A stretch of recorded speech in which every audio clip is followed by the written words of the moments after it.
I can handle my shit. They said fake it, gotta fake it till you make it, and I did. I'm just a terrible person, I guess. Lights, camera, bitch. Even when you wanna die.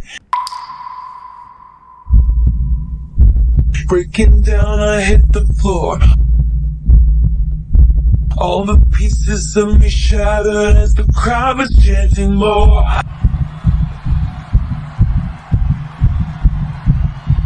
With a broken heart. Who's afraid of little old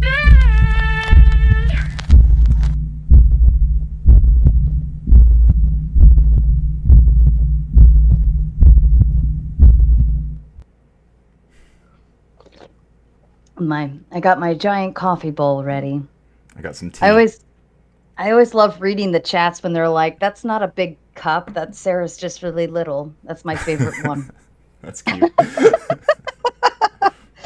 And then somebody also told me the other day that they actually slowed down the introduction of the Throwdown Thursdays, because in the beginning it's a bunch of my pictures, like in really fast review. Yeah. And they actually slowed them down to see all the cool pictures and stuff. So there's your little Nice. Easter egg, folks, if you want to go see what I looked like when I was 18, 19, 20, 23, whatever. But anyways, a good evening, ladies and gentlemen, and welcome back. I am Sarah the Raging Tomato here, bringing to you live another Throwdown Thursday with the darling Ryan, the Radical Coder. You guys booted him off enough times that he just gets his own show. Every time you boot him off, it adds more credits to Ryan earning another show all on his own, so that you can't boot him. So continue booting. He loves his own feature every time, and it helps him, it helps us, and everybody's happy. Right, Ryan? Absolutely. Yeah, it's a blast. And I really love the attention. I thrive on it. And I love Sarah getting money. I love fighting with you guys. So please keep throwing her money. Keep trying to boot me. You know, it won't work tonight, but, you know, like, do it symbolically. We love it anyway, you know? You can still send money to try to boot Ryan. I fully support that. However, he is the guest and he can't be booted. But, you know. Ryan, you are opening up with Postmodern Neo-Fascism. That is more than a mouthful. If I tried to say it 3 times fast, I would horrifically fail. But I'm sure you have a prompt ready, so I'm going to give you the floor. I sure do. Okay. First of all, I am Ryan, Radical Coder. This is my boy, Umbreon. I always got to flex him and show him off a little bit. Cutest dog in the world. He's the best, but he's a little sleepy, so I'm going to put him down.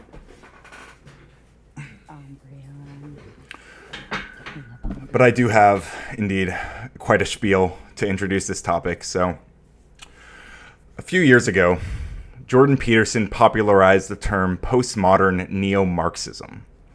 It's a phrase that he used to describe what he saw as a blending of radical identity politics and Marxist economic theory, made possible by postmodern philosophy. To him, it represented a dangerous shift in the academic left, where truth was no longer truth. Categories were fluid, and even language itself had become political.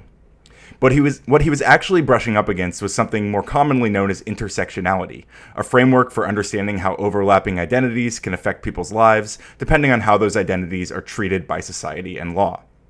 And I think if Peterson had approached that framework curiously rather than combatively, it could have led to something wildly productive, but that's not what happened. Instead of engaging with the theory, he demonized it, and in doing so, he helped plant the seeds of the very phenomenon I want to talk about tonight. Because here's the thing. That same sense of shifting reality, that same culture of moral certainty mixed with ironic detachment, that same disdain for nuance and evidence that Peterson warned about on the left, it actually metastasized on the right. And that's what I've come to call postmodern neo-fascism. Not to smear, not as a rhetorical trick, but as a way of naming the pattern that I see playing out in real time. Because naming patterns is something I take very seriously. As a software developer, I've spent years learning how to recognize, name, and debug complex systems. Because if you can name something precisely, then you can work with it. You can test it, challenge it, expose it. You can play with it, in a sense. So what's the pattern that I'm pointing at? Well, let's break it apart and start at the beginning. Modernism, was basically the Enlightenment project. Truth, reason, order, progress through science and human effort. Modernism gave us liberal democracy, constitutional government, and the belief that society could be improved through rational debate and reform. Then came postmodernism, born in the wreckage of 2 world wars. It asked, what if truth is just narrative? What if power shapes knowledge more than reason ever did? It gave us tools to deconstruct oppressive systems, but it also left us deeply suspicious of objectivity. When someone said, I know the truth, postmodernism replied, do you? Or do you just have power and a microphone? It was skeptical, paranoid even, but it wasn't wrong to ask. Now what about fascism? Fascism is about myth and power, not principle. It glorifies the nation, demonizes outsiders, and demands loyalty to a leader, not to any values. It uses fear, spectacle, and repetition to fuse identity with obedience. In Italy, it was Mussolini's black shirts and the corporate state. In Germany, Aryan supremacy, propaganda as reality, state violence as virtue. In Franco's Spain, it was religious authoritarianism fused with nationalism. Different flags, same core. Violence, nationalism, the erasure of truth in service to power.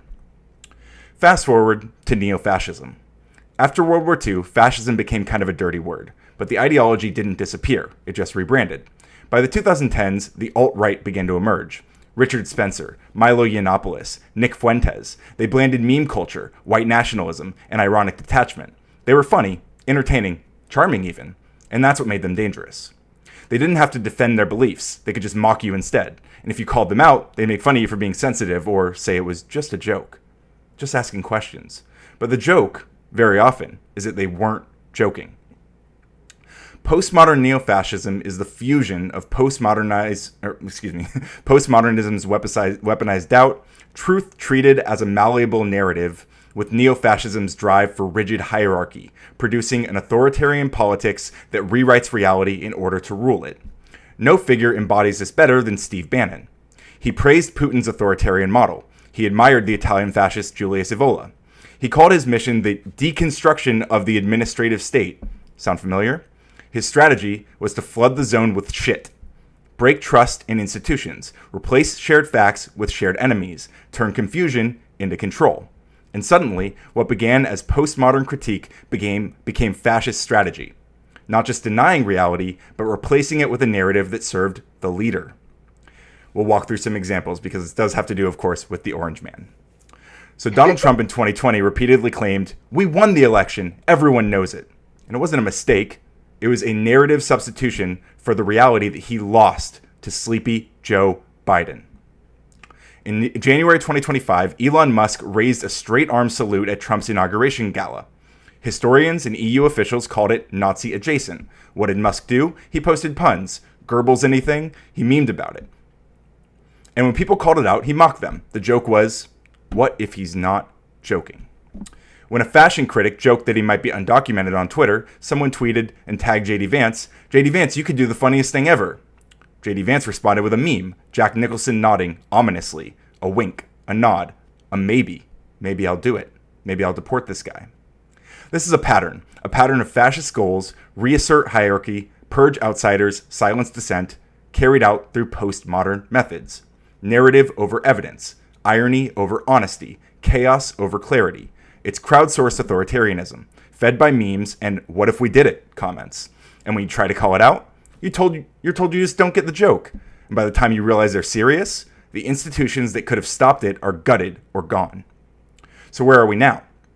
ICE raids in school zones, the DOJ ignoring Supreme Court rulings for months, the Department of Government Efficiency, where Elon Musk was actively dismantling oversight, including 7 inspectors general who were looking into his companies for fraud and abuse, a national holiday proposed for Donald Trump's birthday, a military parade being planned also for his birthday, which may be canceled because of thunderstorms, God willing, a loyalty oath proposed for federal workers, thousands of others laid off, and a right-wing media machine calling every move righteous while branding every critic a traitor. And when Trump quips, knock the hell out of him, I'll pay your legal bills, maybe I should run for a 3rd term. He who saves his country breaks no laws. Long live the king. Oh, he's just joking. But the joke is that he's not joking.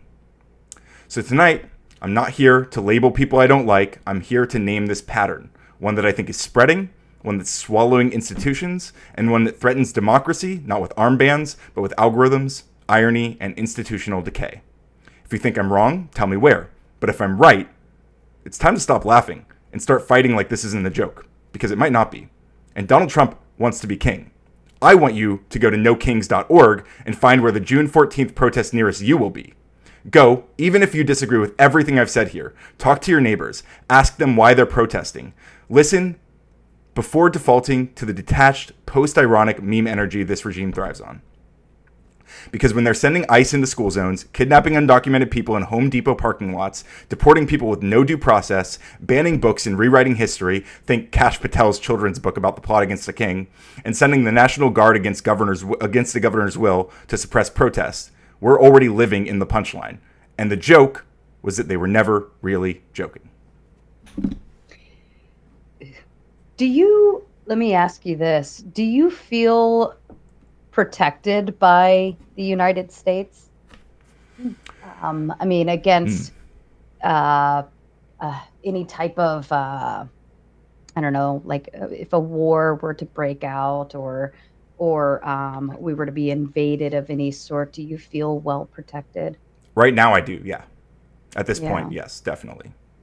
For now. I mean, like based on what you're saying, and I'm not necessarily pushing back, I'm trying to kind of inquire. Please. Based on my thought process, okay? I look at it as, remember when your parents, when you were younger, and they wouldn't let you do something because they knew it was either dangerous or something that could potentially be wrong, like, hey, don't touch the stove because that can hurt you.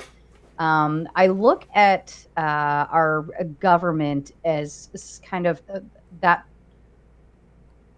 same side of things. Like they're doing things to protect us in a way where we may not know and understand why, or we may think, but I really want this to happen this way. Like, why are you not letting me do this? Or why are you doing that? Why, it's not fair. And I remember those words specifically coming out of my mouth as a child or specifically as a teenager. It's not fair. I want this to happen and you're not letting me.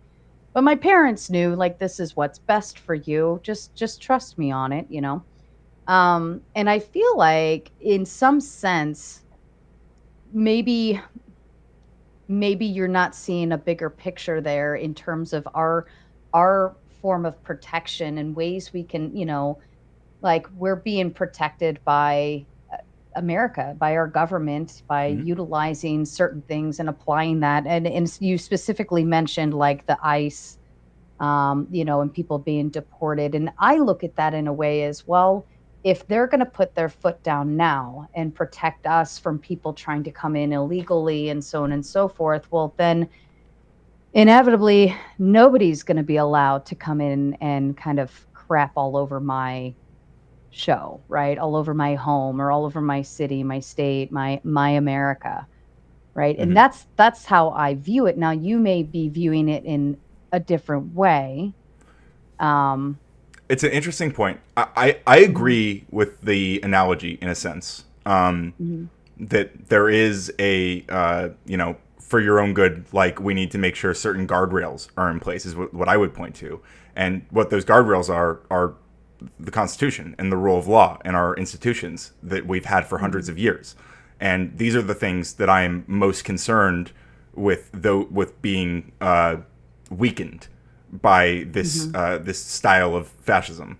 I'm concerned with the destruction of the administrative state as if it's saving people. I'm concerned with eliminating due process under the guise of protection, because I see due process as a protection. Like if we can just grab people and deport them without due process, who's to say that they can't grab an American citizen? And that's exactly what the Supreme Court wrote in that ruling where they were demanding the facilitation of the return of Kilmar Abrego Garcia. They wrote that that the justification that the Department of Justice gave for deporting him was a justification they could use to deport any American citizen, again, without due process, as long as they did so quickly enough. And so I think that these are the things that I'm pointing to right now. And as the more I've learned about like American history, because I didn't grow up like as a big history nerd, but like over the past few years, like I've learned so much more about like how we got here and what our institutions really like what the shape of our institutions really mean, and I have grown such a massive appreciation for these things, like that. I'm almost you might even call me conservative in terms of our institutions, and like I really believe that like our constitution is a really cool thing. I do feel very safe in America right now at the moment, but if we continue letting someone like Trump do whatever he wants, then I feel like that's the breakdown of those systems that have made me feel so safe. Those are the things that I feel like makes us so powerful, makes us such a special place to be, are these institutions, are the things like due process. And I don't feel safer when those things are being removed. Not at all. I feel more in danger, especially with the way that I'm vocally speaking out against it. I mean, that's fair. That's fair. I can understand the power dynamic, right? If one person has too much power, but I also believe that because of that Constitution, like we'll run into those guardrails, and eventually it will kind of bump back, you know. Well, on that, I mean, it took 2 months, but Trump has finally facilitated the return of Kilmar, and he has come back for a hearing, thankfully. And, you know, it might turn out that he is a criminal. I don't know. But the whole point was that he should have a hearing, that it should have that due process. But it took 2 months of political pressure. And Trump said over and over that he could bring him back, but he doesn't want to. He's not going to. But it was, you know, the pressure stayed on. And I think that is why he brought him back, because of that political pressure. But I mean, just imagine if he decides next time, I don't have to. He decides I don't want to listen to the Supreme Court ruling. What happens then? We don't have any. We depend on some amount of like good faith in these systems. Like when the Supreme Court makes a ruling, the president is supposed to follow that ruling, and if he doesn't, then that makes him a king. He's just in charge. He just gets to do whatever he wants without the checks and balances. Then he's the king. And again, like we're founded on not wanting a king, and that's why the protest on June 14th is called No Kings, because this is what it very much seems like Trump is pushing for. You know, who was it that we had on? I called him Mr. Spoon. Oh my goodness, was it Aristocratic Utensil, I believe. And he came on and made the claim and defended it on how a monarchy would be good. Now, I wouldn't be agreeable entirely to a monarchy, right? I don't think most of us would be. But in some degrees, it does have some beneficial factors. I mean, if your hands, let's say, Ryan, you wanted to go out and do, you know, let's say you're a social worker, and your hands are tied, and there's this family, and you're just trying to help these children and the mom or something, because they're like, you're like, I know who they are. I've been working with them for years. And because of all of this red tape, I can't do X, Y, and Z. And so you end up kind of like leaning around the red tape a little bit and kind of wiggling through to make things push and happen, because you know that it's the best decision. You're there on the ground with them and doing, you know, everything you possibly can. And you just kind of bend the rules a little bit. I'm not saying that Trump should be bending them all the time, but I do think sometimes if we voted somebody in to speak on our behalf and be our representative, right? Wouldn't we presume he should know better? I think we elect people to a position, and they're supposed to follow the rules of that position. Because when it comes to the social worker example, like if I imagine someone is a social worker under like a monarchy, then that person, if they're running into those guardrails and that red tape, then what they can do, and you know, there's obviously arguments to be had about how immediately effective this is. But what they can do is organize with other people who are seeing those things going on as well. And they can start putting forth candidates and people who are also talking about those things. They can actually change the system from the ground up, right? In a monarchical system, they have to wait for the king to allow them to do that, right? They have to, like, it's not that you're getting rid of red tape necessarily. It's that you're limiting who has access to where that red tape is drawn. So that's why I wouldn't. It doesn't seem like a more.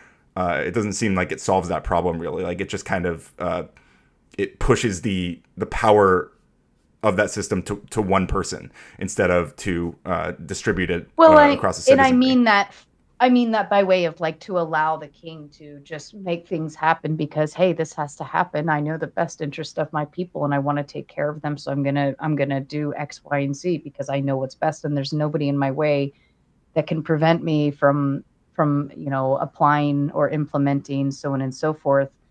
Well, I mean, yeah, like it certainly could be more efficient. I mean, I'm not saying that like there aren't situations where like monarchy could be faster at getting certain things done. But I think it's antithetical to the American project. It is fundamentally. I mean, if what you're saying, I mean, like to get closer to that, we really have to just kind of abolish the Constitution. Like fundamentally, that's. And I don't think most people are on board. Even the people who think that Trump should do whatever he wants, I don't think they realize what they're actually pushing for. They're actually calling to end the United States project like as it's been for hundreds of years.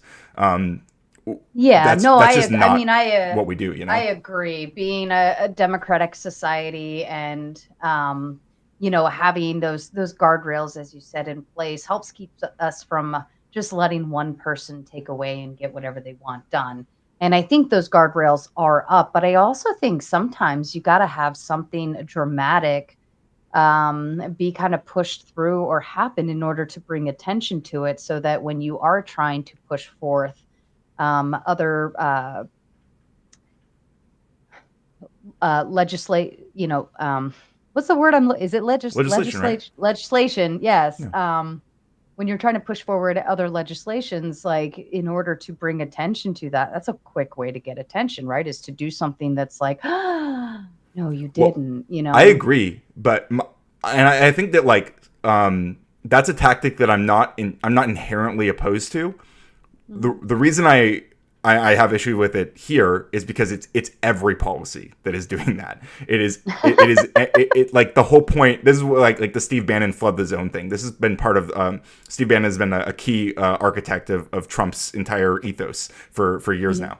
And this is like the flood the zone thing. So like the whole goal is that everything you do is supposed to be like shell shocking. Like the media is supposed to freak out and report about everything he does because it's intentionally jarring. Like and he did in his first 10 days he did more executive orders than he did in his first 100 days of his first term. And executive orders aren't supposed to like if it's just like a few executive orders. I mean, executive orders, people can argue about like what the use of them is. I think they're interesting.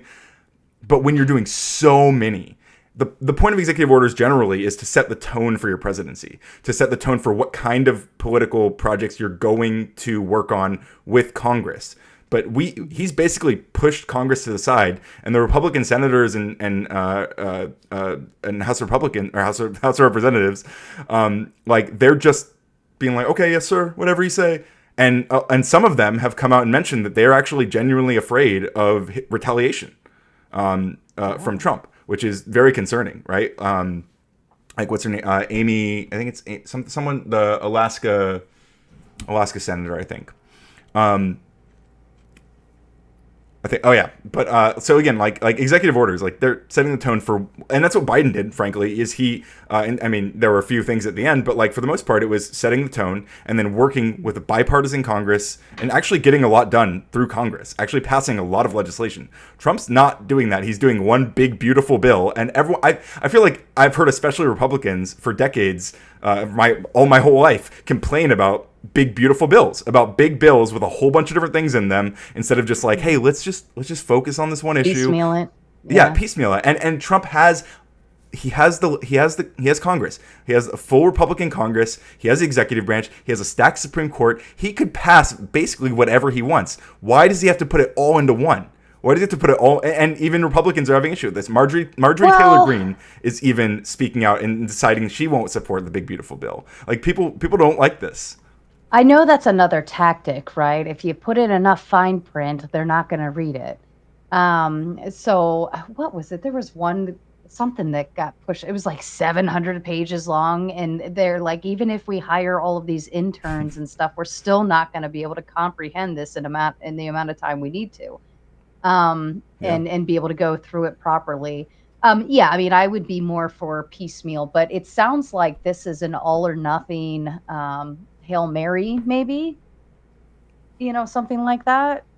I Um, mean, like, but if do we really need a Hail Mary right now? I I mean, don't I don't I know. don't I know. mean, Like, I'm look, just what it seems like to me would be along the lines of, well, let me, if you want all of this other stuff that you're asking for, I'm going to squeeze in these other little tidbits, so that I can, sure. um, it's a compensation. We know that that's a common practice and tactic that they do. Like, I'll give you all of these if you just allow these few things to go in. Yeah, So but it it's usually a sounds like he's. compromise like that, right? It's usually like, hey, we'll accept Mhm. this if you do this. But I mean, Democrats weren't even they're not even being considered in part of this. They're basically being pushed off to the side. Like we don't care. We're going to do whatever Trump's big beautiful, but whatever Trump wants, we're going to put forth that in this big beautiful bill. We're not compromising. We're not doing bipartisan legislation. We're just doing this big beautiful bill that Trump wants. Trump's big beautiful bill. It's not. It's a very different dynamic. Yeah, no, I totally hear that. And I mean, I don't know what the breakdown is and what all it entails, and frankly, I won't ever investigate and look into it, but Hopefully, we don't find out the hard way, right? um but essentially, I mean, our system is built in place where if something pushes through and it turns out to be bad, we can go back the other way. We can. Generally, but this is what I'm saying, like about the eroding of the institutions, Mhm. because sometimes you can't go back as easily. Like it might be like a much harder path back to normalcy than we think. Or I actually, or than you think at least, because I think I mean the fact that we have a FBI director who wrote a children's book called The Plot Against the King, where he's rewriting what happened on January 6th. This is a nightmare, if you ask me. And he's just one of a loyalist in all these different all these different positions. They're not committed to the Constitution. They're committed to Trump. And and when we change all Well, of these laws, all these institutions so quickly, so fast, we're firing thousands and thousands of federal workers, and claiming that what formal investigation did they do to confirm that all of those people were just like could be fired without any byproducts? I don't think certainly haven't published anything that demonstrates that. I mean, I will say I've heard that some are not necessarily being fired. They're Their bringing them back now because job they realized role, how important their jobs were. no, no, not at all, actually. Their job title is being, like, they get rid of the job role and they just move that person to a different job title. That's all. Most people aren't actually getting fired from what I was hearing from some folks in Uh, especially the DEI canning ones. The those establishments are actually not completely canning them. They're just giving them new roles elsewhere or retitling their role and removing what they want out. that I might mean, be I'm true sure for a there few are people. people. I don't I'm think that's sure true for there the vast are. majority. Yeah, I was gonna say I'm sure there are people being fired, but from what I'm hearing on the grapevine is like, no, I'm not losing my job. They're just redirected me into a different position. That's all. They're creating an entirely new role, I for mean, them just to move we them could probably over. like dig into it. We could find You out. could. I'm sure we could. There's probably something in there. But in any event, you mentioned, oh crap, what Hmm. was my other thought that you mentioned? Oh, I completely lost it. You said something and it triggered a thought process, and now it's gone. It's okay. I said many things. Um, you did. It's okay. What were you saying? Well, so I mean, we've seen bad regulations and new bills be entered all the time, and we have our Supreme Court there on for a reason. We have like all of that is you spoke about due process, like that's what we have access to. So even if it comes through and it doesn't work out, and it's like, hey, that goes against all of our constitutional rights and this and that. That's what the Supreme Court sits there for. So Well, yeah, but when it comes to the Supreme Court, like it took 2 months of political pressure. Like Trump was very much adamant that he was not. Well, I mean, they were lying about what the Supreme Court said about Kilmar. Like if you look at the Oval Office meeting with Bukele, the El Salvadorian president, that happened like right after the Supreme Court ruling. You had Stephen Miller and Pam Bondi explicitly lying about the results of that Supreme Court ruling, and then Bukele. Like when he's asked about it, he's joking like, "Oh, what do you want me to do? Smuggle a terrorist in the United States?" And it's like, you wouldn't have to do that because the ruling was for them to facilitate the return, which means there's no smuggling involved. So like that's a really stupid thing to say, unless you're like lying like they all were about this. And then Trump said repeatedly in interviews that like I could bring him back, but I won't. I think after 2 months of political pressure, he finally did realize that this is not sustainable. But I mean, to what end? And like, because there's so many people, including J.D. Vance, who were cheering him on, saying that he should defy the courts. There were so many Republicans who were saying you should not listen. Like, and there were people quoting. I don't know if Andrew Jackson ever actually said this, but like there are people referencing Andrew Jackson allegedly saying the courts made their decision, let them enforce it, pointing out that they can't. Right? There's nothing they can really do to enforce it. And what happened after that was the Trail of Tears. And like people were pointing to that as like oh, hang on, you froze on my screen, so I gotta refresh it. Apologize. Like, but that should be a warning. But a lot of people were using that as a demonstration that we can just ignore the courts, right? Trump can't ignore the courts. There's precedent. There's plenty of precedent for that. But yeah, it's not good. But I'm just saying, if Trump decides like I don't have to listen to the courts, then what you just said is it doesn't even matter, right? Mm-hmm. But I mean, in theory, right? If all of these people, because that's what it was. You mentioned earlier that like all of these people are just following Trump and rooting for Trump and follow.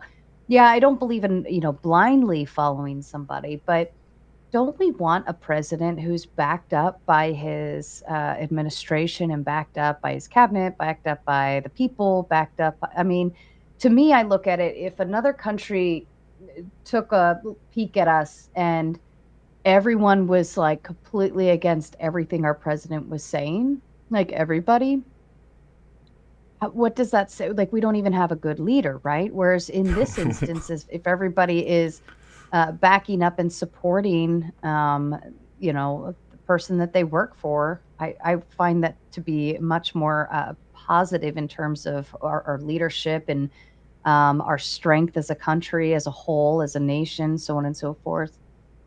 You know what I mean? I understand. I want a president that can be backed, that people can stand behind, no doubt. But I feel like what we're seeing is a much more like blind loyalty kind of thing, which is because otherwise what he could be doing is working with Congress to produce bipartisan legislation between, like, working with them, like, which again is, for all of for Joe Biden, whatever Joe Biden's corpse did in those 4 years, like he absolutely did get Congress to work together on a lot of the bills that he passed, which have largely been stopped by Trump's executive orders. And so, like, I want a president who can do that stuff, who can work with both sides, who can work with Republicans and Democrats, and who people can criticize and make rulings against without being called, like, when judges rule against Biden, he didn't call them activist judges. He didn't say, oh, you guys. He wasn't threatening to lock them up.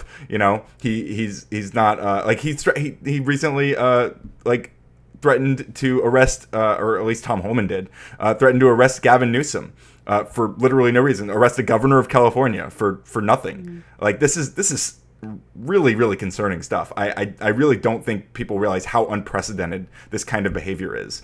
And and like most of at least half the country definitely does not like this, right? So when you say that, like, oh, we want a leader that we can all get behind, it seems like a ton of people are really strongly not behind it. and those people are very much not being represented in the federal government right now at all. And that's at least half the country. I would argue it's a lot more, but it's at least half the country. I mean, what's the biggest issue right now currently is the ICE raids and things like that, right? That's the hot button pusher where people find disagreement with Trump, correct? I don't think it's definitely the most jarring thing that's happening, because I mean, you understand these people are pulling up in unmarked vehicles, masked, not IDing themselves, not like saying who they represent, who they are. They're just grabbing people. And there's already been examples of other people using this kind of guise to like actually kidnap people who weren't even associated with ICE, like people who are just kind of using the chaos to do crime, because they're like, well, I mean, if ICE can do that and people are too scared to stop them because they might be interfering with a federal procedure. Like, this is why it's so important to have these these procedures in place. It's so important to have like laws and law and order, like, right? Like, law and order doesn't mean blackbagging people outside Home Depot. Like, it's just, this is not it, you know? Like, I just I love Home Depot. Yeah, me too. Home Depot's getting such a bad rep right now with that. I mean, okay, so I get that, but if the hottest button pushing topic that could divide the nation, where you're saying people are not supporting our president because of it, has to do with people who enter our country illegally, I actually almost question people why they would challenge that so hard. I get the, we have due process, but I also still I feel like you don't have necessarily all the rights as a U.S. citizen, or at least maybe a watered down version of it. Sure. If you definitely have the right to due process, though. That's an important one. Due process, but I mean, and it's not just that. I mean, I watched I'm going to the protest this weekend, but I've watched others, like, on people getting interviewed on live streams and stuff, and a lot of things people are pointing at is this, a lot of stuff I brought up here, like the executive orders. Like, they're like, hey, Trump is doing so many executive orders, and we don't like most of these things, and they're not going through Congress. They're not passing new laws. They're like eliminating birthright citizenship through an executive order. He tried to. I think this has been struck down by the courts, at least for now. But this is changing a constitutional amendment. We don't just, this isn't just something you need like congressional approval for. You need a constitutional convention, but he's trying to do it with executive orders. It's such drastic overreach, and it sets the precedent. It's so many different things that he's doing that it's. I don't know. I think people are really concerned with someone acting like a king in the United States of America. We were founded on saying, "Hey, king, no, thank you, dude. We don't want that. Like, that's not our vibe. That's not our jam." Like, fundamentally, it's like if there's anything that Americans should be able to unite on, I thought it was we don't want a king, right? Like, that's how I grew up learning. I mean, that's how America was founded. Like, it's just bizarre to me that so many people will say, well, maybe he should be king. I don't know. I think absolutely not. That's what I say. It's absolutely fucking not. Yeah, I don't think anybody should. I don't think anybody should hold that position here in America. It's not what we stand for. It's not what we were built for, as you said. We were founded on the idea of creating a system that should essentially, if it works properly, should be balanced, across the board. Well, it's so then how can we fix it? Like, what do we do with the fascism, the taking over everything, we don't want a king, so on. Like, what would be your solution going forward? Well, number one, your way.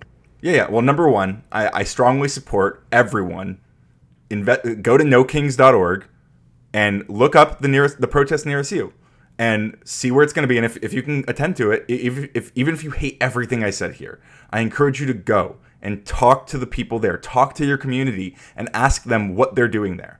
Ask them why they're protesting, and they'll tell you.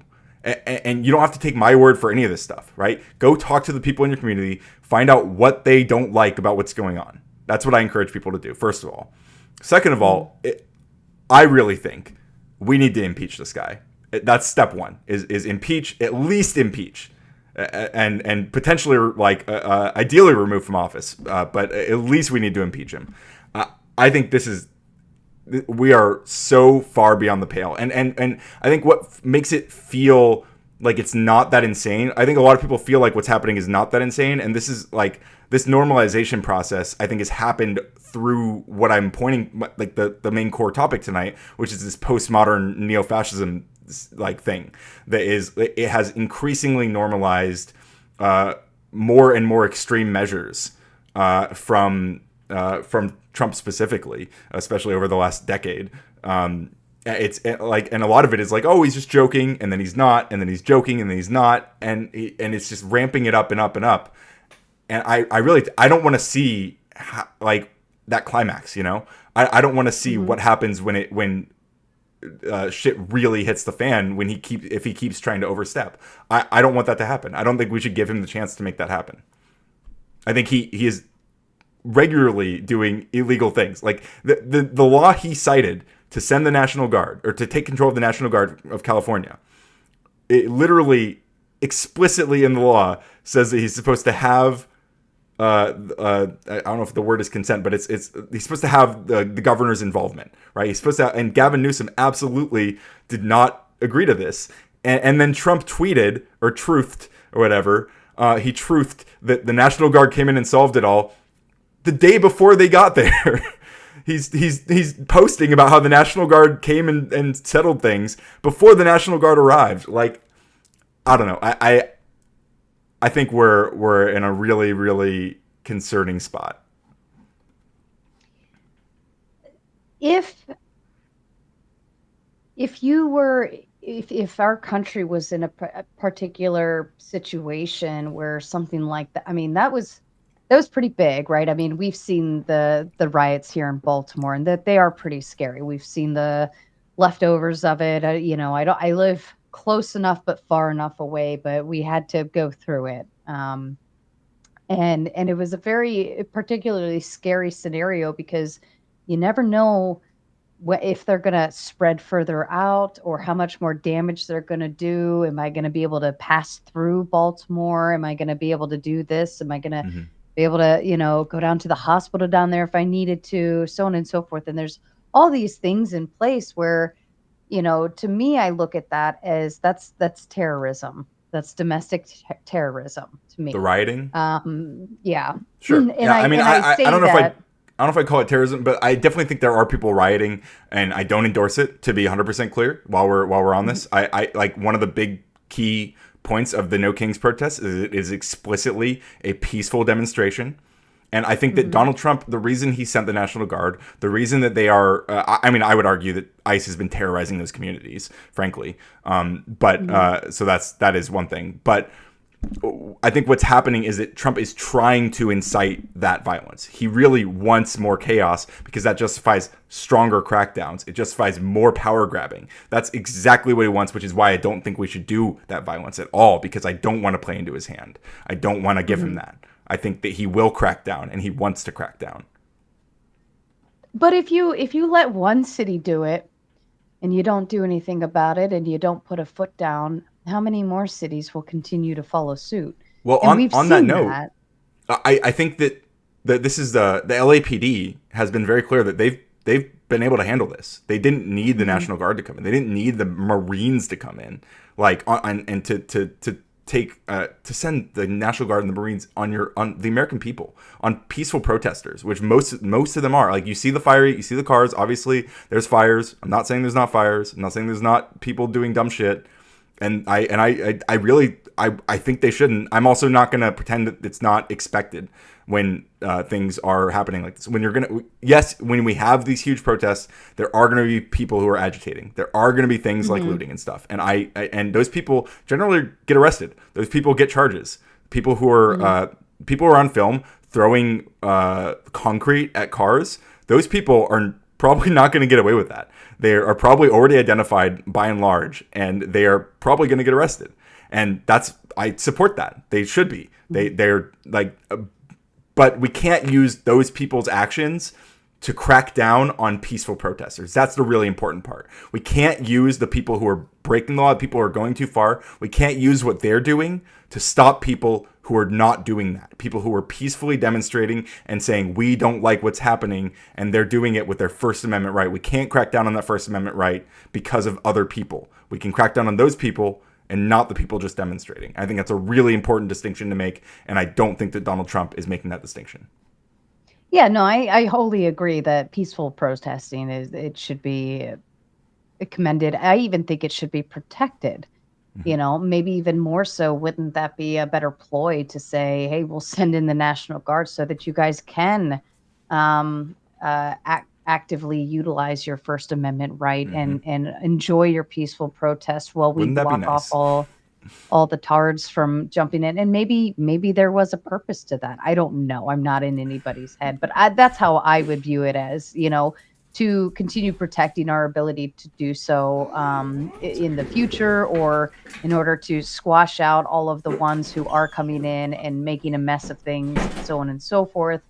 I feel like that would inevitably like harness that and say, look, like we love our First Amendment right. Like we thrive off of it. However, we're not going to tolerate this bullshit. Yeah, I mean, again, like the bullshit of rioting there. I think they are cracking down on it. I think LAPD has cracked down on it. I think they are handling it as they should, and we just did not need the National Guard there. And I think Trump sent the National Guard as a signal, like, hey, I like to escalate tensions, and I think he hopefully has failed at that. I don't think things have. I haven't followed the last day or so, but I from what I've seen, I don't think that things have gone like crazy off the rails yet.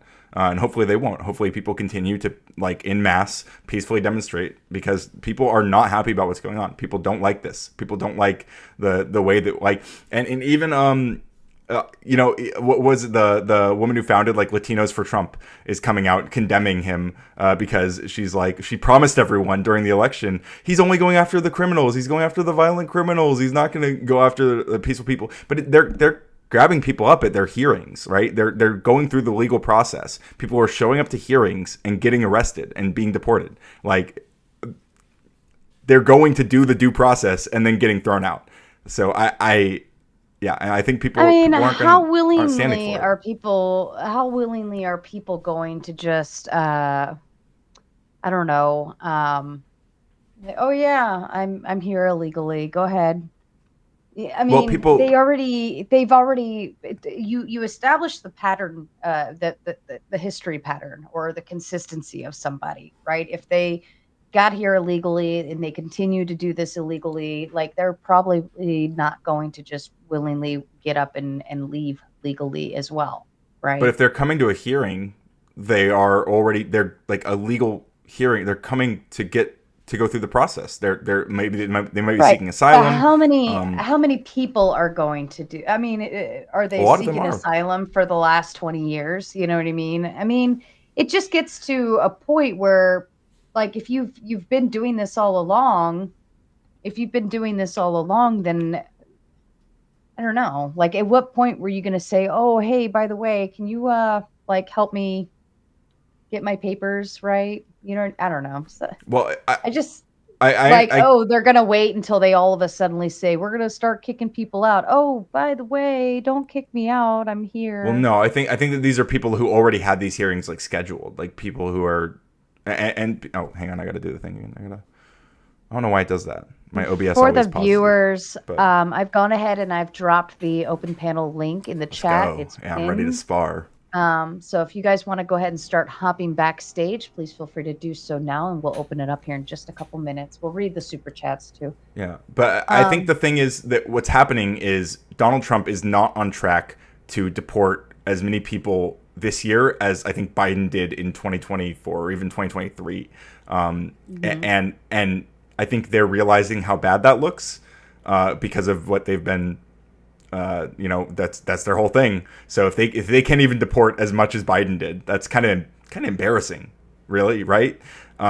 Because I mean, they condemned Biden for being weak on immigration, but if he's been deporting like more than Trump, it kind of looks pretty bad. But like, Stephen Miller explicitly said, like, in a meeting, I guess, that, like, you know, we can go to the Home Depots, go to the 7-Elevens, and like, what they're looking for people. Yes, they are grabbing people up from their hearings who are legally going through the process, which is disgusting alone. But other people who are, regardless of how long they've been here and whatever, I'm not saying they shouldn't have done more to go through the process and stuff, but these are people who are working on farms and working a lot of jobs and like working for Americans, with Americans, living with Americans who are fundamental to the communities that they live in. And these communities see people that they care about being kidnapped, basically.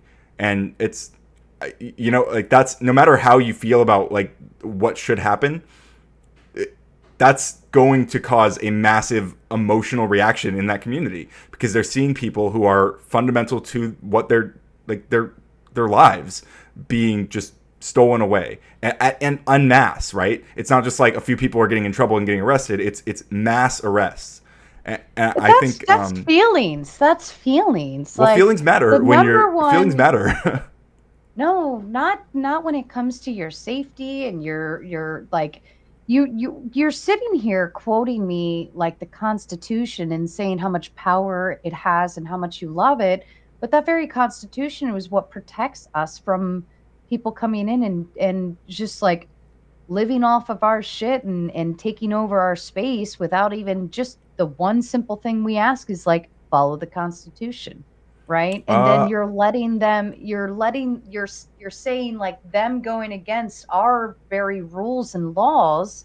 It's okay because we like them and they're nice and they live down the street. It's okay if they kind of broke a few of our big important laws. Like, we like them. Well, actually, Like, I don't we think that wouldn't even- we like wouldn't even being get here to illegally know is not them. even like a felony, right? It's not even a felony to just be here illegally.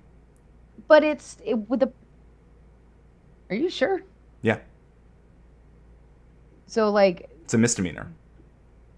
coming through our borders and living Crossing, here. I think crossing the border is a misdemeanor, and then just being here is like a civil, like a civil matter. It's not even actually a crime to just be here illegally. That's why, like, if your visa expires, then you're technically here illegally. You're an illegal immigrant if your visa expires, but you're not a criminal, right? Right. I could see if your visa expires, but no, I think it goes to some degree though. It's either way. It's still it's like we can't sit here and say we love our laws, we love our rights as citizens and all these things, and then turn around and say, well, but I like my neighbor. They're really nice. Like, they should be able to stay just because they're nice, even though they've broken like all of these laws. Well, You know, I'm it not just saying doesn't they make- should be able to just stay because they're nice. I'm saying that the laws protect them. Like, these are people in sanctuary cities, which means that the state is deciding not to enforce those federal laws, which they're allowed to do, and Trump is sending ICE in and grabbing these people who have been living here by, like, they've been allowed to live here by the state not enforcing these specific laws. Doesn't mean they're allowed to do crimes. Doesn't mean they're allowed to hurt people. Like, obviously, if they're doing illegal shit, they're going to get arrested. But if we had put down our foot in the beginning and said, no, get the fuck out, then how many of those laws or how many of those crimes wouldn't? There was a girl actually in my fucking town, literally murdered in one of our parks by somebody who was an illegal immigrant. Sure. Actually People get ended up murdered. making his way out here from California because he was fleeing other crimes he did in California. Mhm. Came out here. She has 5 kids, or three or 5, whatever it is. Bunch of kids. Now she's my age, dead now because some dude, while she's taking her like morning jog in the park, went and killed her, left her butt naked out in the fucking gutter. I've heard That's this story, disgusting to me.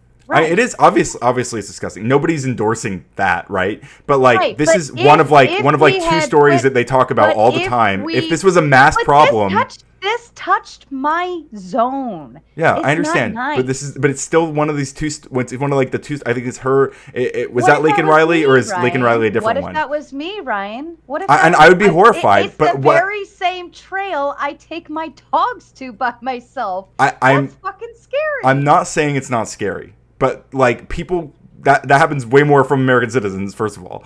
But like second of all, like just the fact that that was an illegal immigrant does not mean that suddenly we need to have a federal crackdown grabbing every person who's undocumented. That's just not. It's not even logical, right? It just doesn't even follow. Especially since you said that person had already been committing crimes. They were already a wanted person. Like that person was already trying. They were already trying to arrest that person. Been taken care of. Had that shit been taken care of, and he like we. It sounds like they cracked were down trying to on take these- care of it, and they just hadn't caught him yet. What, think about it though. If we set a precedent to say, if you come in here illegally and you don't get your shit straightened out, bye, Felicia, right? And we're not going to tolerate it, because when we tolerate a little bit, right? Oh, we'll just break this one little law. This state will let that slide. That state will let this slide. What else are they going to let slide, Ryan? Give an inch, they take a fucking mile.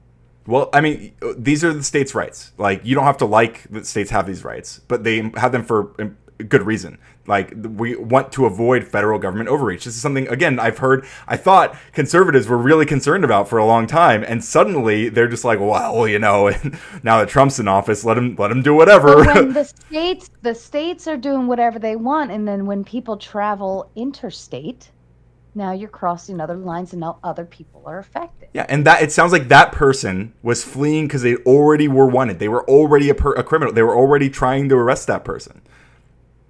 But you can't hold a bunch of other people who had nothing to do with him responsible for his actions.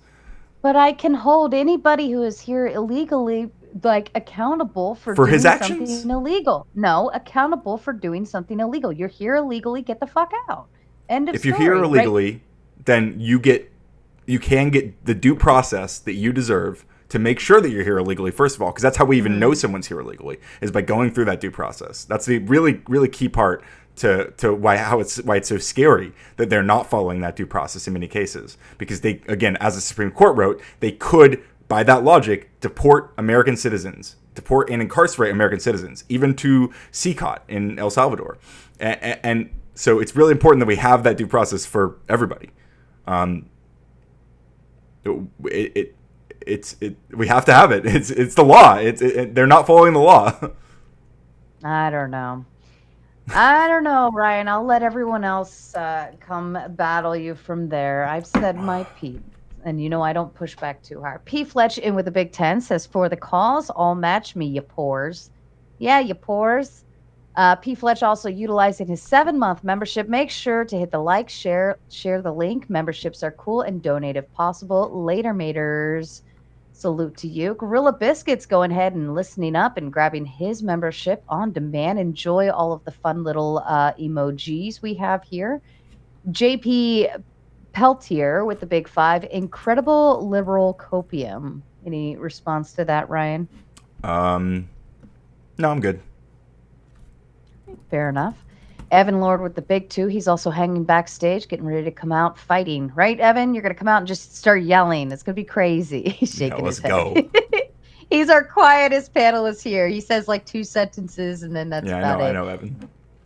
But he's also fighting a head cold with whiskey. Add a little bit of tea and lemon to that. You got yourself a good one. It'll go away real quick. Harry Ludwig sending 5 gifted Raging Tomato memberships. Congratulations to all of you lucky lottery winners out there. And then JB also says with the Big 10, they propagandize, fearmonger, lie, obfuscate, weaponize the legal system, etc. And the minute you take recourse, they accuse you of doing all of those things. What do you think about that? I don't know if he's saying what's confusing. I don't know if he's saying that I'm doing that, but I'd love for him to elaborate on which one of those things I'm doing right now. What I'm lying about, what I fearmongered about. Like, 'cause I feel like I did my homework for my little spiel there. I tried to fact check every claim I made. We can like go through. I have receipts. If there's anything specific that you think I was lying about or fearmongering about or propagandizing about or obfuscating, I'd love to hear what you're pointing out, because I feel like this is exactly the kind of thing that I was pointing to. Like this is what they're doing, and I'm trying to demonstrate it. Also, real quick, shout out Kissy Cat for the $10 super chat on my end. It won't show up because I'm not streaming on here. But yeah, she said keep the doggy safe, and I will. Oh, I love Kissy Cat. She's such a good supporter of all content creators, and I appreciate you making your way over there. She runs this whole space, really. She keeps the lights on everywhere. She really does. Pesos with the big 2. I'm a monarchist, Tomato. I do want a king. That's fair. You and the utensil will get along very kindly. Actually, he's due to come back again for another show. I know he's been wanting to do another one, so we'll bring him back and maybe do another monarchy run. I know he had a good time the first time. Can I respond to that one? Mm-hmm. The king. I would say too bad. That's all. That's fair. A P Fletch with the big 5 says, Coder and your side constantly overlooks and hand waves away so much of the violence in 2020 from the left. I think people say that, but I think what really happened is that people constantly overstate. And I'm not saying there was a lot of violence, but there was also the biggest civil rights protests in American history. And those peaceful protesters, they actually led to serious police reform in multiple states, including like chokehold bans and mandating interference during like police brutality by other officers and stuff like this. That people don't talk about it because they don't. Frankly, I think they don't want you to recognize that the actual protests, the peaceful protests, the people who are actually pushing for things, they can make real change. And they only talk. These people only talk about the violence and stuff, but that's not what made the change. The violence stuff made it harder to get that change. So, all right, fair. Evan Lord with the big 2 says Andrew Jackson is a Giga Chad who beat the banks. I know you were talking about his quote. I don't know much about the bank stuff with it. I know that what I know he did was he defied the Supreme Court, and that led to the Trail of Tears, which is a pretty disturbing thing to think about, and certainly doesn't set a good example for what could happen if Trump if Trump keeps deciding he doesn't have to listen to the courts, right? That's fair. Well, I'm a fan of Andrew Jackson, but more particularly, I'm a big fan of Benjamin Franklin. So, just saying to you, chat. P. Fletch with the big 5. If they enter illegally, then guess what? They have no legal right to be here at all. What say you, Ryan? I say that's actually not even true. Like, once they're here, they actually have the right to due process for you to even establish whether or not they got here illegally. And so until that process is done, they actually do have the right to be here. That is just fundamentally how the law works. You don't have to like it. You can vote for people who can change the law. But what you can't do is rewrite the Constitution with executive orders. That's just not how it works. So that would be illegal. And so you're not actually preaching for law and order here. I guess they don't necessarily have the right to be here. They just have the right to due process to establish whether they do have the right to be here or not. Sure. Yeah. Because I mean, they have the right to like file process, habeas corpus and stuff. Yeah. Right. JB says with the big 5, you guys surrendered your entitlement to the right's sincerity when you spent 4 years not reciprocating it, abusing it, and gaslighting the public. Ooh, yeah. Again, just all provocative language, not pointing to anything specific, just narrativizing. I think it's actually he's kind of doing Darvo shit, like inverting. This is exactly the strategies that I'm pointing at is the right doing these things.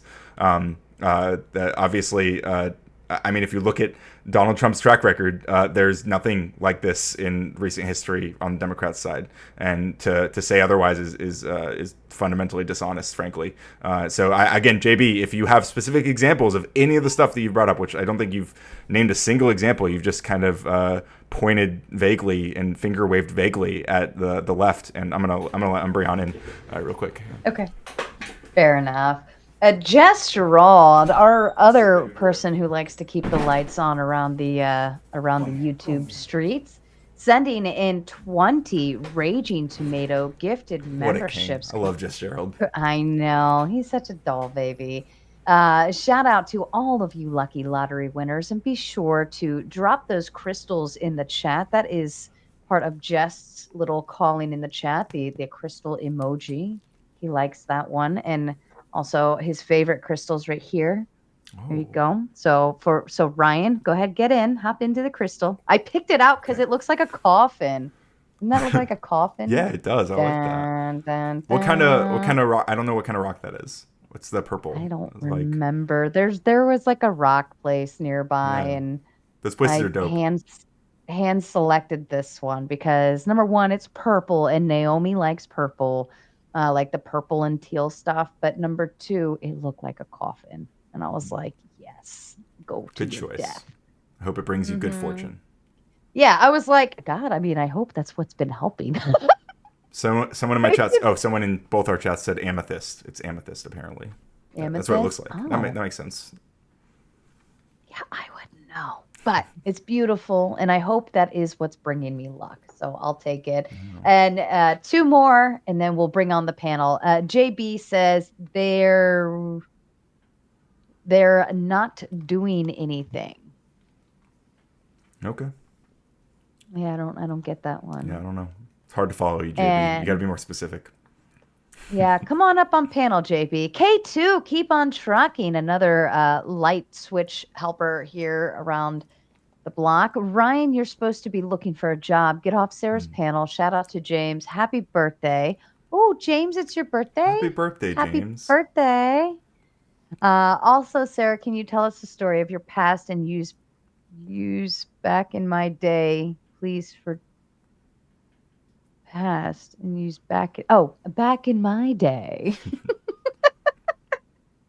We used to walk uphill both ways to school. It was 10 miles and we did it barefoot in the snow and the pouring rain and the lightning, and there was a tornado too. We still had to go to school. That And must have here it been is. rough. Oh, There it is. can I say reply to Yeah. the job thing? I am actually looking for work. As a matter of fact, and if anybody here wants to learn how to code, I would love to teach you. That's part of my specialty, and I mean I'm also applying for other jobs, but I am definitely open to teaching, especially a lot of you who struggle with critical thinking stuff. I think coding is a really good path for you to explore because it forces you to actually like engage. Like when you're wrong about something, your code just crashes. So you kind of just have to accept like, okay, well, I was wrong about that, so I got to go back and deal with it. And I think it trains your brain to work just a little bit better than some of you like keep on trucking. But That makes sense. Do you build websites and stuff too? Are you capable yeah, of I that should. kind of In stuff? fact, Sarah, you remember when I told you I was gonna call you that one day, and I never got around to it.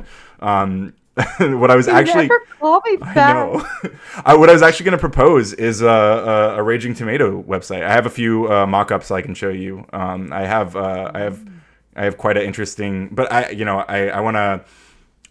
would want to kind of outsource some section. Like I don't want to be too in control of the content as to like to remain neutral and stuff. But I have a lot of cool like feature ideas, so we should definitely talk more about that. Okay. Yeah, maybe you'll actually call me tomorrow. I will. All right, so I got Yeah. you. I If promise. somebody now will. I hold people accountable when they Mhm. say I will call you tomorrow and get X thing, I hold them to it. And if they don't, guess what? They don't get X thing. Yeah. They don't get X thing. All right. Well, I'll That's call you like tomorrow then. mhm.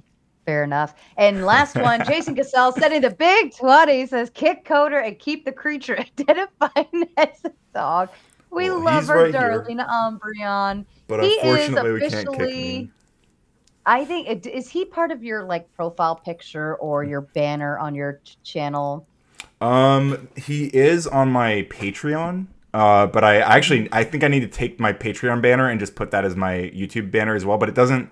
I might have to change the mock-up a little bit because it doesn't fit on all screens. Like YouTube has that weird thing where like the banner looks different on each screen, so you kind of have to. Yeah. I wish they just Yeah, gave you me have to 3 play with slots. Like give me 3 versions of the image to put up. That'd be a lot easier. But Yeah, yeah, I do have a really that cute makes picture. sense.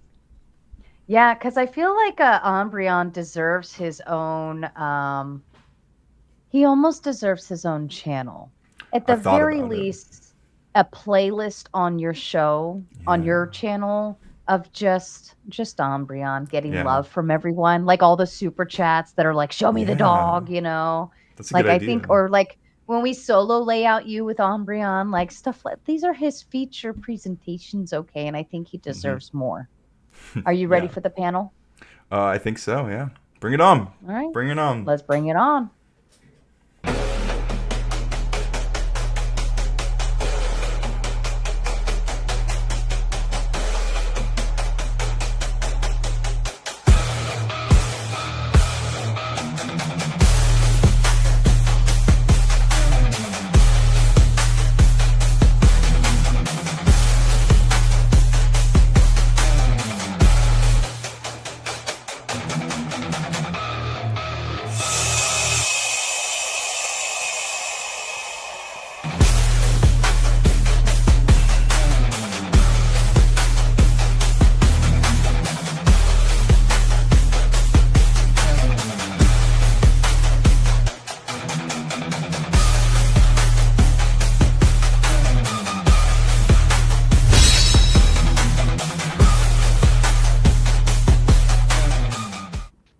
You know what I think? Oh, I turned my camera off. You know what I think I almost want to do is when it cuts the gauntlet and it drops down like a curtain.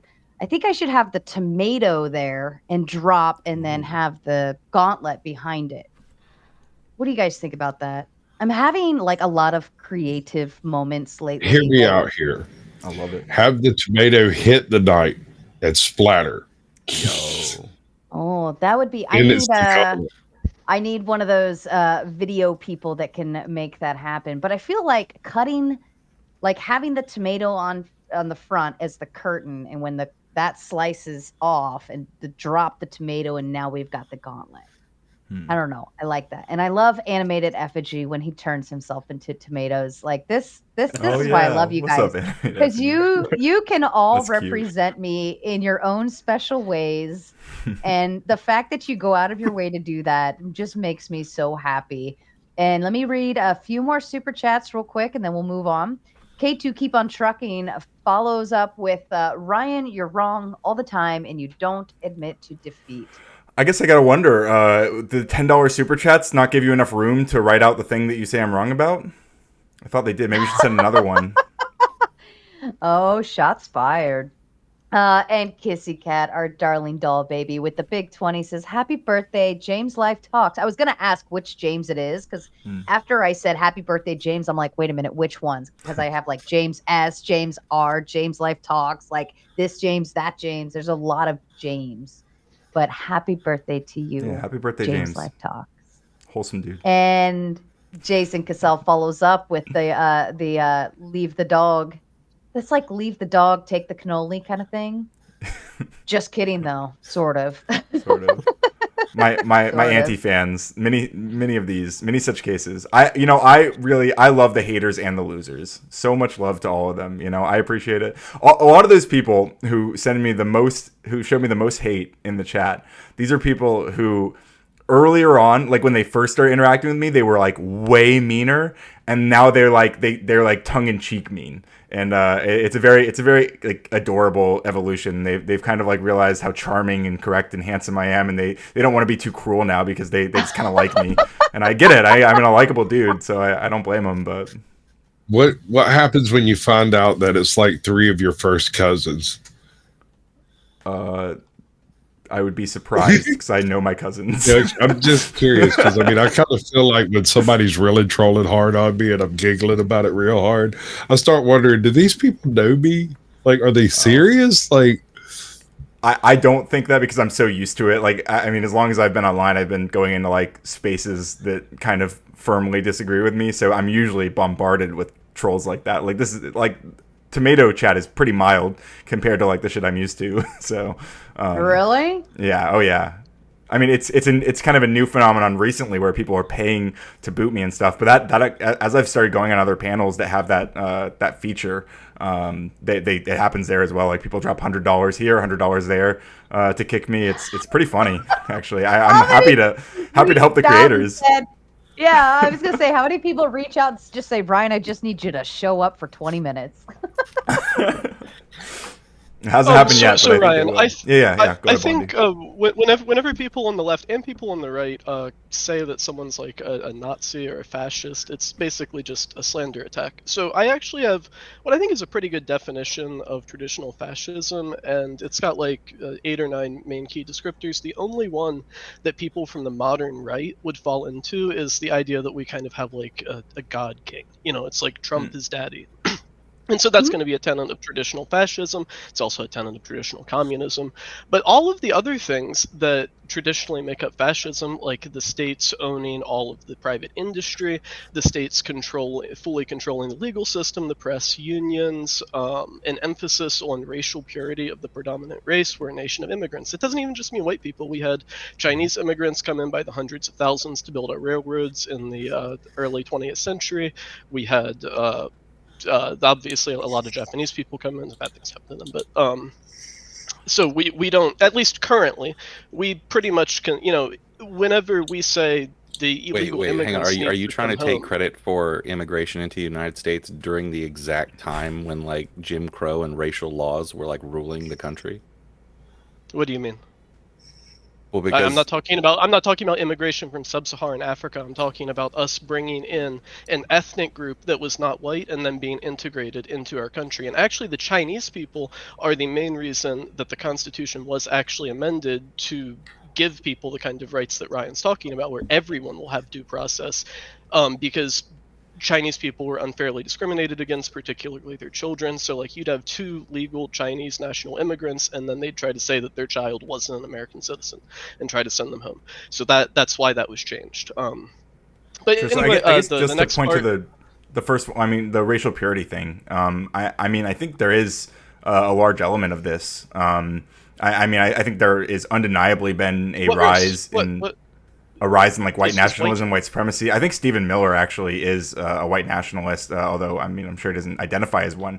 Do you think the vast majority of people that are slandered against by the left when they get called a Nazi or a fascist, do you think the vast majority of them actually have racist views where they will prejudice against someone of a different ethnicity out of nothing to do other than that they're that ethnicity? Racist views, probably. Nazi probably less so. I think fascist, when it comes to fascism, this is part of like why I bring up this word specifically, and this like postmodern neo-fascism, which is very a distinct brand of fascism. I think that a lot of people just How is it fascism? How is it fascism? Sure, I mean, well, you picking something you don't like, which is people having a little bit of nationalism and calling it fascism. Even well, though it's not a little bit. I think it's a hyper-nationalism. It's I mean, overriding birthright citizenship. Ideology as well. So I would argue that almost every form of nationalism has is, if you understand the original root understanding from the Italian word, which means a bunch of sticks, a bundle of sticks. You understand that word means to corporatize and to bring together both the private and the public in one form. Nationalism does this. Obviously, socialist nationalism does this, but also... John, that's 0% correct. You said nothing accurate, literally. That was a whole bunch of wrong shit. No, it's not. Look it up. Look up the original definition of what fascism means in the original Italian. Well, no, a fascide. Don't you have a degree in with an word accent on it because it was a John, symbol guys, at the Sarah time. wants to read a super Isn't chat. your degree from Applebee's? Chill, guys. Yeah, your mic's working fine. They're just being rude. Stop it, guys. Okay, that's what I thought. I thought maybe we all just either went stupid or you can't hear me. But they needed a masculine role model to guide them. Ryan, do you like to touch tips? Or sling swords? Not with men. Any of that? I didn't think so. I mean, So he touches tips with his women. Oh. But I would say that most forms of fascism happen on the alt-right authoritarian nationalism, which you do see in forms of white nationalism, especially. I would say that I wouldn't necessarily say that all white nationalists are racist, or at least they might have some racism, but they're not supremacist. I think that word you're already using another pejorative. White nationalist is not a thing. Actually, Wait, it is. they're Not in absolutely a America. thing. Not in America. Not when White they large nationalists scale. aren't a Not thing in in- America? That's Yeah, hilarious. Are you serious? Not when they Ah. large scale. The left will call everybody, anybody who's a tiny bit right of Stalin, they're a white nationalist. You said it doesn't White exist, and then you said they're wrong. calling everybody that. That's So what- Some what, might- Charlottesville was in our someone minds. might make that yeah, assumption. Charlottesville didn't happen. I Patriot guess. Front marching everywhere. That's in our minds. I have I a was- question Yeah, for yeah. Ryan. Wait. There's 360 million people in the country. The Patriot Front is like maybe 100 dudes. What's your point? I think it's Go more than ahead, 100. So you're Sasquatch. saying they exist, though, right? Ryan, I didn't say that they don't exist. I said they don't Go exist in any kind of ahead, larger meaningful quantity. Sasquatch. you said something interesting earlier, and I can't remember quote it, but I said a lot of interesting. I'm curious. How do you identify? Can you identify yourself in a whole bunch of labels? Sure. I mean, I usually say that I'm like left of liberal. I don't identify as like a communist or a socialist or any of this stuff. Probably like a soc dem, practically. I definitely have like further left like sympathies, Here's my but question. not. I appreciate it. Thank you. Yeah. I Do again, I don't. you identify yourself, or do other people identify you? I mean, a lot of people just call me a communist and shit, or I mean, like, Okay, all right. but I'm not. I mean, I'm Here's just my not point. like, especially You not. are In fact, saying- I think that like Soviet communism, it was a kind of fascism, and I think it was a Yes. You're Yeah. slinging around. Everything is was, yes. fascism. well, not everything only is. No, distinction- particular things are. Soviet communism the wasn't only- fascist. Anything I don't like is fascism. The only That's real your motto? distinction. Is that how No, it works? authoritarian Fascism. ultranationalism is Can I a just kind of the spirit of kindly, fascism. I apologize, Ryan. Can I just ask you, gentlemen, to kindly be mindful, especially right now that is obviously going between Sasquatch and Ryan. They're trying to get through a few questions and push forward, but then everybody's yip yapping in between, and then we can't actually hear what anybody's saying. I especially can't, and then that makes me mad. So, Sasquatch and Ryan, back to you two. Yeah, Thank but you. that's- My point is that you identify yourself with a whole bunch of different labels that you wish other people would use. They don't use them, but then you turn around and identify other people with labels that they don't use, and you think they're supposed to mean something, which pretty much. I is a don't care what people self-repeating call time. me. To be clear, and I'm not even. Again, I think something I mentioned in my opening statement is I'm not necessarily labeling individuals, although I have done that throughout here. But when I use this postmodern neo-fascism label, I'm identifying a movement. I'm identifying an ideology. I'm not necessarily. I mean, there are people who I pointed at who do things that I think perfectly fit in this label, but I'm not accusing any individual necessarily of being a postmodern neo-fascist. I'm accusing people of engaging with postmodern neo-fascism. Okay, I got you. Now, here's my last point. It is a direct attack on you and your character. I don't like your hair. That's fine. I do need a haircut. You can donate to my channel if you want me to get a haircut. I love his hair. You're What is good wrong with sport. Because he reminds you of And all just the to great run off the back, What's that? That's because he reminds you. hey, of just to run off the back quality end of Sasquatch's comment. Sorry, Gert. I There's a didn't hear you. lag. There's a lag on vibes in. Yeah, I just a figured question. Go ahead, Vibe. Oh man, How Can you about guys let's, hear me clearly let's, now? Yeah, let's you're try fine. this vibe. Okay, yes. Vibe. I'm gonna start counting down, and I want you to pick up counting where I leave off. 10, 9, 8, 7, 6. 5, Yeah, it's a 4, long 3, lag. 2. That's a long lag. All right, Vibe, you've got about a 5-second delay. So why don't you try hopping out? Maybe refresh or do something on your end, and then pop back in because that's Yeah, a get your really shit together, long Vibe. lag. I was saying it nicely. Got it. Just- All right, we'll see you back here, Vibe. Don't Those worry. 56K modems. But the reason I say that most nationalism is fascism is because any type of nationalism, especially more what you see on the right wing, which would be like Christian nationalism, especially, is that they bring all kinds of different elements together that normally wouldn't belong together to impose a top-down authoritarian culture, which is enforcing it through ethics and morals.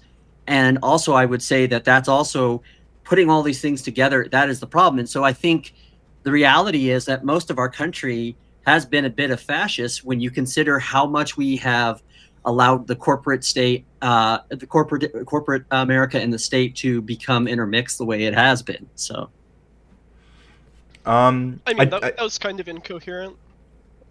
So we aren't intermixed in the way that fascism is. Fascism is if Jeff Bezos wants to charge people 5% more for shipping, he has to hit Donald Trump's seal of approval.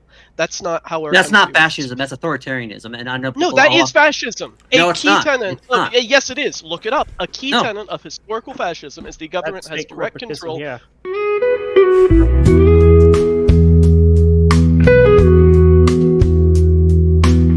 This message is sponsored in part by. That is a lovely horse. Shout out. Cake. You Ooh, guys birthday argue. cake.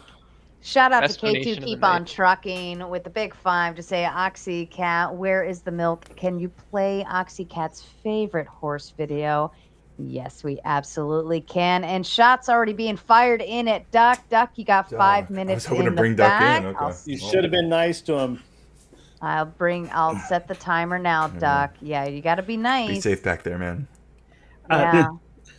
Brian, when it comes Yeah. to your definition of postmodern neo-fascism as like saying that post-irony is like a tenet of it, I'd say that originally when you look at fascism, like a main reason it was anti-Semitic is they were trying to critique communism by pointing out the people who created the ideology instead of directly arguing against the ideology itself. So I'd say that's that's been in fascism since its since its birth, pretty much. Yeah, I agree with that. So why would you put postmodern to it when it's just pretty plainly neo-fascism or just paleo-fascism or something of that nature? This is a good question. Postmodern sounds cool. Well, okay, so the first thing is that I am admittedly playing a bit on like I mentioned in the very beginning is Jordan Peterson's labeling of postmodern neo-Marxism. So I am riffing on that. But I think what I'm pointing to when I say postmodernism is this like postmodernism, my understanding at least, is that it's largely about criticizing objective truth in a way, or like people who claim to have objective truth, right? And what I think is happening with this particular brand of fascism is that they're utilizing that space, that like liminal space between reality and unreality, in a way that they're commanding, they're rewriting the narrative in a way that it just fundamentally couldn't exist back then, because it's kind of the nature of the internet, that like is being really embraced through this, that they're really creating a new narrative through this like post-truth, I mean, it's all of these things combined, really. It's using all of these different tools in a bunch of different ways. But it's kind of this like the phrase I kept coming back to was like the joke is that they're not joking. Like there's the mimetic warfare of it, I think is more what I'm pointing to. It's not just that they're like lying. It's not just they're being dishonest or they're framing something one way and to get at another thing. It's more about the mimetic nature of the language wars that they're waging. That was fascinating. So mimetic language. Whenever you want to call them undocumented migrants. Agreed. So an undocumented migrant, that would be, and I'm sure this does happen, we process paperwork in tunnels still in the United States. So sure, there's probably some percentage of people from South America who've completely done the process right, and they just got their paperwork lost. So they want to come up here, fight it in the courts here. That's an undocumented migrant. Whenever you come here illegally without going through the process, that is an illegal immigrant. So whenever the left takes the word illegal immigrant and changes it to undocumented migrant, that is the exact same kind of mimetic cultural warfare. So by your own admission, all of the people who came through the asylum system, all the tens of millions who are here through the asylum system are, by your definition, not illegal aliens. Well, you'll find if you actually look into the statistics, 72% of immigrants who claim asylum actually return to the countries that they fled from for vacation. So I just think that's a the cute asylum dodge, but the like asylum I said, by system, your logic you just said, so all of those people that you guys have been calling illegals are not, by you the definition you just gave, illegal. Technically, no, they wouldn't be. Yeah, technically, no, they wouldn't be. But that doesn't mean that it's not illegal to some degree because the of glut of the people you guys have been complaining about since post. If they do not have the actual legal definition to seek asylum, and they lie and claim to seek asylum whenever they actually don't have any reason to, then yes, they are still illegal in the exact same way. If you're fleeing from political Well, they haven't seen the judge yet to determine that. Yeah, they have to go through that process. It's our right? country. But we wait, don't so have- you we don't have our court. You still have to respect the process. Our country is built on that process. This shit is now. It's plainly right. It's to see right here. Our court like, this is systems it. are already years. You kind of fell off there, years Blondie. behind. We cannot. No, I know. If only we would have passed a bill that gave it more funding to give it more judges. If only we would have done that. What about? Oh yeah, more judges. That'll do. Well, no, it's like what Effigy's pointing to is that they tried to pass a bill that would have done exactly that. Yeah, and Trump shut it down. But it's not. It wasn't just that, right? Let's not pretend that there isn't other pork and other things. That it was mostly that, and people point to how there was Ukraine funding, but they removed the Ukraine funding, and then all the Republicans said they were going to engage. They said they were going to support it, and then Trump tweeted about it, and then they decided not to because Trump said don't. So what you see from both sides, what you see from both sides is them politicizing that issue to the point of where they're saying one side is saying this is for the immigration issue and to help with the border, and the other side saying that it's not, and both of them are looking at other elements besides that as a justification. This is what happens in politics all the time. And this is a problem. And, engaging in whataboutism and talking about, like, I think, Effigy, you're right to a certain degree, because on the stance of the people coming in through the process, which was allowed for them to process, they were not illegally doing it because they were given an open door and they were given a pass check. But the Biden administration was illegal. Kamala's famous for saying "Do not come." What are you talking about? I listen to it all the time before I come. Trump said "Do not come," and now they're not coming anymore. Imagine that. So did Kamala. Kamala said "Do not come," and no, she didn't.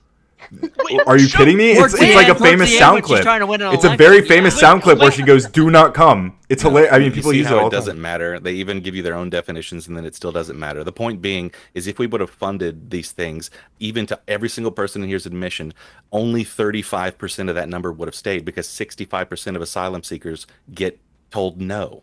So if we would have just funded the shit, given them the judges, put them through the system, only 35% of them would have even stayed. So we wouldn't have had these tens of millions of people here. Now we're going into the typical liberal drivel that if we just throw money at it, it will solve the problem. If we just throw money at it, it'll fix it. How many judges do you think you would need to process 20 million odd asylum 20 cases? million? I mean, more than we have now. Like Russian? Are we giving them like Russian courts? Like you go in, you get to sit before the judge for 2 minutes, and that sounds great.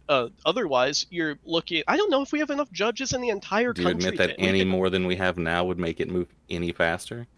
That's not an admission. That is a fact. No, he's asking will you admit that. If we have 15,000 judges, and then the next day we have 15,001, it's going to go a little bit faster. Just saying. Okay, thank you. That's all you have to say. And you guys keep saying we need 150,000 judges. Yeah. We're not going It'd be easier to change the law, though, Effigy, than to go and actually fund a system to do it in the proper or to ignore the law. This is an existential crisis. You guys are ready to nationalize the National Guard and all this shit, so we've got to get rid of these people, right? So why is it so hard just to fucking truck a bunch of money to a bunch of judges temporarily, get them all down there, run those cases through like fucking mad, and get it done with?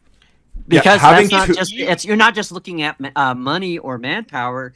I mean, what you're looking at is being able to be going through a lot of details, being able to know the answer. Yeah, right. And by being a rhetorical question, meaning you're begging the question and not actually making an argument, and that's okay. But what he's pointing to is that you guys aren't actually interested in giving all these people due process. You guys don't care about the law. You want to just support them. Who's all of us? Who's all of us? Everyone who's standing MAGA, right? Everyone who's still supporting Donald Trump right now. Yeah. Here illegally, therefore Okay, so everybody that supports Trump. You just showed by your own definitions they're not illegal.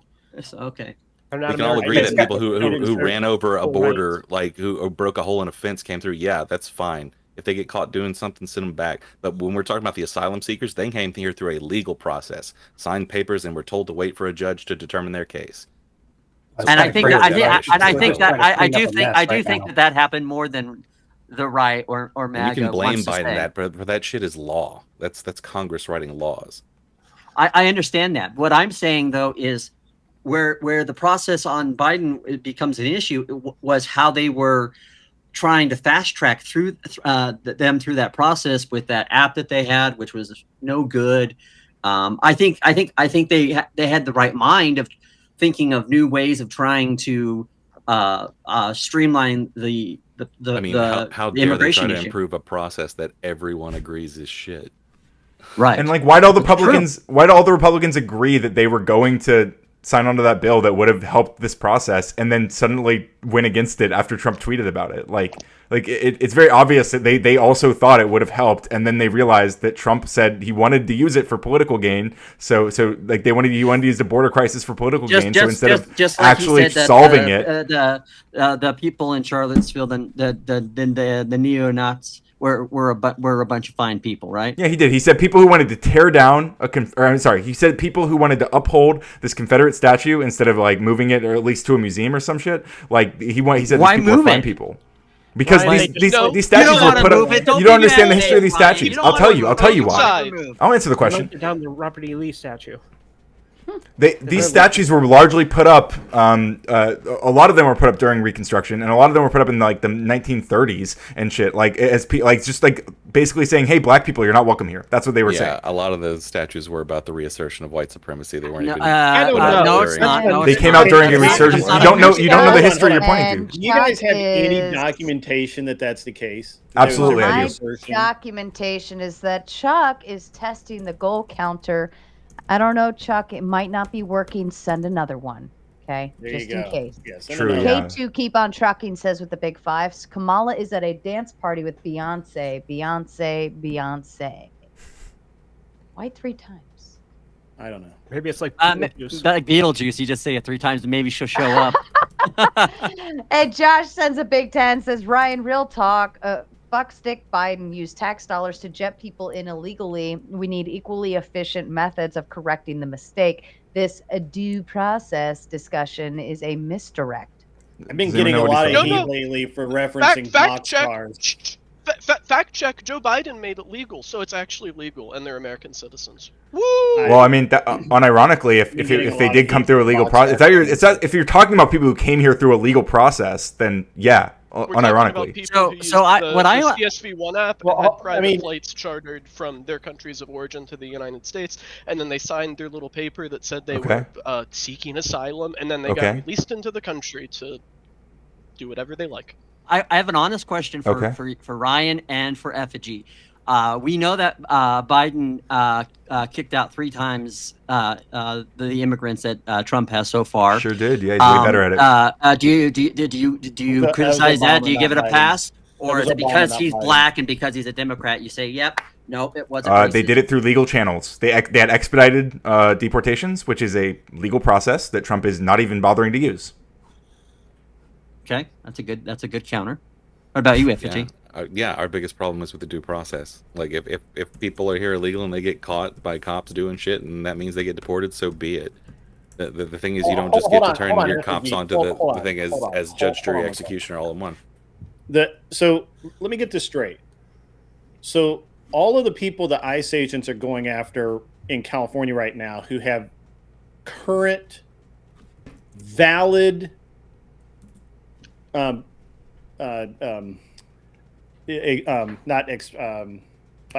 lost my train of thought.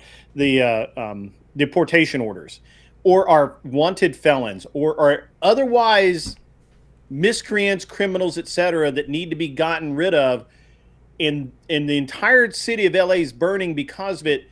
But you just said you support those people. You know, they're valid deportation orders. That's painting it all one side. Number one, if those people are like that, sure, I'm fine with them getting deported. The reason people are blanket doing this is because that's not how things are being handled. People but that was exactly who they're going after right now. Not anymore. No. Well, not anymore because they're rioting. So to get rid of all of them. No, before that. Actually, Grid, you're mistaken about the order of this. Actually, that's hilarious you say that. And they're finding the fuck out. That's actually a lie. So what's happening is the people are protesting specifically because they were going after the people who were not those criminals. This is what happened. Is they started. Stephen Miller said. Stephen Miller said we need to ramp up deportations. You need to go to the Home Depot. Sorry, let me finish. We need to go to the Home Depot. Literally, ICE, and it was literally posted on the ICE board of all the people that they were looking to deport and all of the documentation. Throw out some documentation there, Ryan. You just made a really bullshit claim. No, I didn't. They were going after not at people that were not on those lists. Stephen Miller said, "Go to the Home Depots, go to the 7-Elevens." Yes, and those are the people that have deportation orders, Ryan. And all the people who are going to their legal hearings, all these people have. I don't believe you. I think you're lying to me. I think you're lying to me, Red. Just happened to be at Home Depot. Those people ignore the deportation orders, right? Is that what you're saying? I think these are people who were outside Home Depot looking for work. I think, Ryan. I care what you can prove. Well, I mean, I don't think you've proved anything either. You just asserted something about ICE. Why didn't you drop something for your claim? Literally posted all of the names and all of the proof. And I'm just supposed to assume that all of those people are the only ones deported? I'm just supposed to assume those are only all those people are the only ones being deported. I'm just supposed to take your word for it. Have you looked at any of it? I haven't seen that particular ICE board, no. Well, I know you haven't because you didn't care to, did you? I do care. What I care is I understood that Stephen Miller explicitly said just go to the Home Depots, go to the 7-Elevens. Why? Why go to those places? Because he knew that those people were going to be there. He knew those individuals were going to be there. Take it at face value and never do any actual research. No, I think that you are taking ICE and Trump at face value, and you're not doing any actual research. I think it's the exact opposite is what's going on. And I think you can't show me what you're saying. Show me. Yeah. Show me where, because you made the claim that they were deporting people without active deportation orders. Find it. Unless those deportation orders were added as soon as they grabbed them, or right before, like right as they grabbed them on the street. You made the claim. Find it. Show me. No, I'll stand by it. Prove me wrong. I don't need to prove you wrong. Okay, then take my word for it. I stand by it. I think I'll be vindicated. I stand by it. I don't think you will be vindicated. Well, I guess we'll find out, huh? I guess we'll find out. It's your word versus mine. One of us is gonna fuck around and find out, huh? One of us is fucking lying right now, huh? You can't prove it. One of us is wrong. Because you can go to the not DHS but the ICE website and you can look yourself and see who they were going after. And they're going to show me every single person who was deported. They're guaranteed. Everybody there, those are the only people who were deported. And I just have to trust that they have.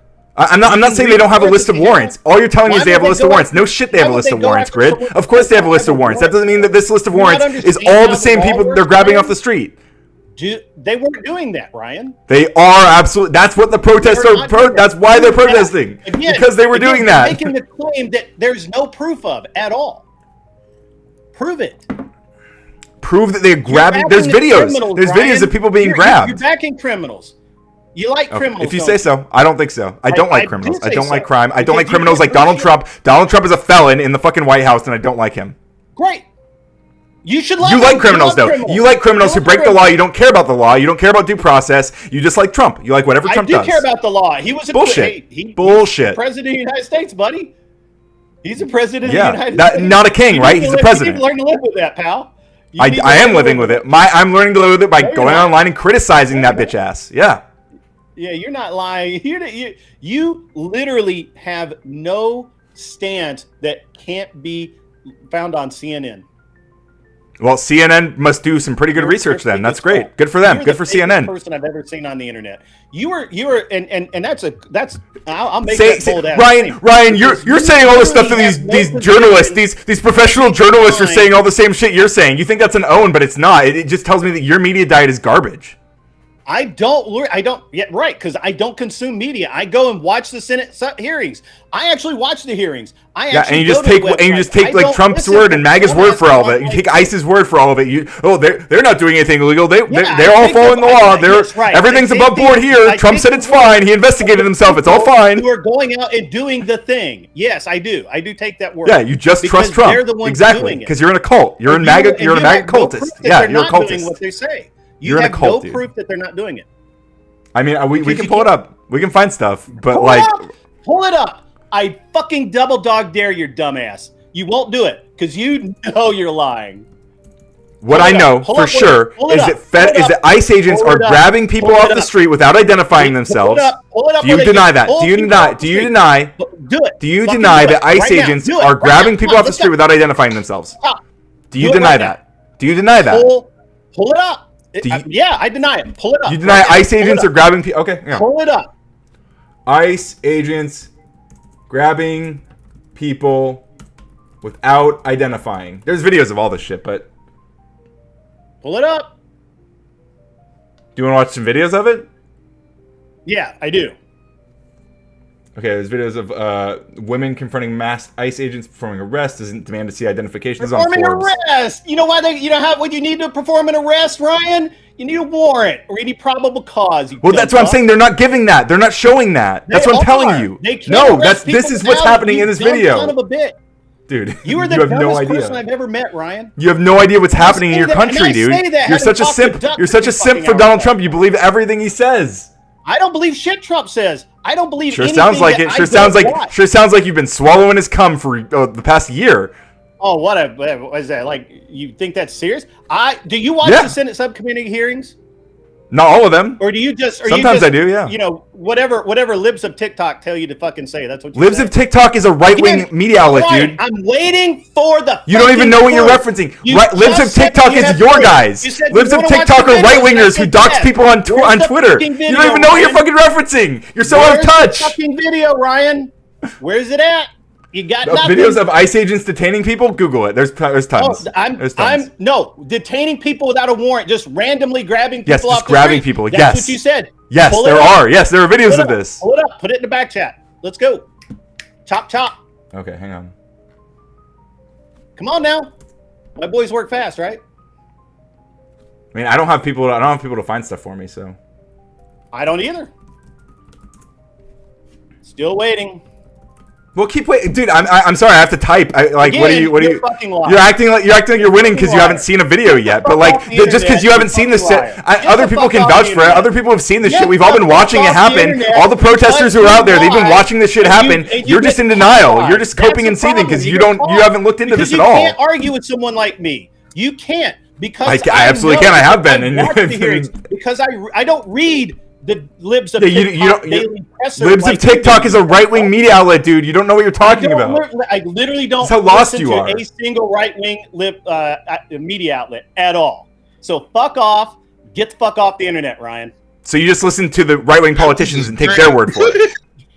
Get the fuck off the internet or prove your shit. Make me, bitch. Kick me off the internet, bitch. You can't make me get off the internet. You can't do shit. You're just screaming. Shut the fuck up and get off the internet. I don't have to shut the fuck. Dude, I'm the guest of honor, motherfucker. To Home Depots and just taking people. Yeah, I don't care about a quote by a political official. I want. That's all you've been talking about. All you've been talking about is listening to quotes from political officials. ICE agents just sees people. Bring me the exact piece of evidence. Bring me the exact piece of evidence. Like, shut the fuck up, man. Come on. I literally have the exact document. Where's CNN You're making saying, just as much of a claim. Here's this guy. There's no warrant. Where's that at? You got that? You got a politician saying that people are doing it? Yeah, sure, okay, I believe that. Has it been happening or not? Did I say, hey, Trump said this? No, I fucking did. Grid saying it hasn't been happening yet. Has people been deported without due process? Has it been happening or not? It's not out the fucking left field, right?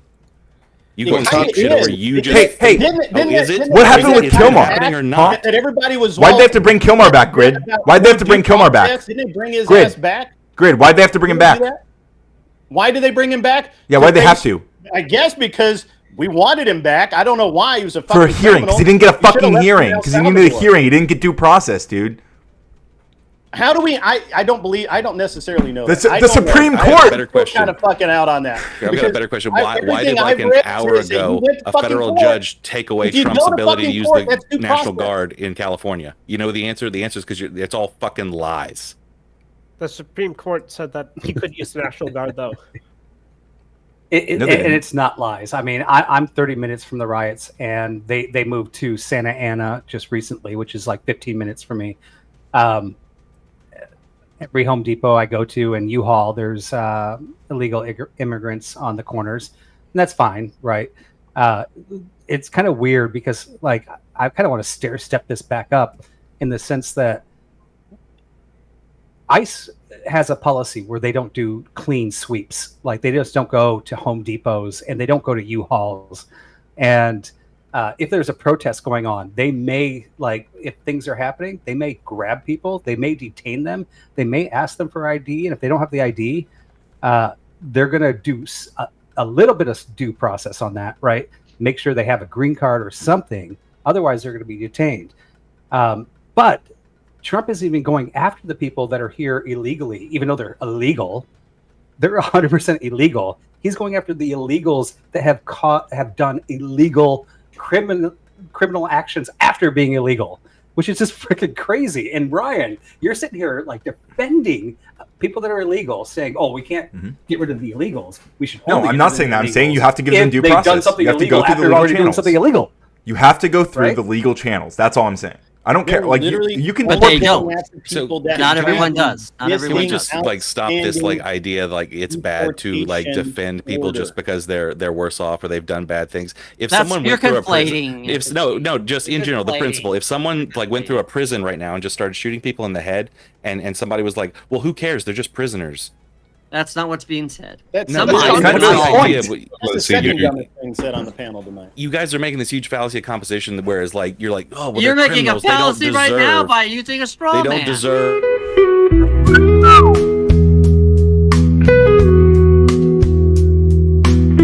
This message is sponsored in part by... Thank you, Chuck. Thank you, Chuck. That was from earlier. He was still testing the dono goal to see if it works. It is working. So please continue filling that bad boy up. We got 3 more to make it to 10. And speaking of, we got some more coming in. K2 Keep on Trucking coming in with the big 5 says, all those illegals that stole Social Security numbers so they can get jobs in that Nebraska food plant and causing pains to the citizens. That's not very neighborly. Yep, and that's why they did a raid there. What's that? I said that's why they did a raid in Omaha. Speedy Lee says, I'm just glad Ryan doesn't blend in with his background anymore. Summer had been good for all. I appreciate it, Speedy Lee. It was actually the lights that I was using. I have these like RGB lights, and they were all on like the bright light because I couldn't I had to like reset them and I didn't know how, and I eventually figured it out. But like what happened was they were all stuck on like the white light setting, but now I've got them like set to some specific colors that show up because I'm actually a pretty tan person as it turns out. That's fair. I know my light can affect whether I look like I'm a caster. In fact, or I was not. on Chaotic Truths panel the other day, and some white supremacist dudes were telling me that I'm not white enough, or that I'm not American because of the way I look. I was like, wow, that's never I never got that one before, you know. Was that Orthodox guy? No, Orthodox guy. Yeah, no, he's usually chiller than that with me, but I believe that he thinks that as well. That's fair. Lawrence with the big 5 says, Sarah, I see Ryan is making someone else mad, and Grid has a reputation of being calm, cool, and collected. Not with me. Every time I see him, he's freaking out, like crying. It's actually, as long as you know what points make Grid mad, you can trigger him very easily. There's a little button. It's hiding, but if you find it, once you push it, it's like full explosion mode. I got my finger right up in there on that button, I guess. When he's angry, he is unbelievably hot when he gets mad. He gets all flushed. He starts kind of bouncing in his seat a little bit. And he's like, yes, when he starts, he does one of these. All the time. I represent the angry gun-toting meat-eating fucking people, and it's a small lobby, but we're powerful. And I'll accept that. You know what my favorite part is knowing everybody's trigger points and what gets them going, and like the mannerisms, the way they start talking, their faces, like Puppet all of Master their You just say mannerisms. Mannerisms. Mannerisms. Mannerism is a little bit better. I think mannerisms is a mannerism. I can't. I have mannerisms. I think this is I a do good have a super quick chat. question Oh wait, for Grid. So the Well, other one- day, Grid, I ahead. saw the crazy hot chick matrix. I'm Yes, sure everybody on this that panel was has shot seen down that, the right? street from me. By the way, like a How I Met Your Mother meme. I looked at that. And we were watching on another panel, and I was like, you know what? That looks like a young Grid. I was like, is that you? I don't know. no, it's not me, but I know the guys in the video. One of the guy who actually is responsible for that video he owned Tactical Response. James, he passed last year, and just horrible. But he was a cool dude. He was a cool dude, and that was shot at Tactical Response, and they were just fucking around. That's why that guy has the pistol on him the whole time, is because they were literally like in the middle of a class, and then they went to lunch or something, and James is like, "Hey, let's do that crazy hot matrix thing you're always talking about." And the guy doing that, the guy that's acting out is, I think he's a Fed of some kind. It's a good story, Grid. Hey, can we go back to that last super chat? That was I don't think we read it.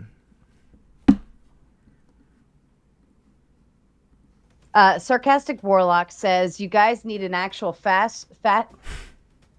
it for me. Fascist. Thank you. Who won't apologize? I can be your hero, baby. I can be your hero, baby. Shame it'd be off tone considering the setup is a straw man from the get-go."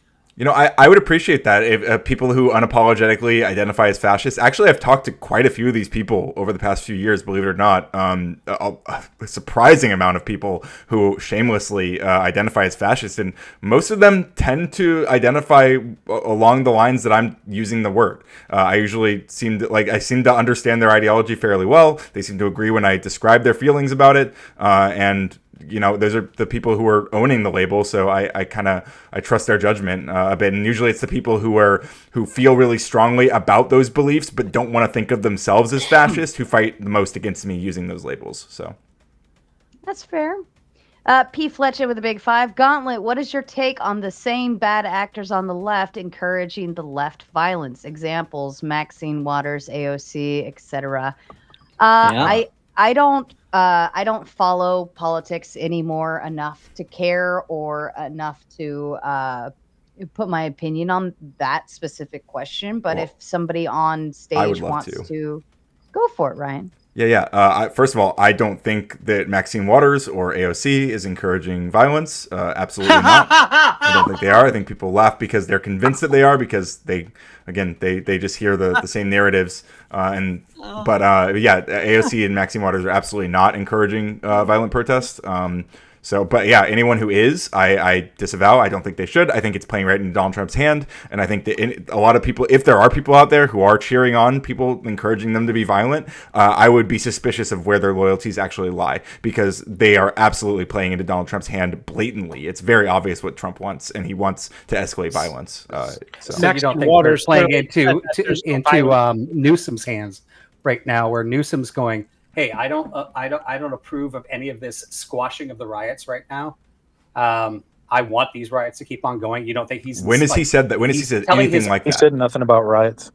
The protest. Newsom has said explicitly, never use violence, over and over. He said it over and over. But what is he doing? Show me the quote where AOC encouraged violence or rioting. Yeah. Because we can do the show me game too. It's funny, you guys. we can yell show me. Allow me to interrupt for just a moment. Evan, I know you have a question, and I have somebody backstage that I specifically would like to bring on. Ask your question. All right. Just kind of like getting to like the point earlier about like the subjectiveness of truth. It just feels like a lot of the early fascists, like they believe that might makes, kind of like what Andrew Wilson kind of like sort of thinks, but without Andrew Wilson having morality as kind of like the Christian morality as the thing, a lot of the fascists were more atheistic. And so I'd say like in this post-truth world, it seems like the whole thing you're kind of like talking about is kind of like the acknowledgement that they could do it, they have the means to do it, but that they won't do it because it's not the right time. Is that kind of like what? Is that kind of like the observation you've made? I don't think so exactly. I think it's to some degree it's that it's like slowly, increasingly normalizing like the more explicit like law breaking and violence.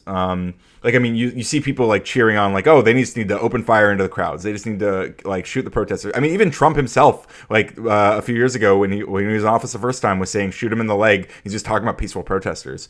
So I think that this kind of normalization of violence is pretty in line with that fascist tendency, for sure. If that's what you're pointing. That was an observation. Never shoot anyone in the leg, and there's no such thing as a warning shot. Yeah. Do you think they're really trying to shut down the protesters, Yes. or do you think they're trying to shut down the people that have jumped in behind the protesters that are causing all the havoc? But hasn't the LAPD explicitly said that they're handling it? Or do you think the protest? I mean, you have to admit the peaceful protesters are not breaking into stores; they're actually protesting. Would you agree with that? Right? Yes, of course. But I also agree. You would agree that LAPD has explicitly said that they can handle it, right? Yes. Don't long you as agree that make the LAPD has said they distinction, can you're handle good. it? We're almost on day 7, so obviously they can't. Evan, are you done, my darling? One last kind of like thing when it came to like your point on like the statues coming up during like the Reconstruction period. I would say that you're kind of like making a causation sort of thing, because during that time period, that's when air conditioning was kind of like created in the South, so people could go and be more productive down there, as opposed to just suffering in the heat and not having like a way to go and industrialize more. So I think like when they got the material prosperity from having more jobs and more like steady income than just agricultural farming and plantations, they were able to put up these statues. Yeah. No. If you follow... Oh, hang on. The statues even have like plaques that say how they're trying to honor the people who fought for the white race. Like there are Which statue? Books on this Effigy, what statue? I could find it. I think it's one of them in North Carolina. Yeah, I read I read like a PDF about this a while back because I was on a debate panel where I brought this up and I had to pull up like evidence, and I did, and I'll have to find that document again. But if you guys follow up with me, I will hunt it down. But yeah, I mean, it's not just that one document, obviously. Like this has been, and actually it is wrong. I mentioned Reconstruction, but I actually probably shouldn't. I think when I dug into it, most of them didn't emerge during Reconstruction. Most of them emerged much later, like specifically in like the 1920s and 30s. And again, but the motivation was pretty explicit. It was saying, hey, like you're not welcome here. Hold up, sir. The 20s and 30s were late Reconstruction. Okay, late Reconstruction, sure. So. Well, but not like immediate Reconstruction, not like early Reconstruction, like not during the immediate process. Give you that one.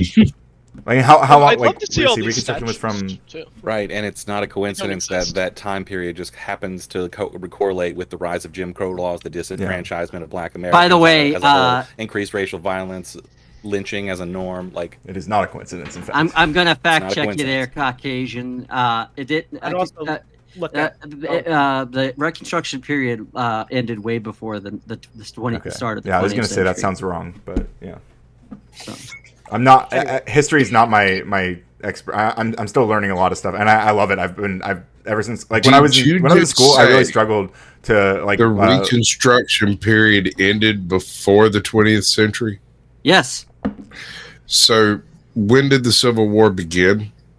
So the Civil War started in 1861, and ended in late 61, and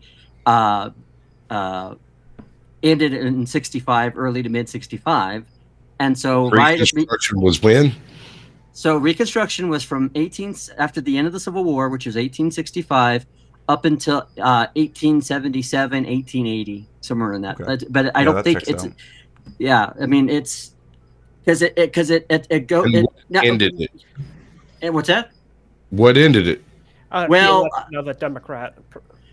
Well, one of the things that ended the Reconstruction era is the fact that the federal government stopped with its aggressive penalization of the South for the war, and as a result, though, you did have a lot of things like Jim Crow laws come as a result of Reconstruction, and the policies lasted and infected into the early 20th century. But to say that it went into that time, it's a very specific time. It's about a decade. That was excellently done. I appreciate it. Yeah. Evan, would you like to tell the panel to have a good evening and all that fun stuff? Have a good evening. Have a good morning or whatever. It was good talking with you all. Ryan, thank you Take for care, Evan. giving me my thoughts. Well, Yeah, of course. good night. Bye, Who we got? Evan. Who's our special guest? Mr. Rob Ding, Noir. ding. Oh my Oh, goodness. yeah. What a nightmare. Hey, yeah. Can I wanted to ask a question before I start. Can you guys hear me? Just make sure my audio. Yeah, We can, you sound Rob. great. Yeah, we can. Sound Is lovely. Coder allowed to donate money to Sarah to get me put in the back so he doesn't get wrecked here? Is that something he's personally allowed to do? I'm too broke to do it even if I wanted to, Rob. Let's I will go. buy the whole fucking panel if that happens. Okay, just wondering. Coder, I do apologize. I was doing another thing with grid and stuff, so I didn't get to hear sort of your hour statement. So if I say anything that you've already covered, I do We've been apologize. talking immigration all fucking night. Yeah. So, but one of the things I heard while I was in the back there, that you said that the chief of police said that they have enough without the National Guard. Is that correct? I said the LAPD did at least. I didn't say the chief of police specifically, but Okay, so Yeah. you would acknowledge that there could be different opinions within the LAPD, and if we had the chief publicly say he wasn't sure if they had enough people, that would be concerning, right? when did he say that? So about 4 days ago, I was watching live, 3 or 4 days ago. I believe it was night 3 of the Democrat-led insurrections. The mass violence that we see occurring in LA and all around the country. Interestingly enough, though, he was asked a lot of questions pointedly by a sycophantic press that was going for a narrative. One of the questions they asked was, do you think that you need the National Guard? And he said, we didn't night 1 and night 2. However, he also was asked, do you think the National Guard will cause an escalation? He's like, I don't know. Traditionally, I've lived through a lot of these riots, and what tends to happen is night 1, it seems to be sort of benign. Then night 2, it escalates, and by night 3, oftentimes it's getting out of control. So we're not sure if we will need the Guard. And his implication that he was making was, 1, not only were they not sure if they would need the Guard, but secondly, he anticipated things getting much worse. So I guess I would ask you then, that seems to be an admission that they weren't rebuke wanting the Guard there and said that he would be willing to use them if it would be beneficial.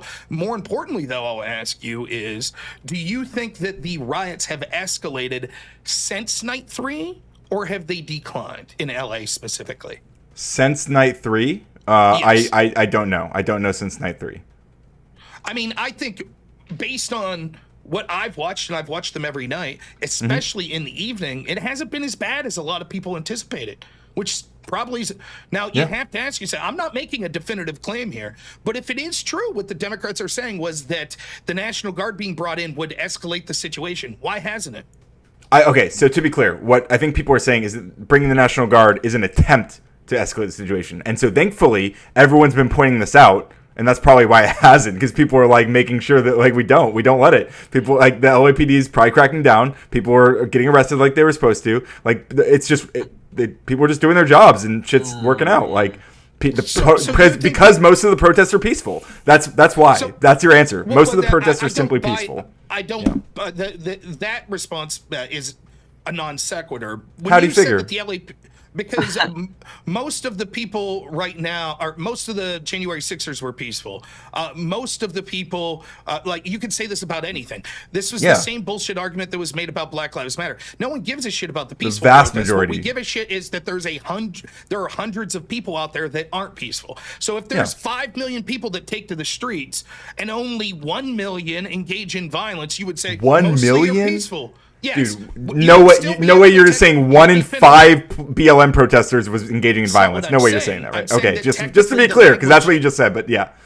I'm saying that technically the language could still be used. Most are peaceful. It's only 1 million. Yeah, but you agree it wasn't 1 in 5, right? It was way a much smaller fraction. He's saying 1 in 5. It doesn't matter if it's a million or I understand. I understand the point he's making. I'm just saying, you agree that it was much smaller than that. It was cartoonishly smaller than that. Right, but you're missing. But you're missing his point, though, which is your point.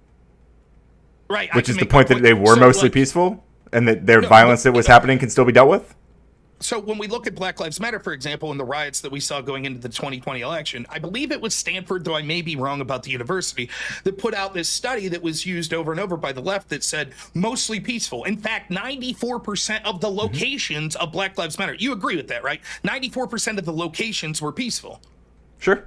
That sounds right. Yeah. Okay. The problem was that meant 6 or 7% weren't, which they said was, I believe the exact number was 223 locations of violence that occurred during Black Lives Matter. Across the entire country during the biggest civil rights protest in American history? That's amazing, actually. That's pretty low. 223 cities engaging in violence is amazing to you?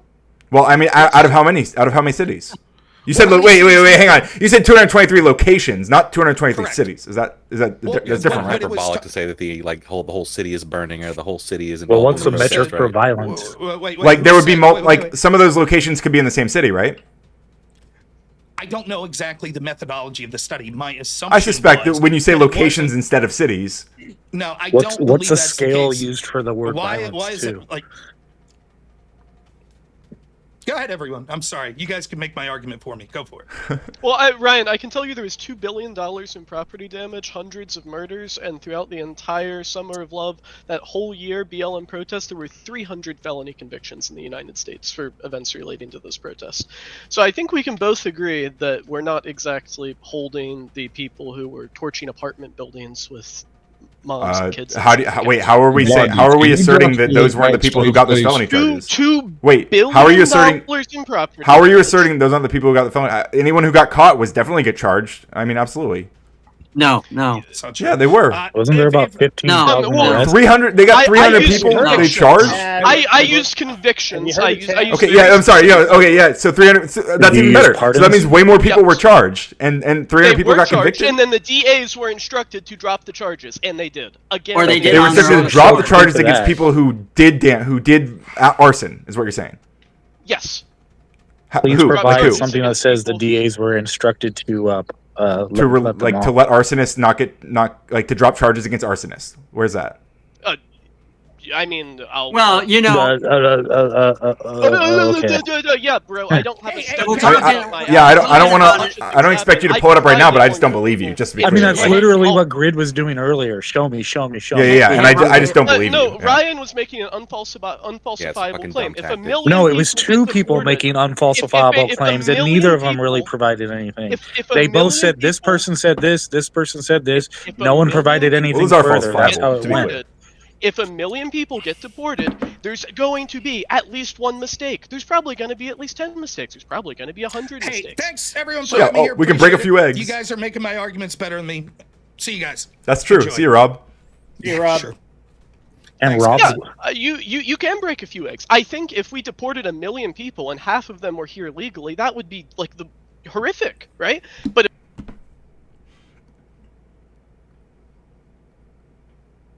Wait, you mean 100 were here legally? 100 legal people were deported accidentally. damn Rob If that raised the happened, white Rob's flag actually early gonna leave. tonight. Here's the thing that we know, Ryan, is that if a lot of these Democrat prosecutors were not going to charge people for stealing $900 of crap from Walgreens, why the hell would they arrest someone burning down a building?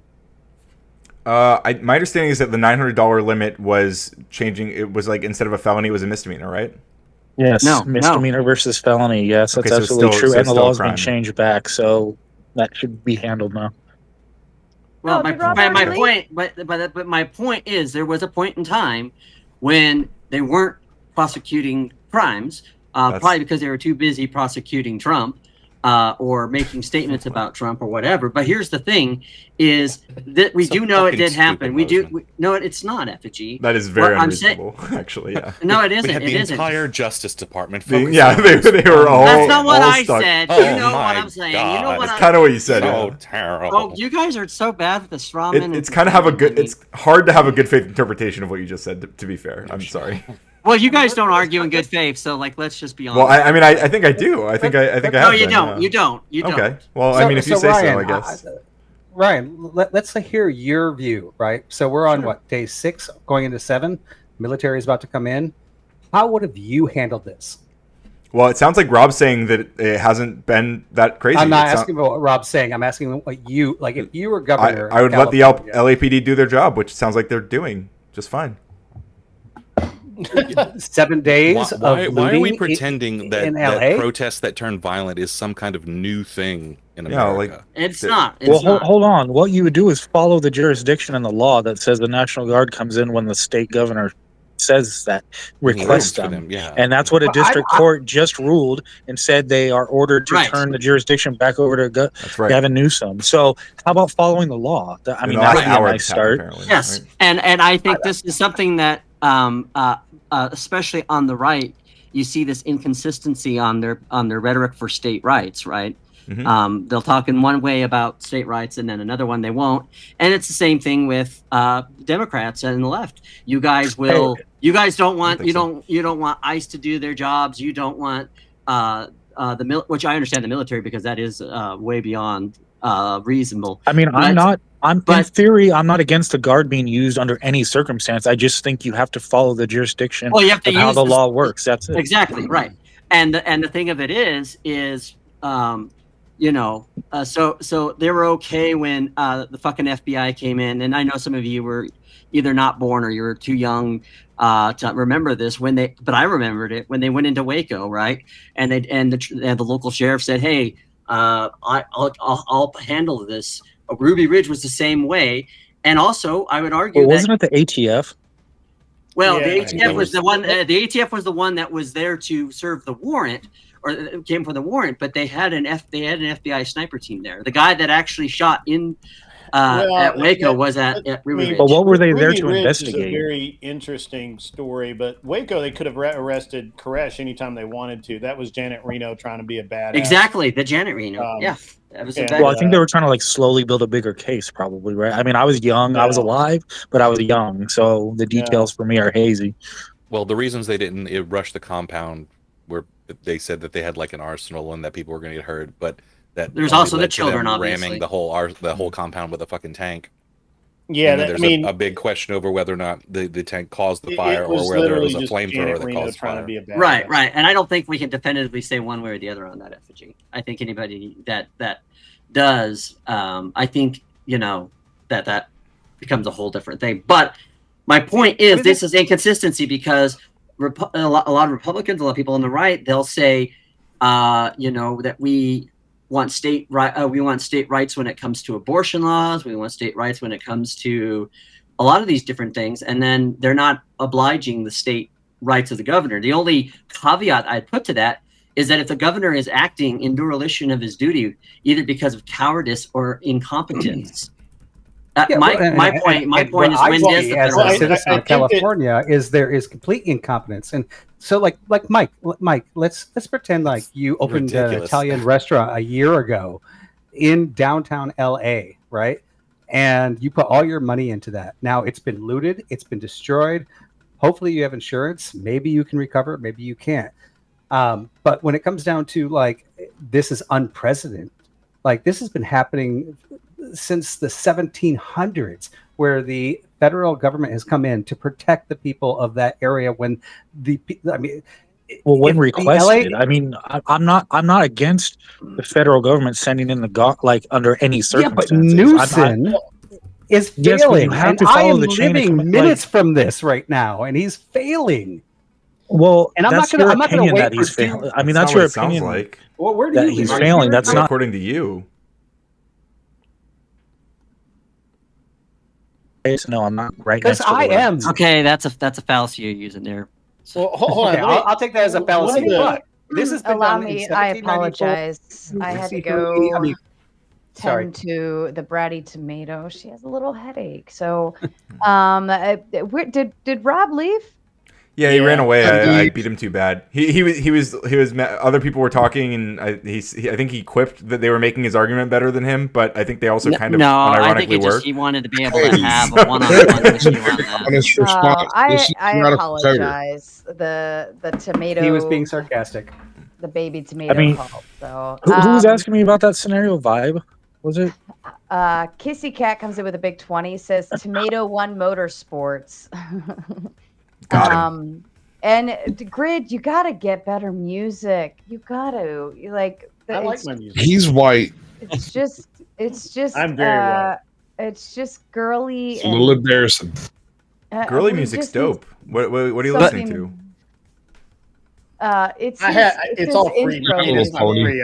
It's all Well, I'm stoked for Sabrina Carpenter's new album. Oh my licensed goodness. music What a so that I queen. don't get copyrighted because I have a license to use that music. Yeah, that's fair. So here's hold on, okay. please. Go ahead, Sarah. We've got a few to get through. Sarcastic Warlock comes in with a big 5. Says Ryan gave the best response. Cheers from the other side. May the argument chip shatter. From a fascist sympathizer himself. There you go. See, they see that I see what they see. You know. And, you see what the fascists see? I Evan do. Lord with the Big 10 says, I wanted to make the comment that most American white advocates are not supremacists because they would be willing to be in an interracial marriage. The meme, don't ask a... Pollock. That's the... Okay, there's a Oh my lot. There's a lot to unpack there. What is that comment related to? I think he's saying that I don't know. he's saying that most like quote unquote white advocates are not white supremacists explicitly because they have like black girlfriends and stuff.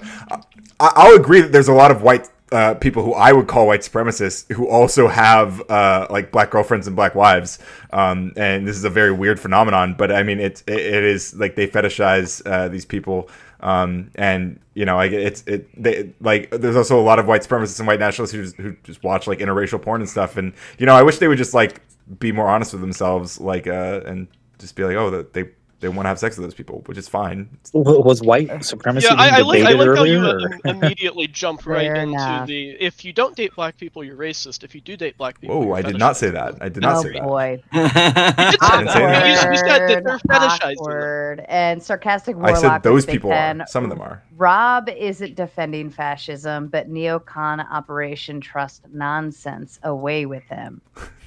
Rob isn't. Was that a boot earlier? They booted Rob. That's what it is. Is that a boot? Sarcastic Sounds Warlock. like it. Can you? He said away with him. That's Away a boot. with him. Yeah. But you weren't even. Das Boot. Well, I left before I was booted. I avoided. I saw it coming and was like, no, the people on my side were really making my argument for me so good. So I was like, what's the point? Right? No, I don't think you're being a little facetious there, Rob. No. Well, a little sardonic. I do apologize, Rob. I had to step away for It's... my daughter, and I had to just kind of leave the panel up to its own demise for a hot minute. It's all right. But it's just when there's a million people talking, it's no one's fault. It's the nature of the panel. The point I was trying to make, Coder, is when it said locations of incidents, I don't know specifically if that was like this suburb of New York versus this suburb. My understanding was that actually it was city to city, but it only did locations because it was withholding the fact that certain of those locations, like Seattle, had like 80 days of violence. And the point is, it's as nonsensical today to say that it's mostly peaceful as it would have been to say during Black Lives Matter that was mostly peaceful. We don't give a shit about the peaceful ones. I disagree with the cause of Black Lives Matter and yet completely support their voices. The problem is we saw riots with near impunity, and it was downplayed by the Democrats who relied on the fact that it was mostly peaceful. That's the argument I'm making. Yeah, so I don't necessarily agree with the downplaying of it, or that people were downplaying. I think people reported pretty extensively on the violence that was happening. It was really well documented, and again, lots of people were charged. Many people were convicted. I think that's what's happening now. People are like, there are mostly peaceful protests. There are some people who are doing crimes, and those people are going to get charged. Those people are going to get arrested. I think what we should focus on is not those people, because we don't have to focus on those people. And as long as the LAPD can handle it, and then they can. And if it turns out they can't, then I'm sure Gavin Newsom would be willing to send the National Guard and agree for the National Guard to come out if they actually need them, which is what it needs to happen for that law that Trump tried to use to be enacted, right? So I just don't see this problem. So do you think that the same was true in the Black Lives Matter riots? That any time that a city National Guard? I don't know every particular case, but yeah, I imagine if there were, for that, if they really needed to, yeah, I suppose they might have, yeah. So if I wouldn't be able to find like evidence of New York getting out of control, Atlanta getting out of control, Kenosha getting out of control, I wouldn't be when able you to say find getting evidence out of that. control, like to the degree that they need the National Guard to step in. Yes. By whose judgment? Well, that's an interesting question. I would say by the judgment that innocent people were being killed and billions of dollars of property was being destroyed, and the police were basically being told to back off because they didn't have the numbers to quell them. Yeah, I mean, I don't know how many. For example, how many people even died? Well, I think there was like I'd have to look up the specific, but at least over 24, I think, died during the Black Lives Matter rallies. Sure, over a few months, right? Over like 3 months. Sure. Like, do you think that it was regrettable that Kyle Rittenhouse used lethal defense and ended up ending people's lives? Sure. Do you think it would have been better if the National Guard would have been there to prevent that sort of escalation? I think that the police that were there, that Kyle Rittenhouse ran up and tried to turn himself into, they probably could have handled that violence if they knew what was going on. Why didn't they? Did know they didn't know that specific case. They didn't know that specific event. Like they didn't know that like altercation between Kyle and that kid, that first guy. Like they didn't know that was happening until after the fact. That's probably why. Well, they might not have known about those two individuals, but they knew that there were protesters and counter-protesters, or more aptly, protesters that were engaging in violence for nights, and then people that were defending property. They knew that, and they were basically told to stand back. By the way, this was all based on the Jacob Blake lie, that people said that Jacob Blake. Yeah, but that has nothing. But you're saying wouldn't it be regrettable, or isn't it regrettable that Kyle Rittenhouse like shot these people? Of course it is. And but like the National Guard being there, if the National Guard wasn't like. Was there and they didn't observe this altercation, then they wouldn't have prevented that either, right?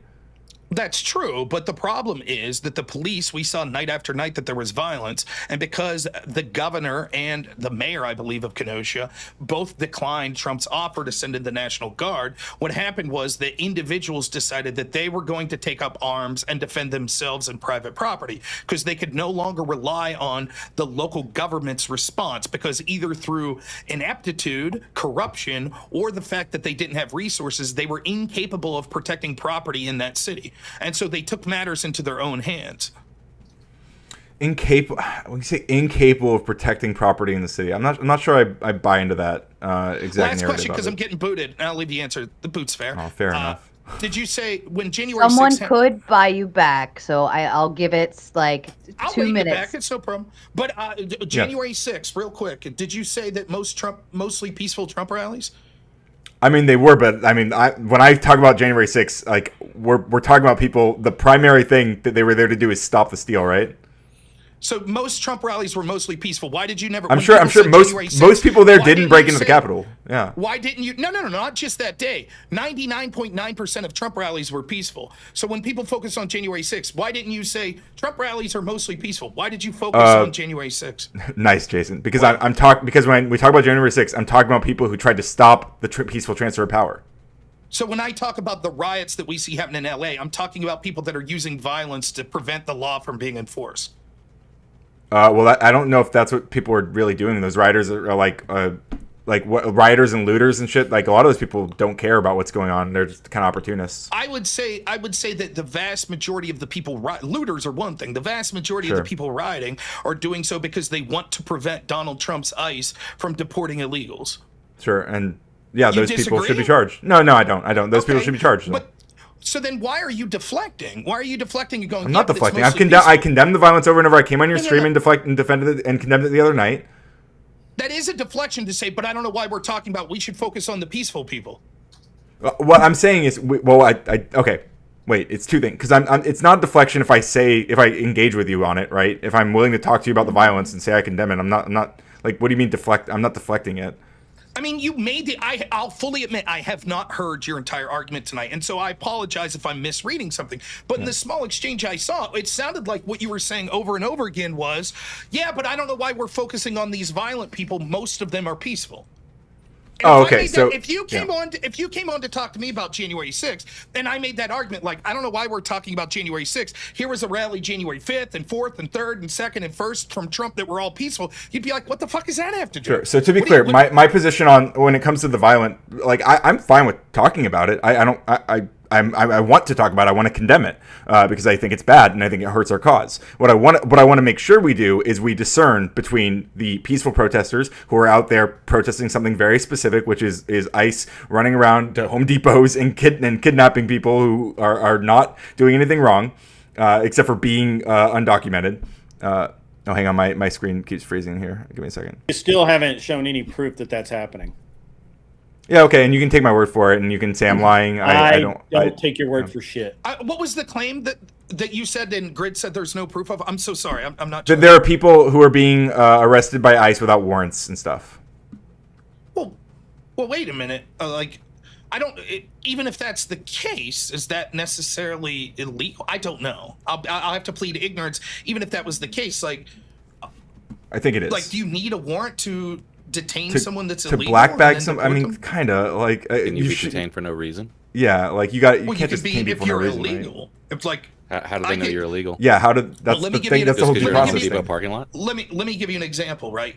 Is it illegal for the police officers to pull me over for a DUI checkpoint? I would say that's an ongoing argument right now. Some people would say yes, it is illegal. I agree. I actually do have problems with that. But I would wonder if you guys ever criticized that before. I do all the time. Yeah. You do? I'll believe you. I don't know you from Adam, so yeah, sure, fine. What? I haven't, but I'm open to it. I don't know. Okay, but there's clearly a government precedent for this sort of thing, right? Sure. I'm guessing most of the people that are out in the street screaming about this wouldn't have had a problem when that was occurring. Do you think they had a problem when it was occurring? If it's true, I don't have proof in front of me, but there was allegations that everyone that was there on January 6th, that the Biden administration made inquiries into banks and hotels trying to get information on all those people. Would you also? Well, I mean, they probably had. I mean, you know, the Oath Keepers had a stockpile of weapons in a hotel like across the river. Well, nonetheless, if what I said, so that it's probably a good reason for them to be investigating who had those rooms, right? Okay, well then, fair enough. Based on the same logic, I could say, well, there were people that came with Molotov cocktails and weapons to these protests, so it's okay to violate due process because it was to stop violent people. They were bringing weapons. Why'd you jump to violating due process? If we're people investigating who got the hotels, that's violating due process? Yes, I would say that the same logic that you wouldn't want everyone to be investigated that was there even peacefully because there were some people that were violent, that same due process sort of argument should apply to January 6th. If there were people that weren't accused of violence or there was no reasonable suspicion of violence, why should their bank accounts or hotels have been investigated? They shouldn't be. There should be people who they suspect are involved, right? Right, only the people. I'm sorry, Sarah. Go ahead. Oh, my apologies. I just want to get through a couple super chats. I also have backstage AM Wake Up and Rinyald from Rinyald's Notebook. If any of you would like them to be on screen, you know what to do. You got to boot somebody off the panel to get somebody on the panel. And K2 Keep on Trucking sends the big 5. Oxycat didn't see the first shout out I did, but I'll try again. Oxycat, where's your milk? Can you play her the favorite horse video? Of course we can. Everybody over on Rob's side, shield your eyes.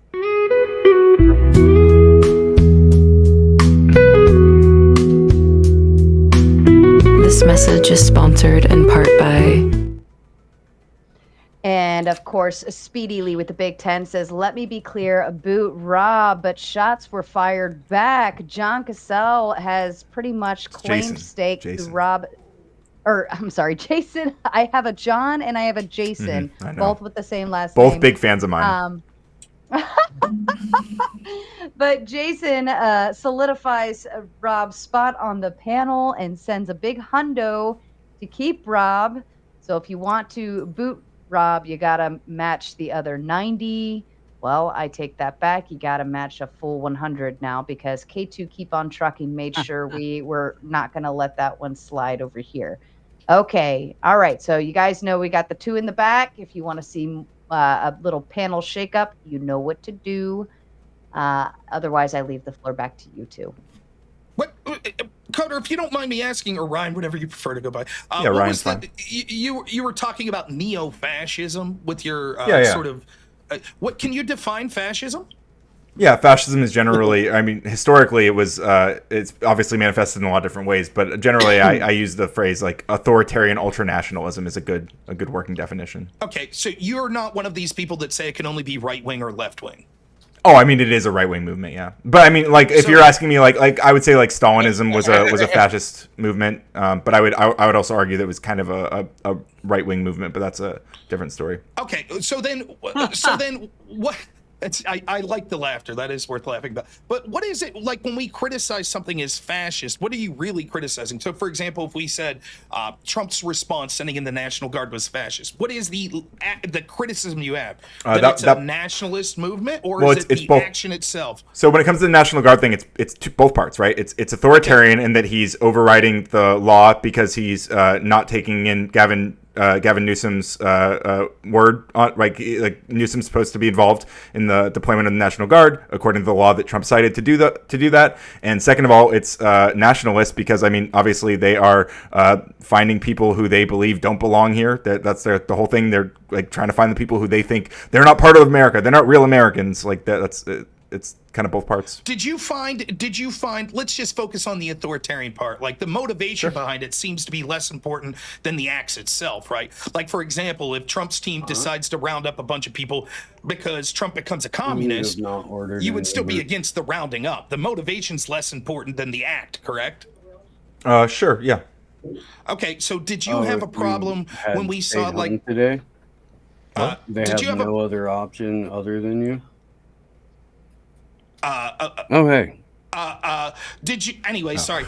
Did you have a problem when we saw like claims through the Twitter files and elsewhere that after January 6th, there were government agencies that pressured social media companies to censor people that had questions about the 2020 election? Would you call that authoritarian? My understanding is that they flagged certain accounts. But they didn't like say like, oh, ban these accounts. There was just like a list of accounts that they were like, these are like shady accounts or whatever. Did they actually say like ban these people, or was there even like an implied? In fact, if you're doing that research, right, for the topic that we're going to talk about here in late June, that at least one judge that looked at the case said it was the biggest attack on the First Amendment that he ever saw. Now, granted, the Supreme Court overruled it for a lack of standing, but the evidence strongly suggests that these social media companies felt pressured. In fact, we saw directly when it came for the heads of Twitter, when it came to the censorship of the Hunter Biden laptop story, that internal communications for like 24 hours, right? What's that? Wasn't that censored for like 24 hours there? Well, it's irrelevant. The point I'm trying to make here is that the people at these companies, at the head of them, felt that they were being fucking really pressured by the government. But my point is, even if we just say it was just flagging, isn't that sort of an anti-free speech, sort of authoritarian thing that the government did? Well, it depends on what they're being flagged for. Well, let's say criticism, saying that the 2020 election would, I have to be careful, we're on YouTube, I don't want, saying that there were problems of a magnanimous effort in the 2020 election. You get what I'm saying without using the I mean, I don't know if that's all they were flagged for. I'm not sure. But let's say it was, for the sake of argument. Would that be okay? Actually, you don't even need the sake of argument. You have congressional testimony where they put this out over and over throughout the course of months. And Matt Taibbi and Michael Schellenberger and a number of other high-profile journalists were a part of it, and they showed all of the internal communications between the federal government and Twitter. What specifically did they say? Specifically saying you need to remove their internal emails showing. You can go back to the Twitter files, as much of a limited hangout as they are. You can go back to them and you can look at internal communications between the Biden administration and Twitter executives where they're highlighting specific accounts, where they're highlighting specific tweets saying this has to go, this isn't okay. We would prefer, and yes, they do kind of couch it in a little bit of more nicer. So they're not just saying this has to go. To be clear, you're saying they're couching it in language, so they're not saying that it has to go, right? Okay, it's an implied directive with the threat of punishment on the back end. So didn't Trump actually explicitly ask for tweets to be taken down? What else you would expect? Because do you think that people are going Sarah, to give I've got to jump off. I've got. Okay, I'm going. Yeah, I'm going fishing. I got to get up at 5 a.m. Take care, Grid. Hope you catch a lot of fish. You guys have a great rest of your night. Enjoy the See you, Grid. Enjoy the rest of the train wreck as it unfolds. I think we're having a perfectly cordial discussion. Okay, we'll talk to you soon, Grid. What's that? We'll talk to you soon. I want you to touch me, baby. Didn't Donald Trump explicitly? Oh, yeah. Go ahead. You got 10 minutes in the back, okay? And then let me just put just to make sure. Crazy Rooster. No. Hello?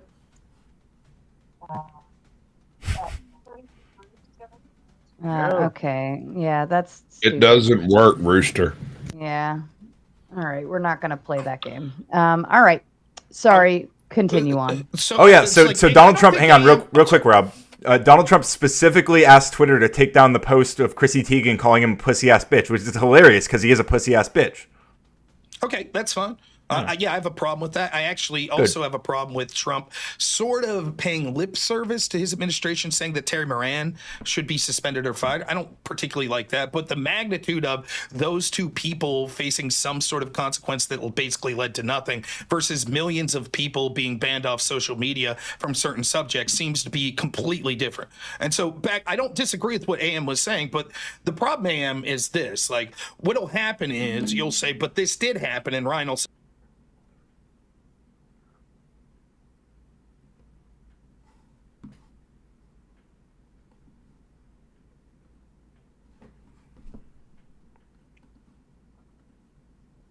when the Biden administration pressured social media to censor posts because they contained what they thought was disinformation about the 2020 election, do you think that that's authoritarian and something that we should criticize?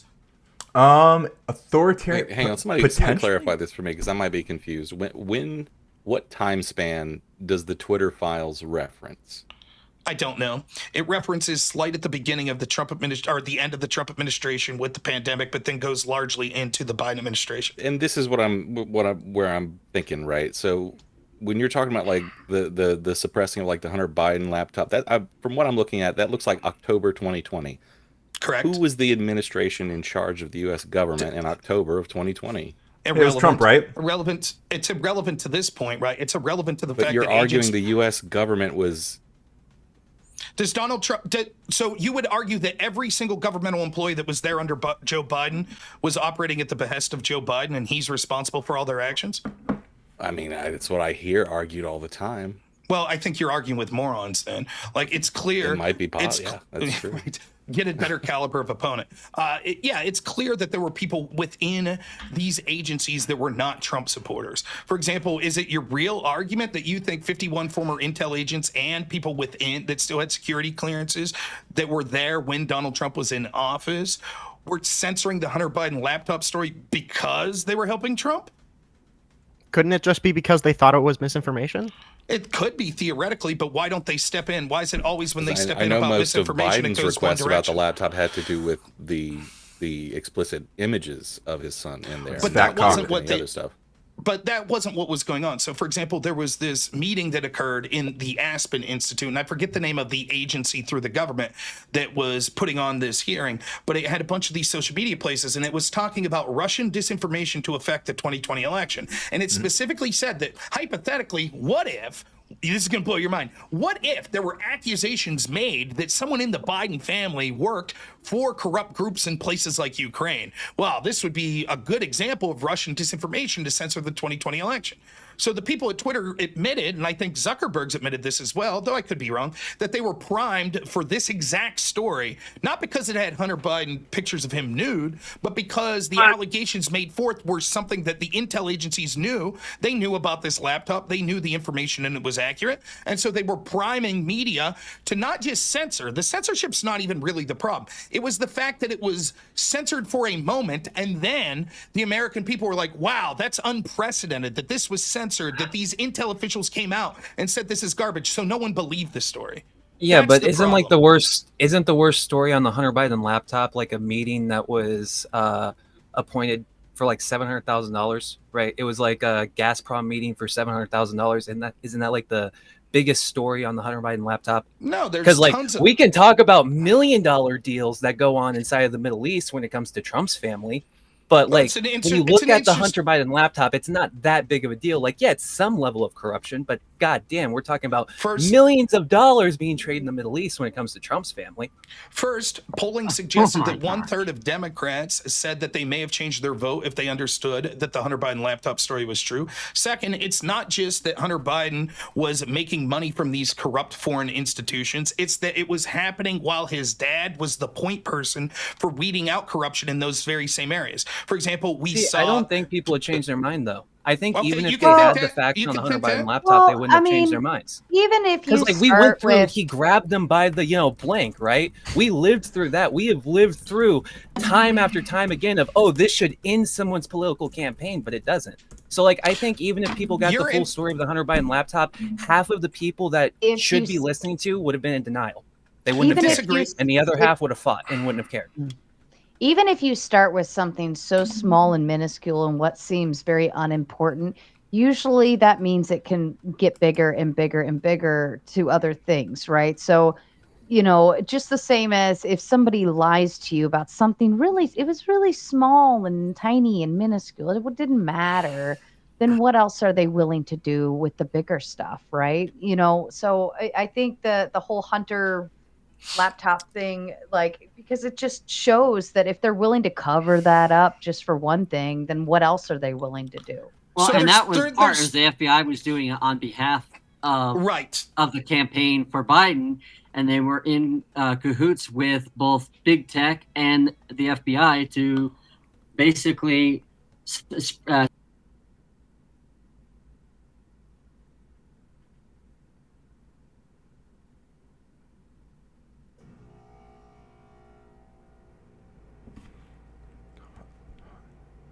I'm going to go to the bathroom real quick. Seems like you guys have got this one down, so I'll be back. Yeah, whoever that was just talking there. The real story here is it doesn't matter if it would have changed one vote. What matters is that our government agencies were putting their thumb on the scale of the election in order to attempt to help one party win. That's the problem. Post hoc justifying by saying, well, we don't think it would have changed votes anywhere is irrelevant to the whole conversation. However, if we delve deep into this, no, it's not just a matter of, it was as simple as he made money at Gazprom, but haven't people in Trump's family made money as well? The problem was the exact nature of this political attack. One, when you look at what this was saying, it was saying that Hunter Biden did things like work for, and I'm quoting now, the spy chief of China, which most people in this country would think were the biggest foreign adversaries that we had. Secondly, it showed that the attacks on Trump, other than the pandemic, that were the most successful and the most used by Democrats, were his connection to a hostile foreign power. So if it turned out that actually Joe Biden himself said Zlochevsky, the guy that was running Burisma that his son was working for, was working as a hostile Russian oligarch, that would seem to take away one of their biggest offensive weapons against Trump and prove him to be a hypocrite and a liar. And the last thing was, I'm open to hearing any discussions of corruption of the Trump family. Can you show me him, or for that matter, any president in the history of this country that has issued a quid pro quo to the tune of any amount of serious taxpayer dollars to force the firing of a prosecutor? Can anyone show me in the history of the United States that ever occurring? And not just a prosecutor in a foreign country. Right. Well, not just a prosecutor in a foreign country, but leave them answer first, and then we'll get to the... Hang on. Wait. I remember Donald Trump making a very good phone call in 2019. Me too. Right? I remember him making a very... So, like, in my opinion, that is a certain level of pressure when you literally have a president calling the Ukrainians, like, hang on, very wait, much wasn't implying one, to do shit. the difference was one was official State Department policy and one was a president looking to get dirt on his political opponents? Wasn't that the difference of those two Okay, situations? several things. Well, Show me the I mean, official... from the executive branch. Show me the official State Department policy before Joe Biden issued that quid pro quo. Go ahead. What do you mean? A claim was just made that it was okay for Joe Biden to issue so a quid... if it's Let me directly finish, benefiting please, Donald please, Trump, let me if he's finish. trying to find Please, dirt let me on his finish. political Amos, opponents, what the let hell me would that show be? you. Why you guys keep doing this, pull out the evidence out of your ass right now, saying when we're bringing up a subject. Yeah, like, I don't have I love how you guys are ignoring the whole point of what Rob is bringing I up. love how you guys are all ignoring me when I try to interrupt and tell you to be we should quiet. apologize for that. Shame. You should. Yeah, Shame true. on you. Okay. Go ahead, Rob.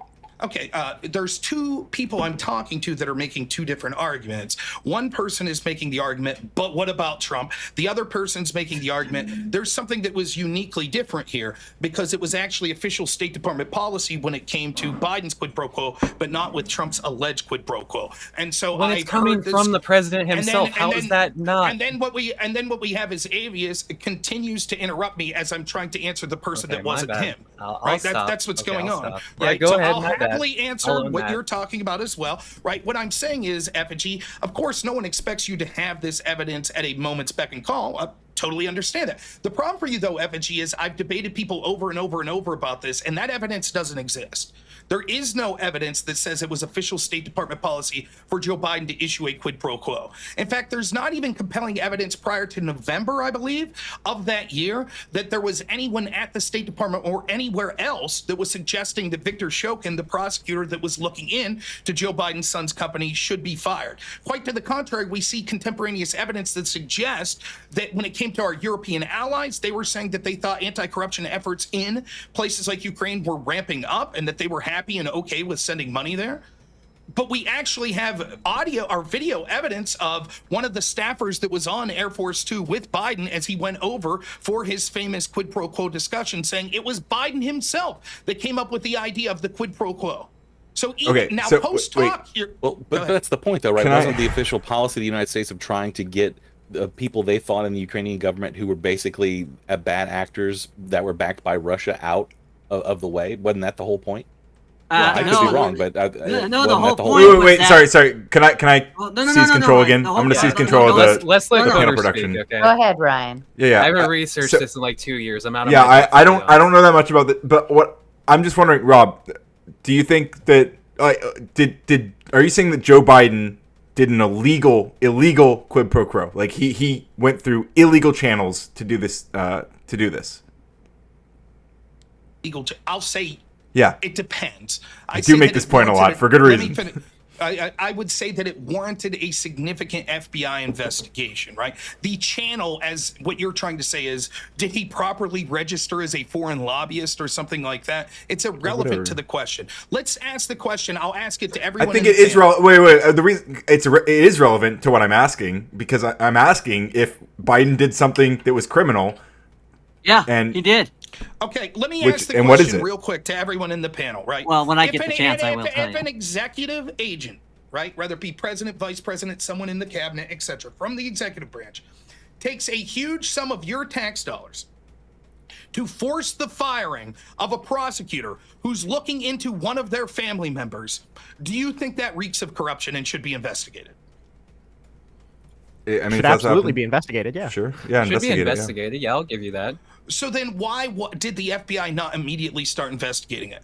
Why was it that this was basically covered up? And why did the FBI then go the step further and seem to prime social media companies that stories that would show that going into the 2020 election would be Russian disinformation? I mean, as far as covering up the Twitter files, I feel like it's a completely understandable explanation to say, like, yeah, the story of Hunter Biden dropping his laptop off to this blind laptop. Yeah, it sounds like bullshit. Okay, it just sounds like bullshit. And not sharing it to anybody and making sure that nobody can corroborate that. But that doesn't feel super believable to me. Now, the fact that it did turn out real, that is a problem, and I think it's unfortunate that the story was censored. But to be fair, it also kind of gives people reason to be like, hey, this story sounds kind of fishy. Like, I can understand why people would say, hey, this reeks of all of the tellings of misinformation, even if it wasn't. Okay, can we hang on? Okay, we're so off the rails. We are so off the rails. Like, I think if we're gonna switch the topic, can we let Rob ask the question? Just real quick. I'll be quick. Yeah. Okay. Go ahead. Before we switch. Did you think it sounded believable that a germaphobe like Donald Trump rented a hotel that Obama once stayed in to get pissed on in a bed? No, I don't. Stranger things have happened. And yet, all the media reported on that. Look, crazy things happen. He peed on someone.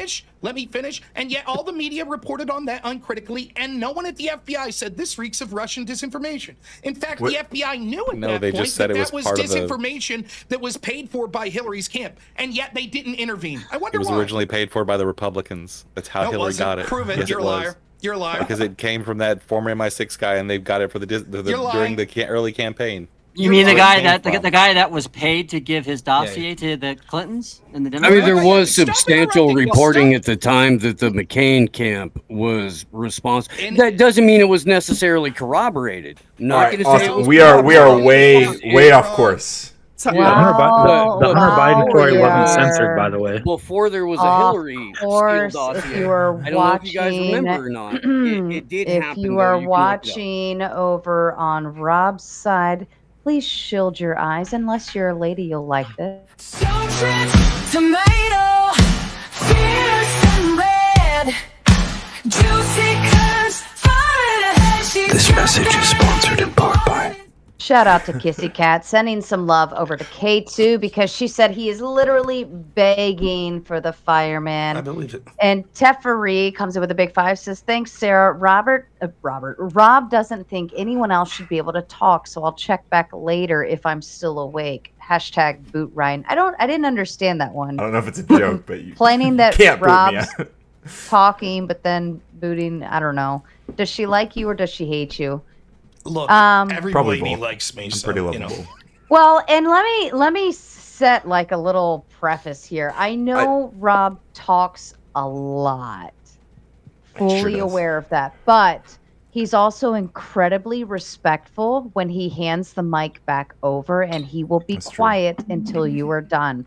And that's why I allow him to do the way he does, because when I say stop, he stops, and he's very respectful. And that gets you a long way here. If you continue to interrupt people and do all that stuff, I'm probably not going to be as nice. Calvin Collage with a big 10 says, please, libs, do not allow Rob to railroad you in half-truths. He is not being honest that Trump was actively using his DOJ and personal lawyer, Rudy, to go after the Biden family, private citizens. Shots fired, Curious. Rob. What say you? There's no evidence that he was using the DOJ. There is evidence that Rudy Giuliani was looking into this situation in Ukraine. Here's what happened. Trump got impeached for inquiring as to Biden's quid pro quo, which everyone here admitted, or at least tacitly was silent, when if we had someone in the Trump administration or any other administration that used $1 billion of our tax dollars to force the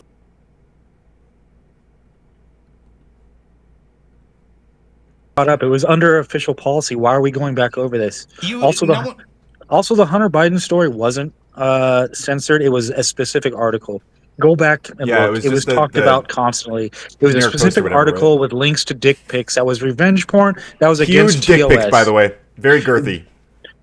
Twitter requested take out the links to the revenge porn, and we'll put the article back up. They refused. But the story itself was not censored. It is such a Isn't lie. there literally an email exchange between the Biden administration and Twitter saying you have to remove posts about the Hunter Biden laptop? I'm pretty sure. No, the article, not posts about the story. The article specifically. Yeah, so there were people posting about the story. People posting about the story were not banned. Or you could post about the story. You could talk about the story. You were allowed to talk about it. Look up the archives on Twitter. It was constantly being talked about all day, every day. Everyone was talking about how huge Hunter Biden's cock was. Everyone said it. Once again, it took place in 2020, so you cannot say that the Biden administration did anything. This is not an administration. It wasn't the Biden administration. It was allies of the Biden campaign. though. Yeah. Okay, I apologize for interrupting. Like Sorry. the wind now. Huh? And of course, here's the thing. I want Ryan to answer my question. I was trying to, What's because I your wanted question? to answer the question. He was talking about whether Trump or whether Biden did something illegal. I think we got and here's what he did, Ryan. The quote unquote quid and I know you guys, for some reason, have like a memory hole where this clip went out, but he was on video in front of people, and he bragged about the fact that he told the prosecutor in Ukraine that he was going to withhold United States aid unless he was going to stop if they fired the prosecutor investigating Burisma. And if it was reversed and it was Trump, all of you liberals would be losing your fucking minds. You do not understand the difference. You don't What's the understand difference? between official policy and a quid pro quo that benefited Trump personally? So no. But what I'm saying. Yes, that's the difference. No, you guys are Why missing would we the point. keep going on circles in this? Look, because you guys are ignoring the bigger. This is all 4 years ago. No, you're ignoring official policy versus personal gain. So it's official policy of the United States. To ignore the super chat. Shout out to Naomi with the big 5 to say, "My love, I love you too, Naomi." Okay, Yeah, Naomi's Ryan, did you want to interrupt in there? I do want to interrupt. I want to bring it back because I think Poseidon in chat made a great point that we've let the topic go way off the rails, and like what we were talking about before we started talking about fucking Joe Biden is we were and Hunter Biden's giant dick is that what we were talking about was the current administration setting soldiers on American urban soil like that's not a big deal, which it obviously is. It's a huge deal. Promise 5 seconds. I'll just finish with this. You guys keep asserting it was official policy. You're wrong. By the way, it was official State Department policy. It was official State Department policy for Donald Trump to issue his quid pro quo. No, it wasn't. Yes, it was. And that's See, the same amount of proof. You No, it fucking wasn't. liar. I'll investigate. I'll follow up with you, Rob. I'll investigate this. I will. I'll look into this. Yeah, go lose the Pisco again. Yeah. Rob, did you move your mic away from you? You're coming in you are a little quieter all of a quieter. suddenly. Oh, let me check and see what happened. There. I just Maybe. want to be able to make this point because unless you guys are, I guess you completely have memory hold the fact, because it sounds like you're saying that it's official state policy for an acting vice president who is in charge of our state policy with the foreign nation to withhold or threaten to withhold aid to another country if they don't fire a prosecutor. How is that official state policy? What do you mean? We meddle in foreign countries all the time. Like, calm down. Let him answer. Let him answer. So my that's my point here is that unless you can say that that's what is the case. Now, there are cases where there were Trump obviously just undid all aid for no reason. Why do you have a problem for undoing aid for a reason? No. You are missing the point. Like always, I'm asking you. Is it illegal? Is it illegal or official state policy of the United States for a sitting vice president to threaten to withhold aid to another country? And he bragged about it. He was glib about it when he was asked about it. To do so by the president, right? So I'm just reading. I'm just reading a USA Today article. He was in charge. Hang on. No, Hey, you're mixing up illegal with like ethical. You can say it's unethical that we meddle in foreign country business. So you think it's period? legal for a vice president to do what he did then? Wait, look, I'm looking at USA Today. I'm reading USA. Yo, calm down. Calm down. Could I ask where the constitutional I'm taking the steering wheel. authority for that is? I'm taking the steering wheel. The USA Today. This is a headline, and maybe they're lying. It's possible, I guess. But the headline says, "Fact check: Biden leveraged $1 billion in aid to Ukraine to oust corrupt prosecutor, not to help his son." So, is that fake news? Remind all of you again that interruption, talking over each other, and all of those things just doesn't fly by my book. It just doesn't fly. If you continue down this path, I'm going to make you all raise your stupid hands like children. Okay, Ryan, you asked a question, I believe. If somebody one at a time wants to respond, that'd be great. And then I want to bring it back to what's happening now. Sure. I'll respond. It's a joke, right? The Biden State Department or the Obama State Department and sycophants there said, we know that Joe Biden's intent was for good reasons. He forced the firing of a prosecutor that was looking at his son. And the argument is, oh, it's okay. He did that for good reasons. You would never give Trump that same benefit of the doubt. By the way, just to illustrate how infactual you are, I just want the audience to think of what one of the other things they said, just so you can see who has more credibility in this issue. Ranting Mike and others, I believe, have said the following. The reason that Twitter decided to censor the New York Post story was because the New York Post, a newspaper, had dick pics. So Links when to you them. went to Links the to the dick newspaper pics. stand, when you went to the newspaper stand, there were dick pics. No, No, the links to article the had dick links pics. to the. He said specifically Links. links to the You're dick lying. pics. You're Where are lying. these You're dick lying. pics? You are lying. I said You can look them up, links. Sarah. You're lying. It was Okay, censored. fine, It whatever. was censored under the hacked material policy. The reason that Twitter gave was we thought that this material may have been hacked. They did not say we are censoring this. So they because broke we think there TOS potentially. Oh, so now you ignore the fact that you bullshitted I said and lied broke to everyone. TOS in my Now original statement. I said it was a TOS issue, buddy. No. So no, chill when out. You said it was a TOS issue because it had dick pics. So That's it's still why a they censored TOS it. issue. So you lied. Okay. Admit- We So it's a gotta pull it back, TOS guys. issue. Say I lied. Well, it's Okay, a let's- distinction. Say with you're a difference. stupid. All right, you're killing Liar. me, Smalls. It's a distinction with a difference. Rob, I'm turning your difference mic up. being pics Sorry. or links or GTFO. whatever. But what Rob is saying is that there was a link on the New York Post article, because there was, to some hacked materials. Mhm. They were all censored secondary from the New York Post. New York Post wasn't showing anything inappropriate. ranting. What you're doing is you're trying to make a distinction without a difference. Wait, hold up. there's Did a the dick pics distinction with be a part very of the major hacked difference. material? Oh my God. I don't want to talk about the dick Ranting pics Mike, anymore. I'm going to say this one final time, okay? My patience is getting like this thin. Please stop interrupting. When somebody's making a point, let them make the fucking point. It's a long ass point. I don't care. It's their point. I can answer it in 10 seconds. Can we get into that's what she said? To the Thank it's a you. long point. Can we? Can I ask a question? Yeah. Okay, I just wanted to make sure about something on this. Okay, so if we're saying that the problem with what Trump did is that he withheld congressional aid, and that was illegal because the president can't withhold congressional aid. Why wasn't it the same when Joe Biden threatened to withhold congressional aid? Well, no one's saying that it's necessarily illegal for the executive branch to withhold congressional aid. It's an argument that was made, but quid pro quos are done all the time. That's regular negotiating posture. There are tons of times that you could point to when an executive branch says through their State Department or other intermediaries, the money that we've agreed to give you, you will only get if you meet certain benchmarks, right? The problem with the Biden situation in particular was that it seemed clear that there was an incredible personal benefit to Joe Biden. And that benefit came to fruition, by the way. They got rid of that prosecutor. New prosecutor came in. One of the first acts the new prosecutor did was drop the charges against Joe Biden's son's company.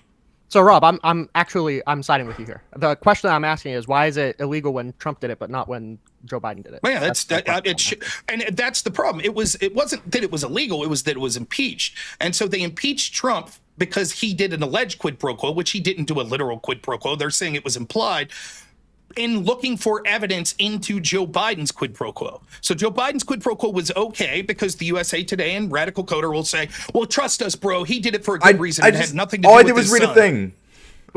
I'm not saying I know any better. All I did was read a thing. I said maybe it's fake news. Come on, bro. He's just following He's a good articles. reader. He reads very fluently. I'll give you that, Coders. I like reading. I love learning. Learning is radical. But I'm Chat GPT/radical coder. I just know a lot of people were pointing out like the difference is that what Trump did was illegal. But I don't understand like why that they don't have a reason. How that's the difference. I mean, you could say that the aim is different, or like direct State Department policy or whatever. That could be a thing. I don't know the merits of that, but I'm saying like, how would that make it legal? Well, the parallel collection goes a long way as far as that goes. And Rob, you know this is the operation with FISA courts, wiretapping, all that kind of stuff. That was parallel collection. What happened with the Ukraine thing? There's a gentleman named John Kiriakou. Are you guys familiar with John? No, Kiriakou? we're not doing it. We're not going down another fucking rabbit hole. No, listen. Well, this is part of the postmodern neo-fascist playbook. It's to avoid having actual conversations. Can I bring it back to maybe something you want to talk about? Would you think that it would be fascist type behavior if Newsom himself called on the National Guard? Or is the act that Trump did it over Newsom? Or is it the act that just deploying the National Guard in the first place is an act of fascism? So I'm not against necessarily like deploying the National Guard. So no, I'd be okay if I mean it depends on why he's doing it. I might disagree with his reasons for doing it, but it wouldn't necessarily be like illegal or authoritarian. So you would say then that anytime the president deploys the National Guard against the wishes of a governor, that's what would be authoritarian? Yes, a little bit. At least it's characteristic of authoritarianism. But I understand that like this is what happened with the Brown v. Board, right? Like after Brown v. Board, like they sent the National Guard. Like with George Wallace, right? Yeah. But like, I mean, the goal of that was to protect black children from white supremacists who wanted to attack them for going to school. I would say So Brown v. Board of Education was a little bit different because they had to march in because the states were directly going against the orders of the Supreme Court. They were told to desegregate. They weren't desegregating. They had to deploy the National Guard to force desegregation. But nonetheless, the argument would be... So they're going to enforce the law rather than breaking the law. Well, Yes, but that's exactly. They it's were in there the eye. to specifically enforce the Constitution. It's in the eye of the not what's beholder, happening right? right It's in the eye of the beholder, right? Like, would No, I you don't say, think so. regardless of the Supreme Court, let's assume that Trump packs the Supreme Court. He puts now there's 15 justices, and they all say like, yes, Gavin Newsom has to allow fucking white people might do to it. maraud and take over black people. Then you would say, in that world, if we get a Democrat president after that and says we're sending in the National Guard to prevent this, you would say that's authoritarian? The Supreme Court spoke up and said that they have to be allowed to do this? Wait, so I would like I'm I'm a pretty little sure lost. that it's not necessarily illegal to deploy the National Guard over the governor as long as you invoke correct. the Insurrection Act, right? Yeah, but he didn't do that. Yeah. Well, So I mean, but it would- again, it would depend we're on whether or making not that was done. the I think legality in the Civil question. Rights Act, in the Civil Rights era, it was. The legality is secondary, I think, unless I'm misreading this, to radical coders' morality argument, right? That sort of it is authoritarian in its I mean, face. like I think the we're it's authoritarianism one. is Okay, hang on. It's one thing you could characterize as authoritarian, and then it's in a pattern of things that Trump does, which is almost always he regularly hedges on the edges of the law, like trying to assert and consolidate executive power to himself. Like he's authoritarian, like in spirit. Like he does this shit all the The time. federal court did just deem it illegal, by the way. It'll go to the Supreme Court. that's true. The appellates just overruled it. So the appellates, like 20 minutes before I came on, overruled that court and said that, yeah, the injunction was stopped. So I guess to answer the legality question, that's simple. I guess we'll see. And if the court rules that it was legal, then you have no leg to stand on there. So I would think that you're making. I would still say that like the way he went about it, I think it was authoritarian, like in character. I would say so. So yeah. then but then it has more to do with like a morality of it, not the legality of it. You would agree with that? Regardless of how the Supreme Court rules, you're going to think this was authoritarian. But I would say it's like a willingness to bend the law into his interest. I would say and to play in the edges of the law, because I think there's a lot of debate about whether or not this is like obviously it's going back and forth, like debating whether or not it's legal. I think this is a very common theme with Trump, is that like we're playing in the edges of constitutional law. I mean, it's curious how that keeps coming up. Yeah, right. It's curious. It is curious how your It is a little subjective curious. beliefs. I actually want to hear It is Spicoli. curious. Well, Go even ahead, Rob. I apologize, the Rob. Supreme No, Court, finish. the conservative Supreme Court keeps having to bring this up, right? Because like keeps on getting brought up to them. It's kind of curious how that happens. Your curiosity means nothing to me. The fact that we have a bunch of people, my please curiosity interrupt again, stems from- please. All right, my bad. Go ahead. No, Avis. By all means, I'm you're doing just so saying, stellar tonight. Go my ahead. curiosity stems from the fact that when you look at Obama's term, we didn't see this type of behavior, right? We didn't see the blue Supreme Court constantly making decisions on the behalf of Obama. So that's where my curiosity stems from. We didn't see the Supreme Court rule on behalf of Obama for Obamacare. We didn't see the Supreme Court intervene in terms of challenges to the Smith Modernization Act.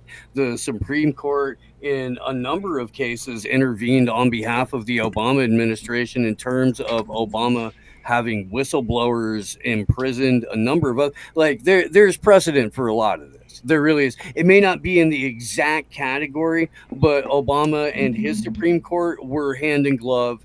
It's a pattern in DC. It really is. Rob, you keep hitting your mic. I swear. Maybe like something's going on. I'm it. so sorry. It might be. I need to get a new aperture here I think that it's springy, so maybe that's what you're hearing. I'm sorry. Yeah. I'll try to keep metal it. plate over your lap. That's okay. Rob. If I could,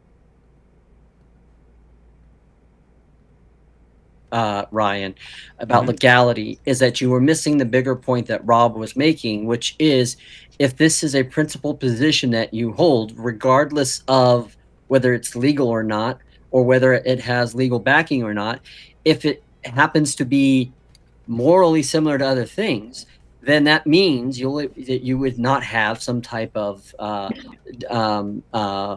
dissonance on your side. That's what he's trying to point out. If we're comparing if you make these kinds of things, that would happen. So if we're comparing unleashing the national or using the National Guard to quell allegedly mainly riots, but obviously there weren't enough riots for that to make sense right now. So it's, I would argue, to quell protests, to disincentivize people from protesting. If we're comparing that to people or to sending the National Guard to protect black children so they could go to school, I think morally one of these is very obviously much more acceptable. Let me answer this question, because I don't think you're going to give me an answer, but you probably don't think people's property or their safety is worth upholding either, then, huh? Of course I do. So if you have cars that are on fire, you have police vehicles Do we being not have damaged, that you wouldn't step in for that? I don't think that we wait. I think that there are plenty of enforcement arms that are already dealing with those problems. That's what it seems. You mean the fact that there was a highway shut down by a bunch of guys throwing rocks at police cars? You call that being contained? You call that being? I mean, even Gavin? Yeah, I mean, is it still shut down? Is that? Wait, hang on. No, let me go back. Let me go with Mosman. David, Is that highway still shut down? One at a time. Yeah, true, Spicoli. Spicoli, you're why don't you hop out and Yeah, you fix sound your mic crazy and come right now, back but in. It yeah, sounds please terrible. try again. Mosman, is that highway still shut down? Yeah, no, yeah, it is. No, it's not. But guess what happened? There was also the National Guard that was. Did the National Guard? Wait, did the National Guard fix that? It doesn't matter if they fixed it or Doesn't not. it? No, it doesn't. Why not? Think people realize I think it how matters big the pretty much. I think LAPD it's exactly militarized. Because if the LAPD handled it, then that makes my point. LAPD handles riots probably more than any city. Yeah. Calvin Collage coming in with a Big 10 says, Rob's lying again. How dare you, Rob? Trump could not ask Zelensky for a Biden investigation because Joe was presidential candidate, and FEC law prevented Trump for asking foreign nation for a thing of value in connection to a U.S. election. I'll leave it open to you, Rob. I could dispense with this in many a way. One, under this interpretation, what Calvin College would say is if you are a criminal in the United States, all you have to do is announce that you're running for president, and that means that the executive branch is no longer allowed to ask cooperation from any foreign governments into any potential criminal investigations into you. Second, Joe Biden was not the formal elect at that point. He was just someone that was looked at as a potential competitor to Donald Trump. Third, the Obama administration, during the run-up to the 2016 election, frequently asked our foreign allies for evidence into potential Russia collusion that was targeted at the Trump administration. Fourth, can you show me the FEC fining or announcing that there was a violation against the Trump campaign for this? It is an absurd statement to think that the executive branch cannot cooperate or ask for the cooperation of foreign institutions into criminal investigations because it would be a thing of value that could affect the election. Calvin, I love you for pushing back, but I hate you for making us sit through that. I moved on. I mean, he's not wrong. But Rob's not wrong. To go back to the point, I mean, would we really say that like throwing rocks at police cars and like a car burning is a big enough threat to go over the governor's head to deploy the National Guard illegally? No, that's not what I'm saying. See, now you're conflating my point, which is now, and this is what we're doing, and this easy gets into whataboutism. What I'm trying to say is I'm looking at what Ryan is saying, because he just said, yeah, to protect black kids from being able to go into school, that's a good thing. And I'm saying, okay, isn't it good then? Because unless you guys are going to make the case that the police had it completely handled, and if that's the case, then it was an action of them being told by politicians not to do something. There's either an official policy that did not, whatever that is, and that would still be put on the state, and that's why it's something that makes the left look bad. It's I think Ryan's point was they were actively defying the Supreme Court. Not it wasn't about like the level of violence or what they could or couldn't handle. It was they were sent in because the police force were not cooperating with the law. And people could make a claim for the same thing with For the LAPD? No, yeah, with the LAPD and with where no, you would have to show me the law. What do you what? You would also kind of have to show that the LAPD is not a fully militarized. Yeah, they're a military ready to freaking wreck shop on literally any unsuspecting freaking weirdo at any moment, because they're really good at that, and they're kitted out for it. But well, also, I mean, again, I mean, they signed the Insurrection Act. There is legal justification there. That's a very big distinction between the two things. There's legal justification to go over the governor's head in the civil rights era. There's not legal justification, as it stands right now, for Donald Trump to go over the governor's head to deploy the National Guard. And why? Why is that? Because the U.S. code that he since the last cited time requires the it going National through the Guard governor. Marines were deployed to L.A. It's been 33 years. You got to celebrate the really big anniversaries. And so now we have Marines in the National Guard back in LA. People are cracking skulls, and they've got brand new flags that are fresh out the box, and all kinds of NGOs and all kinds of nonprofit organizations that have funded the brand new signs of the fresh-faced little protesters. And oh boy, it's the summer of love all over again. And hey, I don't know what that was. I don't know. I don't either. Fan But fiction. K2 keep on trucking. It's sending the summer of love with the Big Ten just to talk to Kissy Cat. Haha, Kissy Cat. My meal was over. Had to wait on my trailer. Did my pre-trip. A swing to barn doors shut, and then slide my tandems up. Jokes on you. Take that, I love Kissy that Cat. They communicate to each other via super chat. It's lovely. You guys can try that over over at my channel too, just so you know. So no, I think this is the issue with deploying the National Guard, right? Even on the 6th, the first day of protesting in front of the courthouse, 30 people were already arrested, right? The police were already acting. They were already getting the agitators out of the way, right? Were there people still setting fire to the Waymos, and was things getting pretty out of hand? Yes, but it was only regulated to a few city blocks. And once those people got dispersed, they would arrest the people that tried to stay behind. They were getting 30 and 40 guys each time they dispersed one of these crowds. That's the issue of deploying the National Guard. It's a question of, was it actually necessary? Because even when you look at cases like Seattle during the Black Lives Matter protests, right? Super Blue Seattle, they let Bellevue get fucking destroyed, raided, all the shit like that, right? But all those guys that went and did the raids, they got like 3-4 years of prison time afterwards, right? Even the ones that they didn't get at the protests at the time, they waited like 6 months later, knock on your door, you got taken by the police, right? So you can't really make the definitive statement right now that the police weren't doing anything, because from my perspective, they were arrested. I didn't say they weren't doing anything. But if I may, two things. One, the Chaz zone's not going to help you, because that's an example of when the I wasn't talking about Chaz. Okay, well, you mentioned Seattle, I assumed. The Chaz zone, for example, Yeah, I was they talking about stood Bellevue down specifically. Oh my God, you keep interrupting him. Let him finish. Go ahead, Rob. The mayor or whatever allowed the Chaz zone to occur. And unfortunately, we saw a 14-year-old African-American that was killed in that Chaz zone. That should have been an incident where Trump should have deployed against the wishes of the governor and mayor, the National Guard. The other thing is, I think, I could be wrong, I'm willing to have anyone correct me, but isn't sort of the primary justification for the sending in of the Guard, it was to protect federal officials and a federal building. And so the argument was, it's not necessarily to prevent the Nike store from being looted, it's that federal officials are lawfully going in and making ICE raids, right? They're being attacked, and the LAPD was unable to protect them at that moment. And so we sent in federal troops to protect those federal officials. What would be the argument as to why that shouldn't be allowed? He should have signed the Insurrection Act. I mean, it just wasn't legal in the way that he did it. Well, we'll see. If the court says you're wrong, then who's right? You or the court, Rinyalt?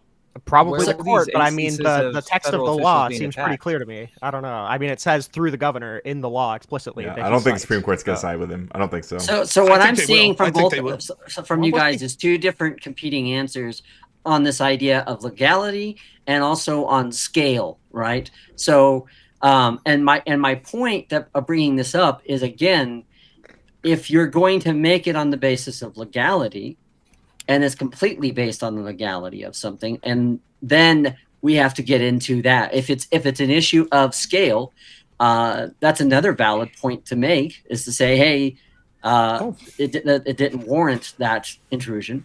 And of course, I think the other one that you guys aren't really hitting on is that Trump obviously did intervene with the state's ability to do their job, for whatever reason you want to ascribe that for. So, sorry, Sean. Who would like to read this? May I?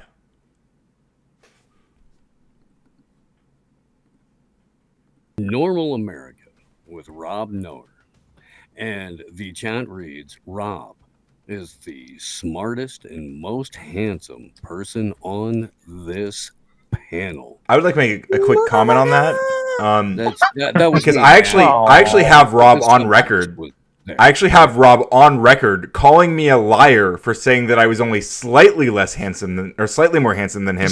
And what he said was, what he followed that up with was that I was much more handsome than him. So this is just another example of Rob Noor coming on the panel and spreading misinformation. That's true. I can't argue with that. Let's do this. You're gonna go. Number one for the if you want to continue on, ladies and gentlemen, you have one more super chat to meet. And then we will get our DGen Power Hour, and I'll keep going. But if you don't match that goal, then Sarah goes night-night, and I'm okay with it. Number 2, I'm going to start a poll. Who is more handsome, Rob or Ryan? Okay? Don't fail me. Who is more handsome? And we will If you're watching on my side, go over there and vote. A little bit, yeah. If anybody wants to come in from either side and vote, the poll is up. Kissy Cat probably wants to see it. The harder I'm staring, the more I'm going with me. I voted for Ryan, so I'm gonna vote. Yeah, for Ryan. I would say Ryan, because he's definitely got the late '90s, early 2000s CW teen WB look going on. Oh my god! Trial for the One Tree Hill reboot. You are. You can vote. You can vote for Ryan if you choose to vote for the dog. He gets the double option there. But Rob does have a dog too, who is quite adorable as well. She's Dog probably fans up bigly. sleeping. We're not She going to is. wake her up. Yeah, I'm I have beyond 3 sleeping dogs too. in the house tonight 3 because dogs. my wife's sister's here. One of them's a Pyrenees. He's giant. He would knock over my whole setup if he came in. But Nice. That would be nice. That would be nice. My 2 little fluffy ladies are upstairs snoozing as well. And dear Lord, you guys have less than 2 minutes to make that one last super chat goal. Literally, you just have one more. One more. Are you going to let $5 stand in the way of you in 1 hour? Don't do it. I promise you, it's not worth it. We shut down early the other night too. 1.5 minutes. is there? 1 second. Mm-hmm. There may be I'll be honest. I was trying to send a super chat. It won't let me. I don't know why. I really am. While they figure it out, I actually have to pee again. I'm sorry. I'll be right. I gotta go to the little coder's room. So. You got a little tiny bladder. Let me see. Let's see if it makes sure it works on my end here. Yeah, I'm seeing it on my end. Maybe it's just you, Rob. Maybe because you should. There we go. Jason Cassell sending in the big 5. You guys always wait literally till the last freaking minute. I don't know why you do it, but you guys should stop. You get me all high anxiety over here. You get me all It's the like, build. oh my god, To build it up. And K2 Keep on Trucking says, Coom. JB sends the big 2, trying to buy us out, but didn't make it with the only $2. You got to hit it with the 5 to hit the goal. Jason Cassell hitting in with the 5 to hit the goal. Kissy Cat saying, win dogs. Yeah, we'll see if we can get Umbreon on screen here in a minute. Last super chat, Coom. EOD sends a big 5, says, kick ranting Mike double the time because he talked back. Well, I can't double the time unless you pay to double the time. So I'll put 5 minutes back there unless you pay another 5 to double the time. Okay? It's not that hard. Who's typing and making noise? That's my fault. I'm so sorry. Hear me picking up Oh, and I'm going to yell at you, Rob. Jesus. I brought Umbreon for a cameo. Aw, for shout out to you, Kissy Cat. There's hold on, we got to do full screen on Doggy. He's like, what happened? I was sleeping. Hi, hi, Umbreon. See, the little doggies work great for getting like them on camera. You're so cute, dude. When they're big dogs, it's you got to like lift them up and everything. And then Naughty German with the big 5 says, keep it going. All right, you guys have purchased your DGen Power Hour. Ranting Mike is backstage for 5 minutes at this time. Outside of that, I'm going to leave the panel. I'm going to kick the panel back to Ryan. And if you want to kick something off, and then you guys can go from there. So does anyone, I guess, does anyone here disagree with my characterization of the postmodern neo-fascist movement? Like, I'd like to kind of talk about the main topic here. I guess for Rob, if you want me to back up, because I know you weren't here. I missed that too. Please reiterate that. Yeah. Let me give so very quickly. This is the definition I'm working with. Okay, it's the fusion of postmodernism's weaponized doubt with neo-fascism's drive for rigid hierarchy, and it produces an authoritarian politics that rewrites reality in order to rule it. What do you think about that? I would offer a very different definition, but I understand where you're coming from, and I'd like to hear you explore it a little bit more. Yeah. So some of the examples that I pulled up. So I pulled up some examples of Trump joking, like, knock the hell out of him. I'll pay your legal bills. Maybe I should run for a third term. He who saves his country breaks no laws. Long live the king. And it's like, well, he's joking, right? He's joking, but like, he's also kind of not joking. Right? He's also kind of not joking. I think he's joking until he's not. Exactly. He's joking up until the point where he has the political capital to not be joking anymore. Okay, so first off, in the words of the great Norm Macdonald, that sounds like a bunch of fucking commie gobbledygook to start with. Like, we'll go with that. Oh wow. Oh my. So like the idea, the idea of like postmodernism. So the core tenet of postmodernism, me being a redneck that doesn't understand philosophy that well, would be something akin to real truth doesn't exist. All truth is subjective. Sort of. It's more of a critique of objective truth, as far as I understand it. It's that when people claim that they have the objective truth, that should be met with extreme skepticism because of the nature of language and stuff. It's closer to that, I think. Okay, so then give the second part of your definition again. So we should meet people with extreme skepticism that claimed. Do you yourself believe that objective truth exists? I don't know. Shouldn't we meet that with skepticism? Yeah. Okay. Now, the second part of your definition was, I'm so sorry to have you repeat it, but I'm just trying. No, it's okay. You understand? It's sort of a long definition, so I'm just trying to wrap my head around it. Yeah. Let me pull it back up. Yeah. The neo-fascist drive for rigid hierarchy that's the main thing. Rigid hierarchy and producing an authoritarian politics. Right before that part, you said something about rewriting reality or something like that? Oh, no, that's after. So it's neo-fascism's drive for rigid hierarchy that produces an authoritarian politics that rewrites reality in order to rule it. So it's really about like the power grab of the narrative control through power grabs. Yeah. So it seems like there's some internal contradictions within your own definition. Right. Elaborate. So, for example, the beginning part of it talks about sort of this postmodernist reflection, or I forget the exact words you use. Mm-hmm. Then when I ask you to like, well, what's the core tenet of postmodernism? You're like, well, basically, it's a critique of objective truth, and we should be critical of anyone that claims objective truth. Mm-hmm. And then at the end, you're like, it leads to a rewriting of reality. Right. Now, the implication there would be you know what reality is, hence you know what objective truth is, which you just got done telling us we should be skeptical of you for making that claim. I agree. You should be. I like where you're going with it, and I agree. And so just to be 100% clear, I think you've hit the weakest part of my definition, and I really appreciate you catching on to that. But like so I wanna explain to you a little bit more about the root of my what I'm pointing to is or what I'm alluding to is Jordan Peterson's postmodern neo-Marxism, right? And I would say that he was kind of doing the inverse of what you're pointing to, and that he was arguing he was using postmodernism or critiquing postmodernism for what you're saying, like or what you initially described it as. He was strawmanning it in that way.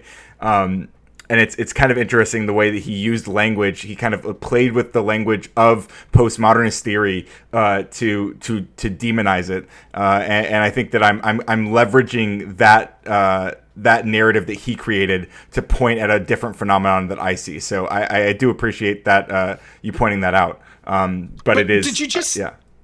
It seems like you may have just said Jordan Peterson made a critical error when identifying postmodernism, and now I'm leveraging that error for my statement, which is this. I assume this isn't a statement you made like flippantly. This was your statement that you made, crafted for the entire panel. And I think absolutely. that again, far beyond the panel.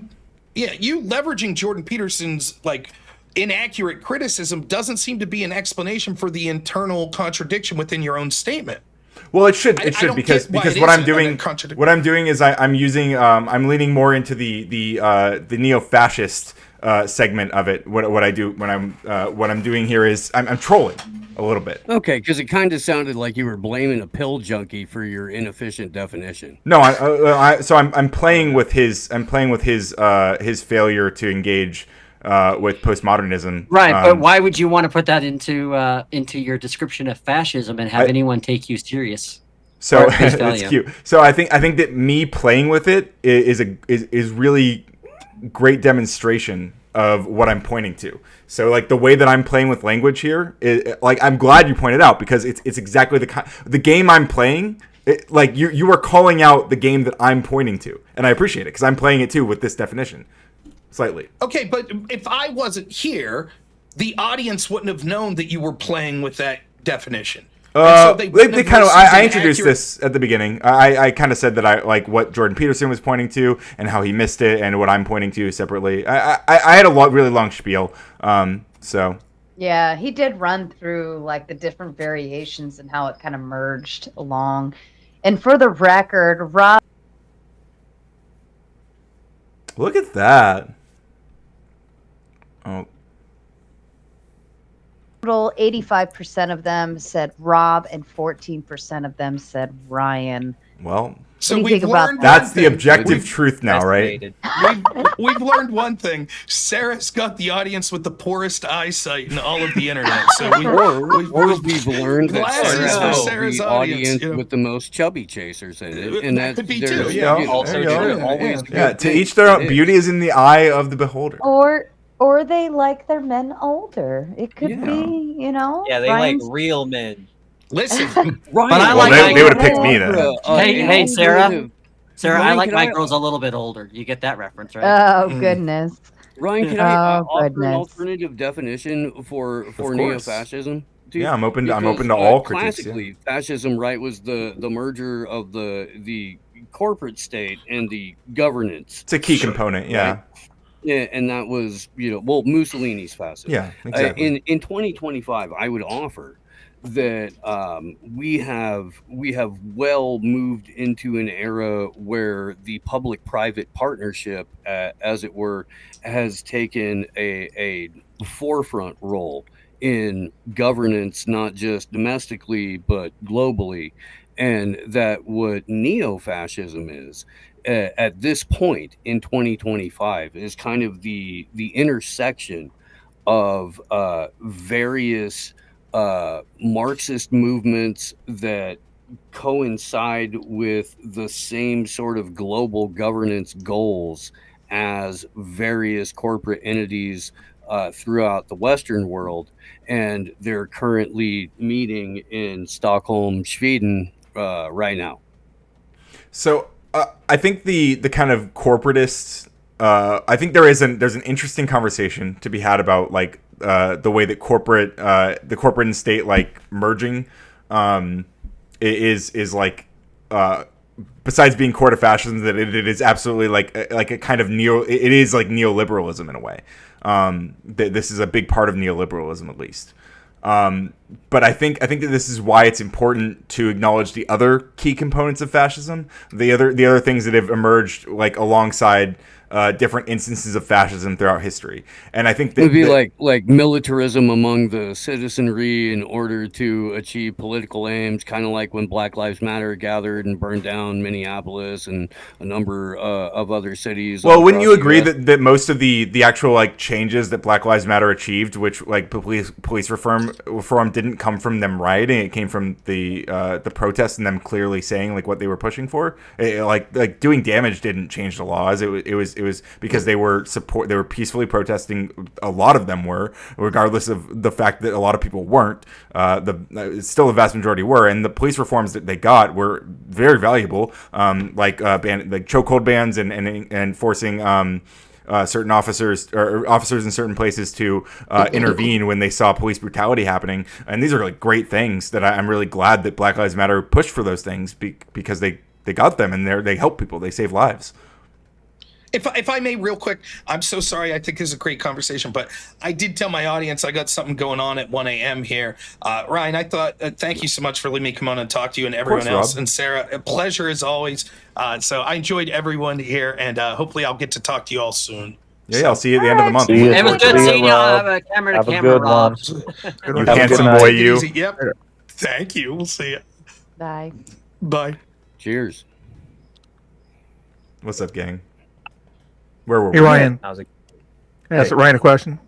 How many police officers did LA lose since 2019? I don't know. Oh, that's a good question. 2,000. How many National Guard people did Trump send to LA? 2,000. 4,000. Or was it 4,000? Oh, it's more now. Okay. I think initially it was more 2,000 2,000. Yeah. Wait, so they lost 2,000? Like, what do you mean they lost 2,000? 2,000. What?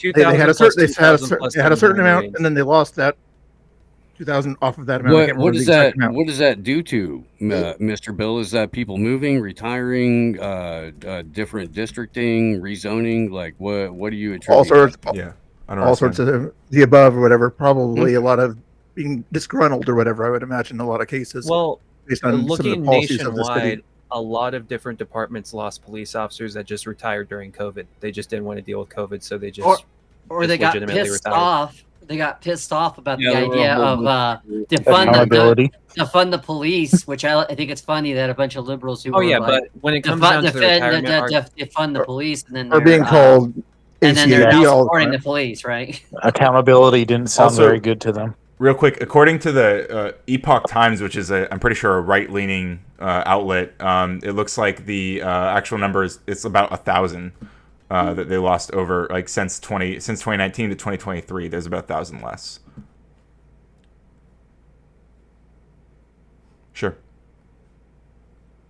yeah. I mean, And they don't have more like people mentioned COVID and stuff, when you have right? riots I'm going sorry on. if I don't get your source now according to Grid, you're bullshit. But what were the levels 6 years later? Because that was a while ago now. The point they lost 1,000. My main point is the fact that when you lose people over time, and then all of a sudden you have a lot of riots going on, is it going to be better to have a quick replenishment of that to take care of the riots, or are you going to slowly bring up the amount of police officers or bring people out of the police academy? What would be the better way to handle the riots? Rooftop Koreans is always the best solution. Okay, second best. Well, how Who they would know reached the that better since? answer to that question? The people who live in that city and state, or a person who lives the entire country away? Yeah, I live in Florida. I don't want to.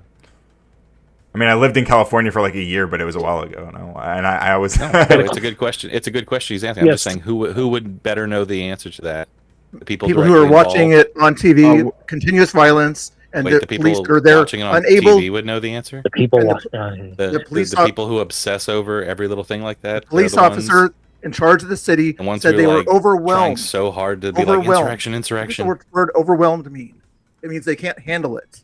So if they can't handle it, I think if they're getting that's the overwhelmed, LA police chief the says TD he would can't probably handle be the it. first ones What would to be the know, best way to right? do that? So, Mr. Bill, per the deployment orders for the National Guardsmen, they're only there to stand in front of federal property. They can detain, but they can't arrest.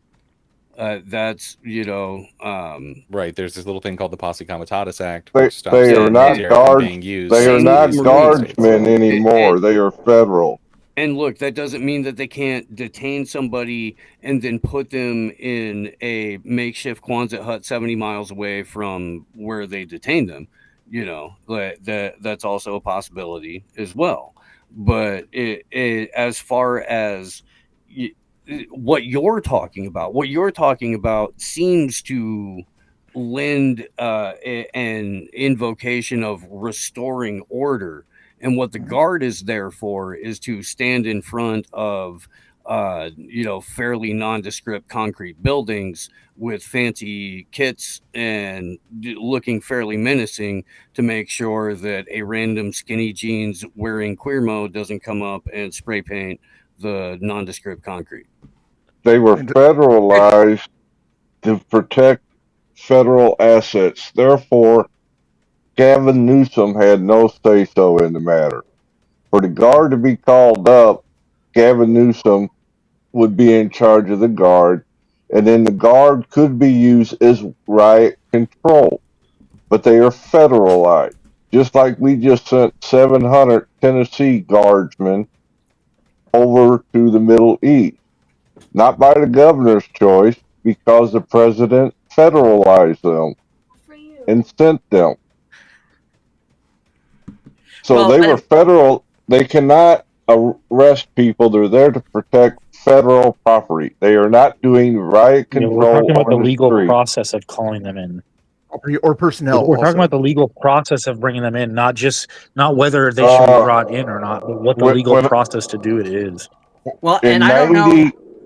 93, when I was placed on flood duty, I was in the National Guard. The president federalized us and put us on flood duty. Not You probably also had the first to do that, though. You probably had like the governor. I don't know what. The governor was probably on board with that as well, right?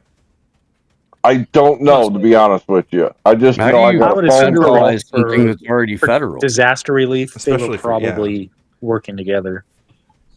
And also something I found. It's an assumption. I don't know for Sucks. sure. In 2005, when we needed our National Guard for Katrina, they were federalized and sent to Iraq.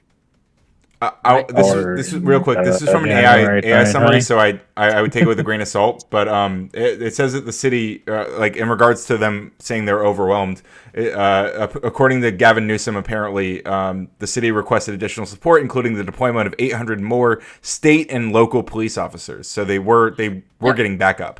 And I think that's something that's missing here too, is that it is within the purview of the governor with working with the mayor of LA to say, can we bring in California State Patrol, California State Police?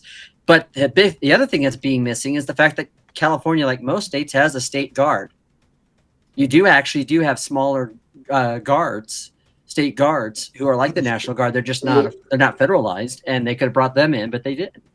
Yeah, but he doesn't want to protect ICE officers, so he's not going to bring his own people there to protect the ICE. Right. Well, and that's the question is of need, not whether it's not whether he can or not. It's need, Right. because you So- don't want to unnecessarily do these things when it's not warranted, because you can cause escalation in the temperature on the ground. That's what I was going to ask. Honest question: does everyone agree that depending on how you use the military, you can either escalate or de-escalate the situation? 100%. Oh, absolutely. Okay, as long as we can agree there, and not be like the military will always solve our problems. Right, and they're not supposed to be used in this manner, especially the Marines. Right, our military forces are not supposed to be used on our native land unless there's a federal emergency or like an invasion or something like that. Right. So the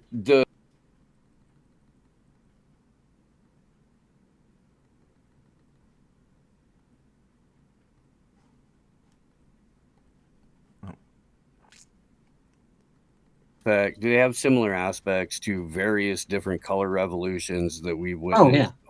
Okay, so if we're looking at it through that lens, if it looks like a color revolution to, I don't know, even 2, 3, 4 of you guys, is it out of the scope of reality that both the guard response, Marine response, and the on-the-ground violence in conjunction with what's about to go down on Saturday is something that is orchestrated to, let's say, provide justification for the contracts that Palantir has recently signed with the federal government to centralize all of our data, to put us all... I'm with you on Palantir. I'm just curious as to why you would want to compare us all to color revolutions instead of the actual history of protest in the country. Well, honestly, looking at, okay, so I'm 47 years old. I've been the country starts with violent protest. Yeah, it is for sure, 100%.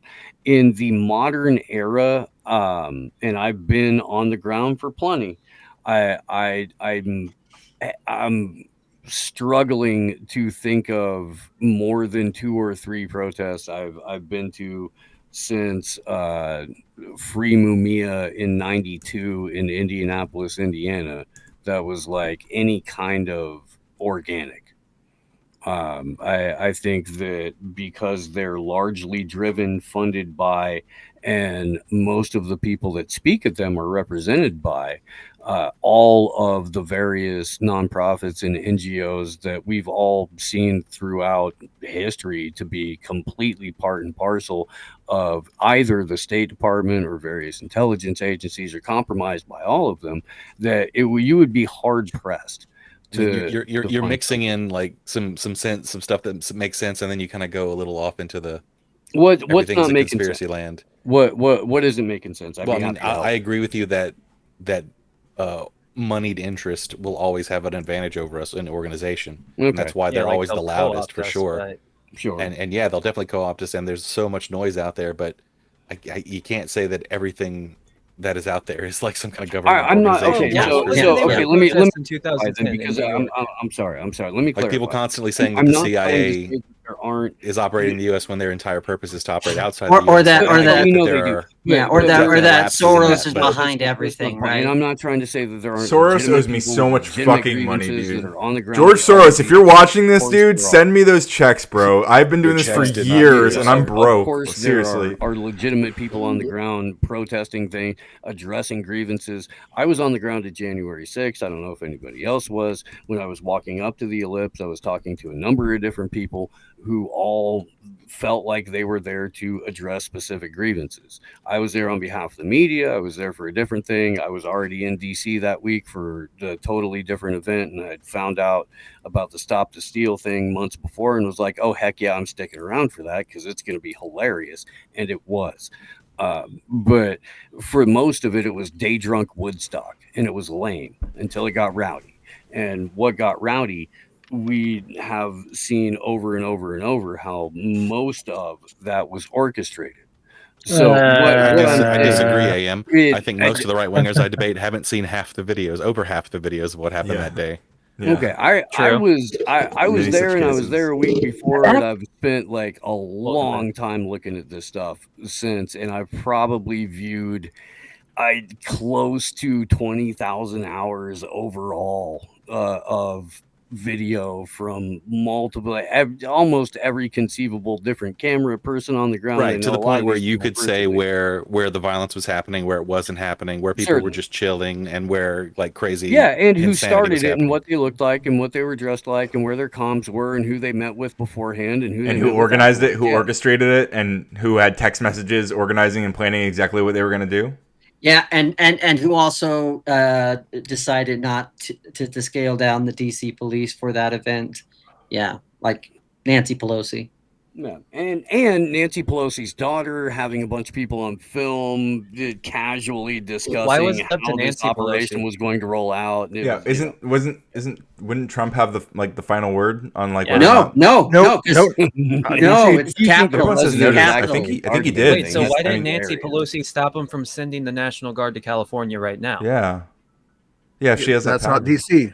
She's not in DC. Yeah, She was in charge of Capitol Police at the time as Speaker of Yeah, the House. I agree. The House does have Yeah. special powers over Washington D.C. as Okay, a place. Howdy. Yeah. But over Trump, Until like they- over the president? I don't think so. Certain local DC assets are used Over the commander in Speaker of the House. chief. Yes, Yeah. because that's Yeah, giving Nancy as a Pelosi matter of it's Yes, giving Brian, it's giving the just like DC. This is I'll wait cope. for a sec. Sorry, guys. Well, I think Why it's there's the way that we're multiple talking. is that Someone they're- check they're that, because considered I don't think the that's governing true. body of No, the it's district, definitely not but even true. though the president is still considered No, of the it is. country. No. There's That- checks and and also balances, like you guys like to regardless, say about if the Supreme Trump Court. if Trump wanted them to stop, he could have tweeted how special they were many hours before he finally did. When they did stop, when he tweeted, If you "Hey, actually go home. look You're very at Trump's special. We love tweets, you." man, Blah blah blah. he We know was you. telling people to We won step this down, thing. go away, chill Now out. we're really going down that rabbit hole. Sorry for very, I know, digging I us know, deeper. I Yeah, know. you brought us to you're J6. all talking over each other, and I haven't heard a single word any of you have said. So Sorry, Queen. one thing is often overlooked is that, and look, I'm not a fan of Donald Trump. I think that politicians are rented mules for the oligarchy.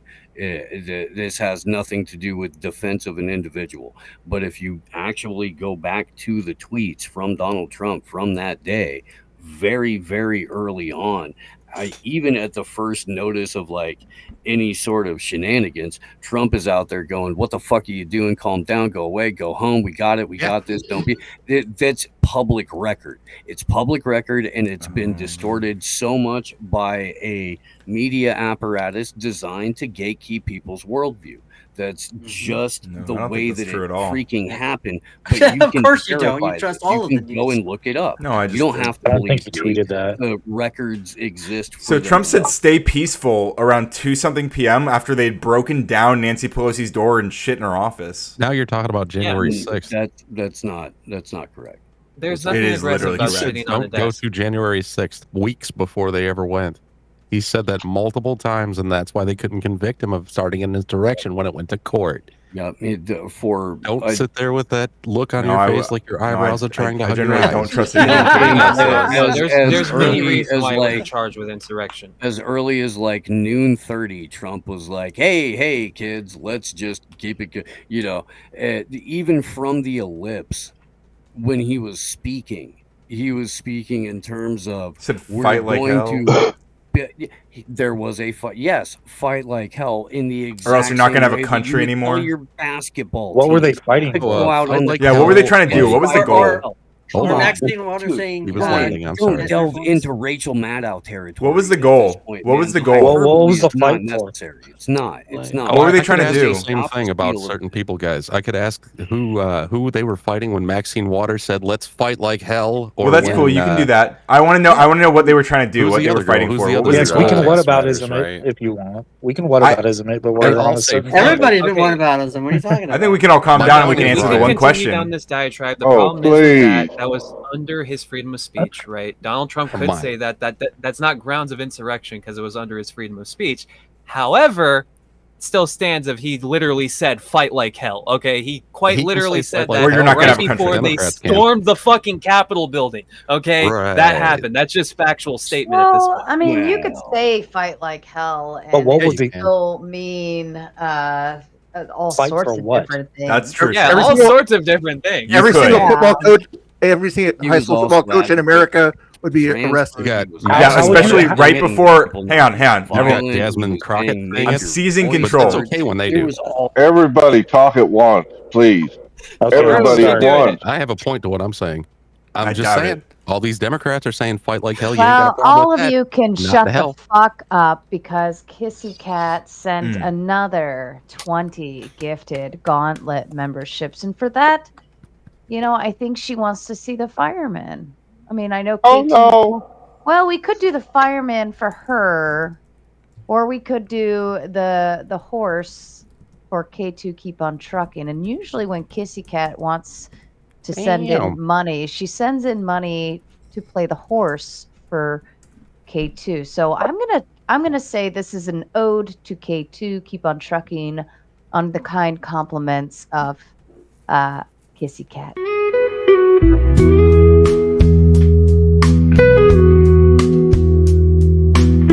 This message is sponsored in part by. Beautiful. There you go. There we go.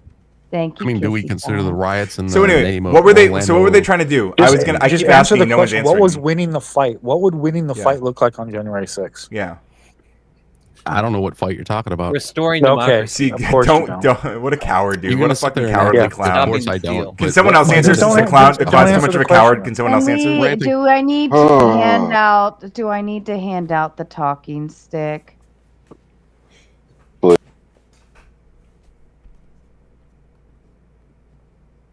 The greatest place for that to be.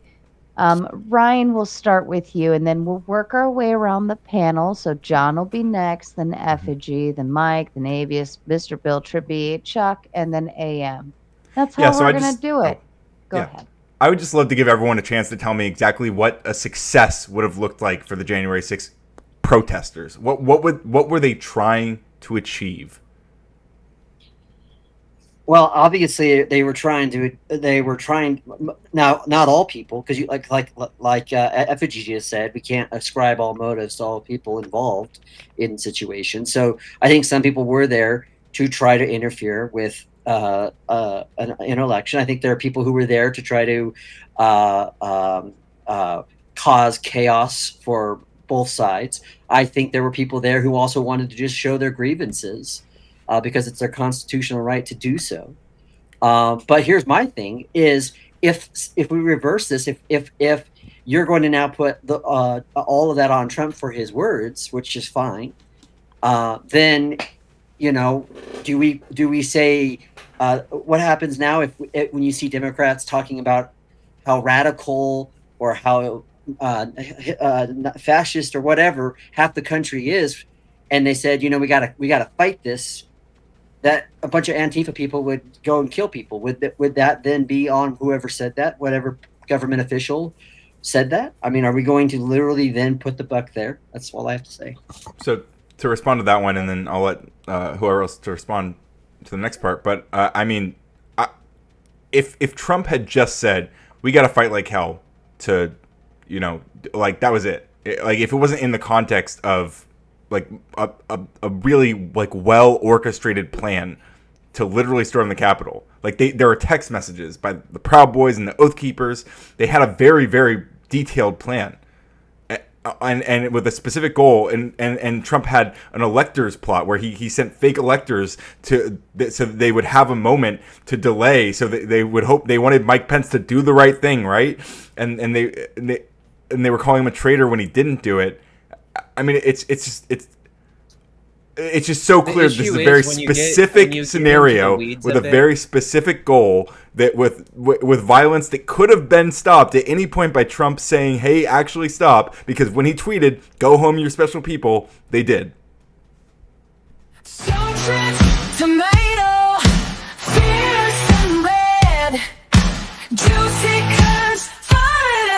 This message is sponsored in part by.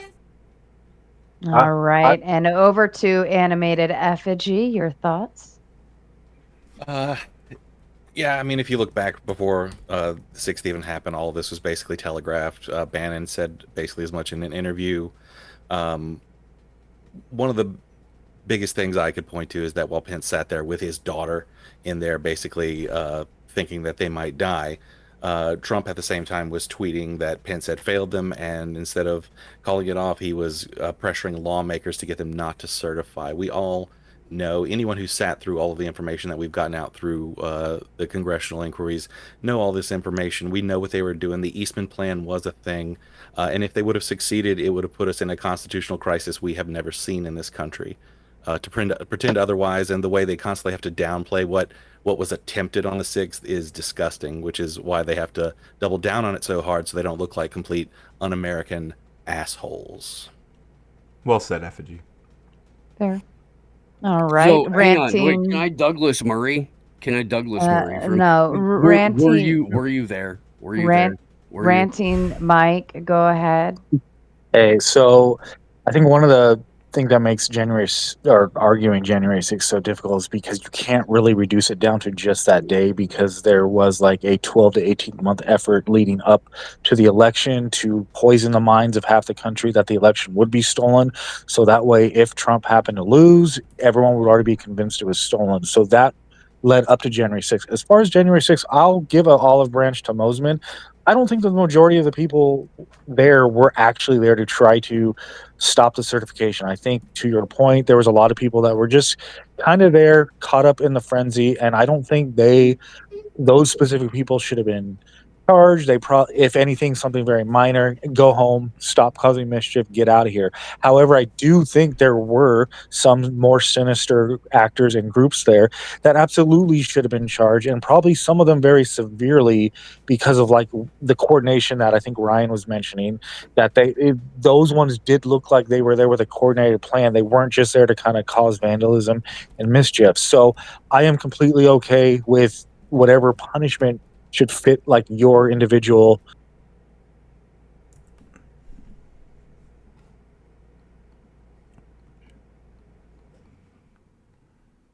whole thing anyway.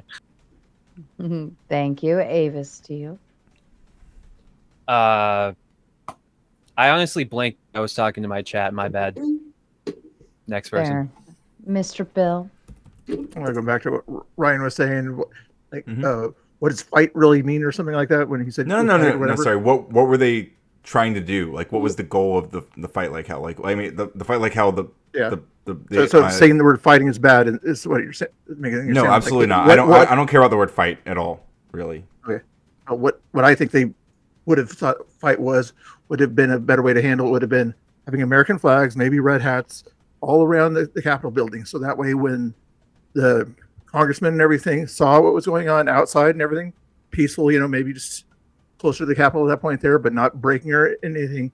Seeing that, they would have changed their minds about their voting at that point there. And then maybe even Pence might have seen like, I got too many people going against me. I might have to actually make the decision to reverse what he was originally going to do at that point there. What? Supposedly they were trying to get Pence to get out of there so the certification would fall onto the House leader and they would do it. Yeah. Rob but that didn't work. I know, but if you had a million people out there, wait. Rob says he must still be streaming over there. I hope he's watching. Rob says, my wife voted in the who is more attractive poll. She won't tell me who she voted for, though. Thanks a lot, Brian. I blame you for this. I wonder if she voted for Ryan because the dog. Remember, I did say you could vote for Ryan on behalf of voting for the dog. So if she likes dogs, clearly she does. All in a day's three work. of them hanging over there. It might just be the dog, Rob. Don't take it personally. I win the debates and I win your wives. So just like be careful, okay? As if you want to come up against Coder. So can I just point out, please, what Mr. Bill just enunciated is essentially a coup of the government. You get that the certification of the election is essentially a ceremonial mechanism. The certifications already happened at each of the states. They're basically just conglomerating those certifications and then holding a ceremonial vote to say these are all correct. Where does it say? The states have said yes. In the Constitution, where does it say ceremonial vote that happens at that date? Where does it say ceremonial? They don't change, right? It doesn't say ceremonial in the Constitution. They can't change it. You're a constitutionalist. Does not say ceremonial. Oh, so if we ignore the 250 years after the Constitution, then it doesn't work. That's right. It doesn't use the word ceremonial, so you're owned effigy. You understand? I mean, by that logic, it would be putting in the Constitution, ignoring the Constitution for 250 years, not the Constitution. No, the entire Constitution's point is that it can be changed and added laws to. Like, what the hell? Right. So was it? Was it though? Was there an amendment? Was there an amendment? No, there wasn't an amendment. No, you're right. Go ahead. Mr. Bill's correct. There was not. Wasn't there after the fact to clarify the process? No, it even says that not an amendment, maybe, but time that it's supposed to be the second Monday or whatever time it is at that point. There, they put it in there right in the Constitution. It's 1201. The Constitution when it's to your case, but not when it's against your case. That's so weird. All right. Trippy. It's still just an argument for the House of Representatives to decide who becomes president without any of us voting, right? Mattering. That's what your argument is. So you're asking, if they see that there's a possibility that things could have possibly went wrong or whatever at that point there, they could sort of adjust. Because the ones who lose don't like that they lost. Mr. Bill, you realize you're describing a threat of violence. No, I'm saying if this many people, if there's a whole bunch of people outside, and they. But you're saying because that the House of Representatives has the ability to choose who is president. No, that's not the thing that happens on that day. They don't choose. No, that's what I'm trying to tell you.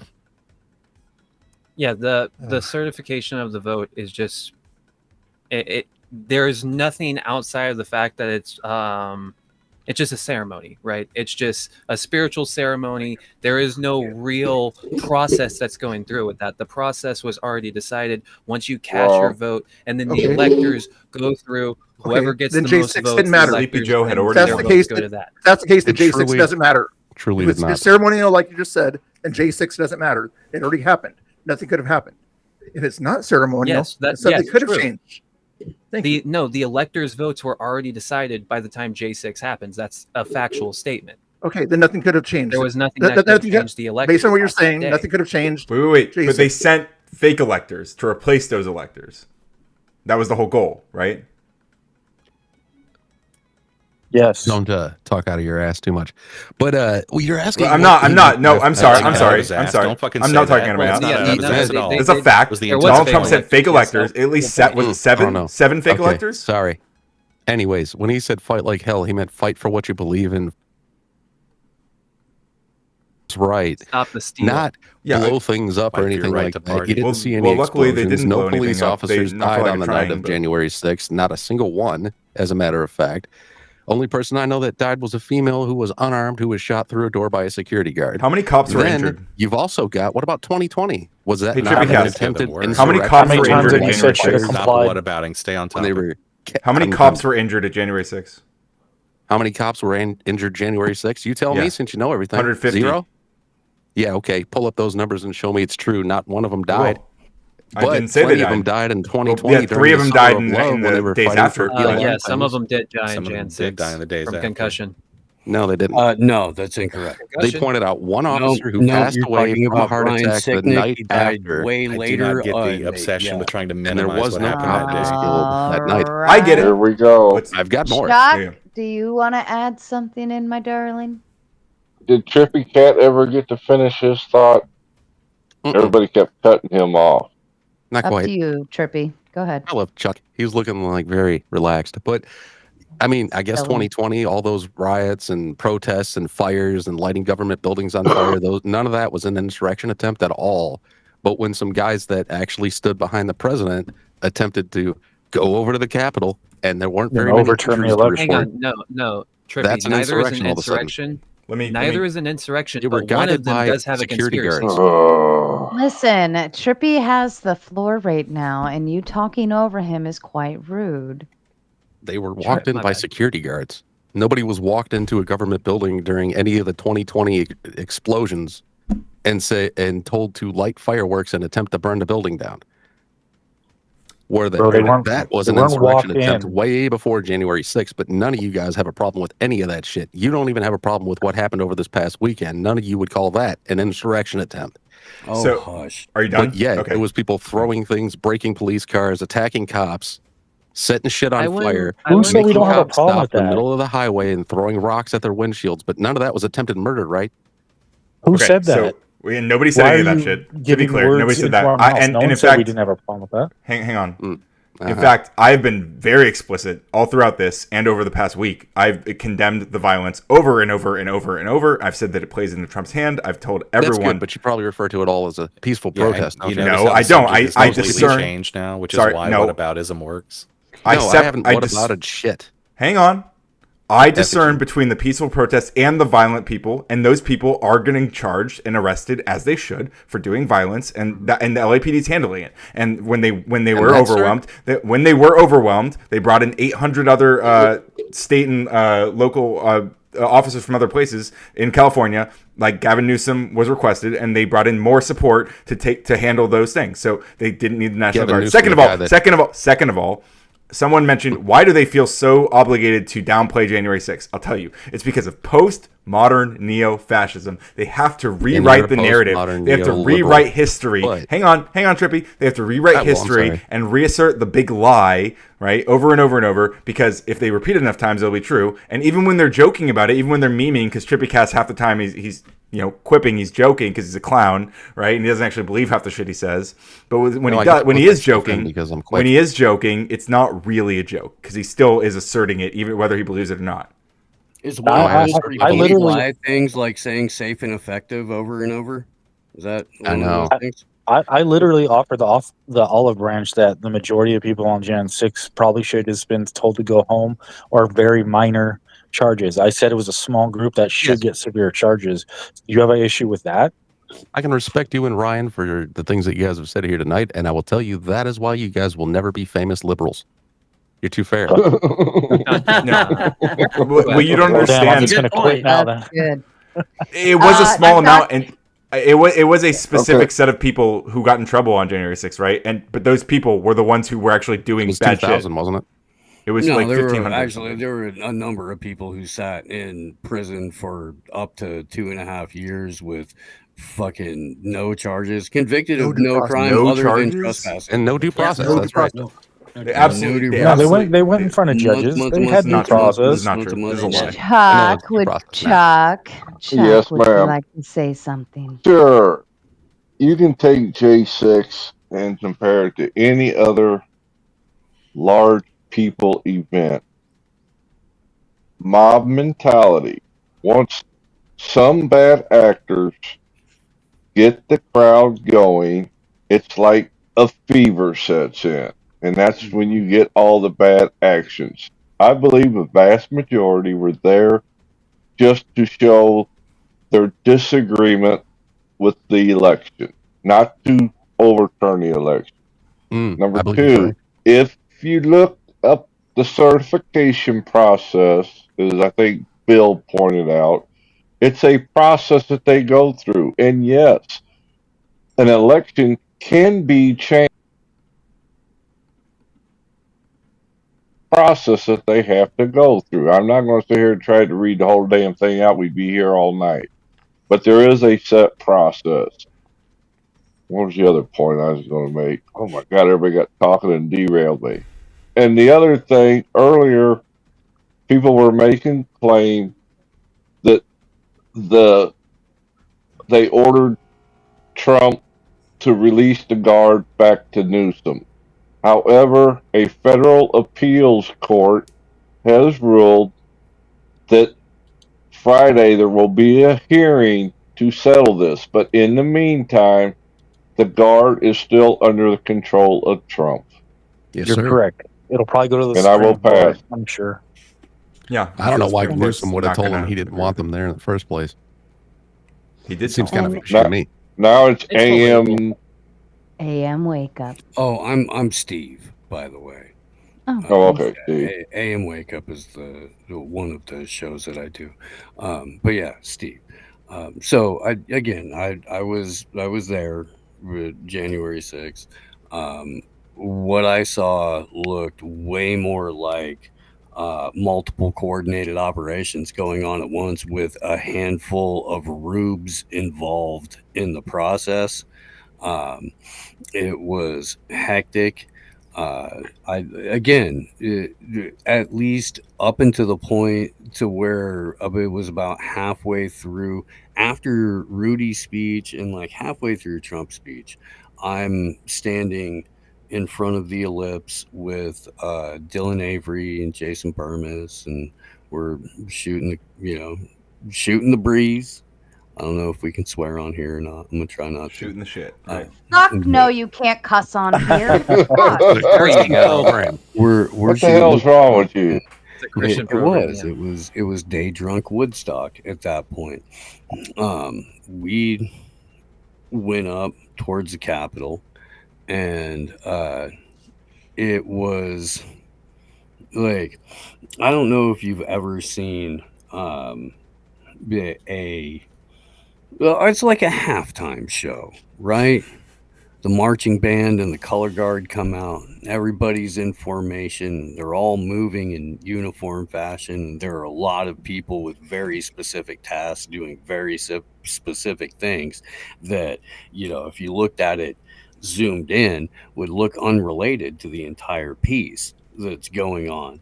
But from where we were, it did seem highly coordinated. There are multiple articles over the last several years where even Capitol law enforcement throughout various agencies is on record saying we don't even know how many undercovers that we had. Yeah, but why wouldn't you have undercovers there? Of course. You should. You wouldn't. And Probably would. Well, okay. If would you have them go into the Capitol? I'm not even here arguing my politics at this point. I'm just telling you what I saw and how all that went. I disagree with the state. I don't care what state it is. I don't care what kind of hat they have on. They're all fucking authoritarian, fucking money grubbing thieves. There's no such thing as liberty with government. There's governance, which is much different. And that's a conversation for an entirely different time, because that's not what I'm here to talk about. But we're talking about J6 right now. I was there. I can speak to what I saw. Let me ask you a question. Certainly. Because it feels like you are sharing the sentiment that you think the feds possibly might have like riled up the crowd or encouraged things. It's something that's been demonstrated. Okay, would you extend that same opinion to the LA riots and the BLM riots that the feds pushed the violence? Yeah, and I have it on my show over the years. I've gone into detail with on-the-ground reporters and various different journalists who have been in all these different locations, myself included, when I can, in order to go and show this that here's what's organic, here's what's inorganic. Okay. Well, to be fair, I mean, even if I disagree with you, at least you're being consistent on your principle, so I can respect that. Yeah, and feel free to disagree with my politics, but I am merely describing what I saw, and I will describe. Dude, I came out of I got my skull cracked open for the first time at the WTO protests in '99. And that's how I got introduced into what the black bloc was, how what kettling was, how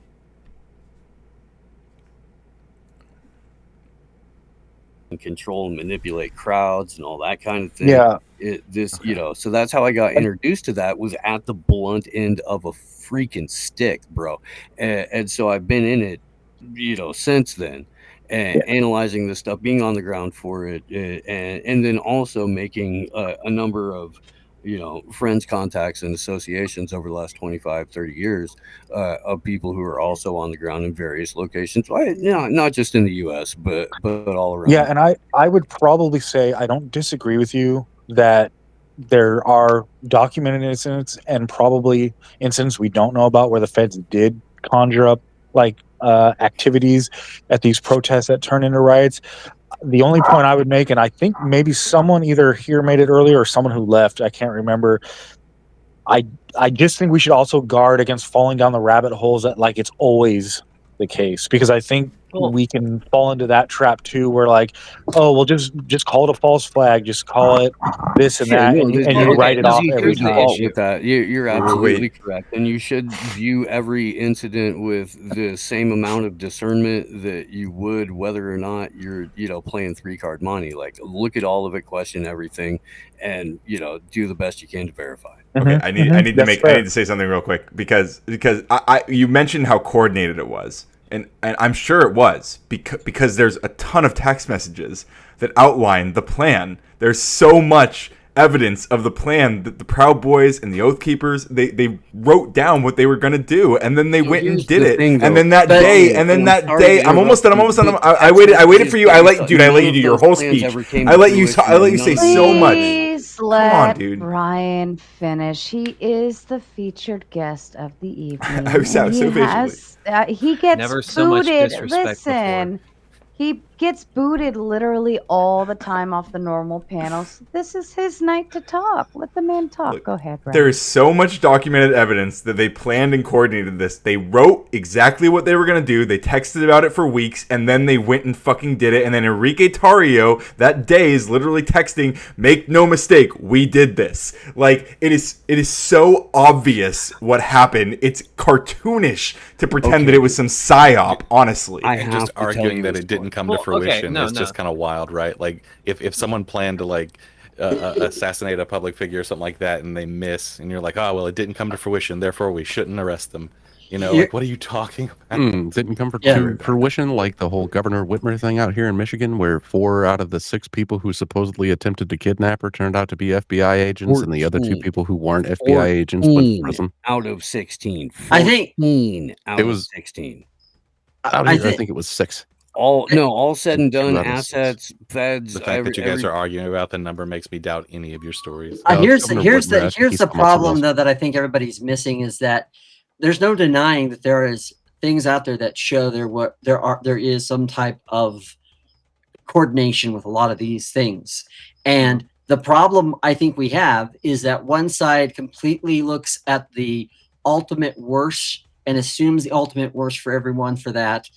And the other side does the same thing. And so I think that's one of the reasons why we're having this ships passing in the mist kind of situation, because we're ascribing the very worst possible thing based off of biases.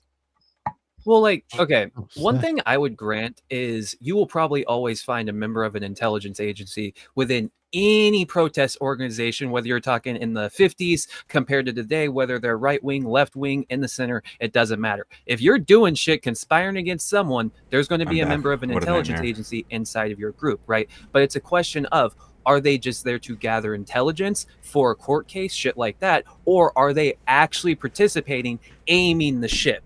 Right? I don't think you're going to find cases of, you're not going to find cases of them specifically agitating, right? I think, you'll find one or two FBI guys that were at Jan 6, right? I don't think they are the ones busting down windows, right? I don't think they were encouraging people, but sure. In the crowd, I'll grant you, there was probably like 10, 15 FBI guys that literally rode with the Proud Boys in the same fucking car, right? But they were in the back seat and they didn't even have the aux cord. That's right. Wait. I want to speak to the Whitmer thing.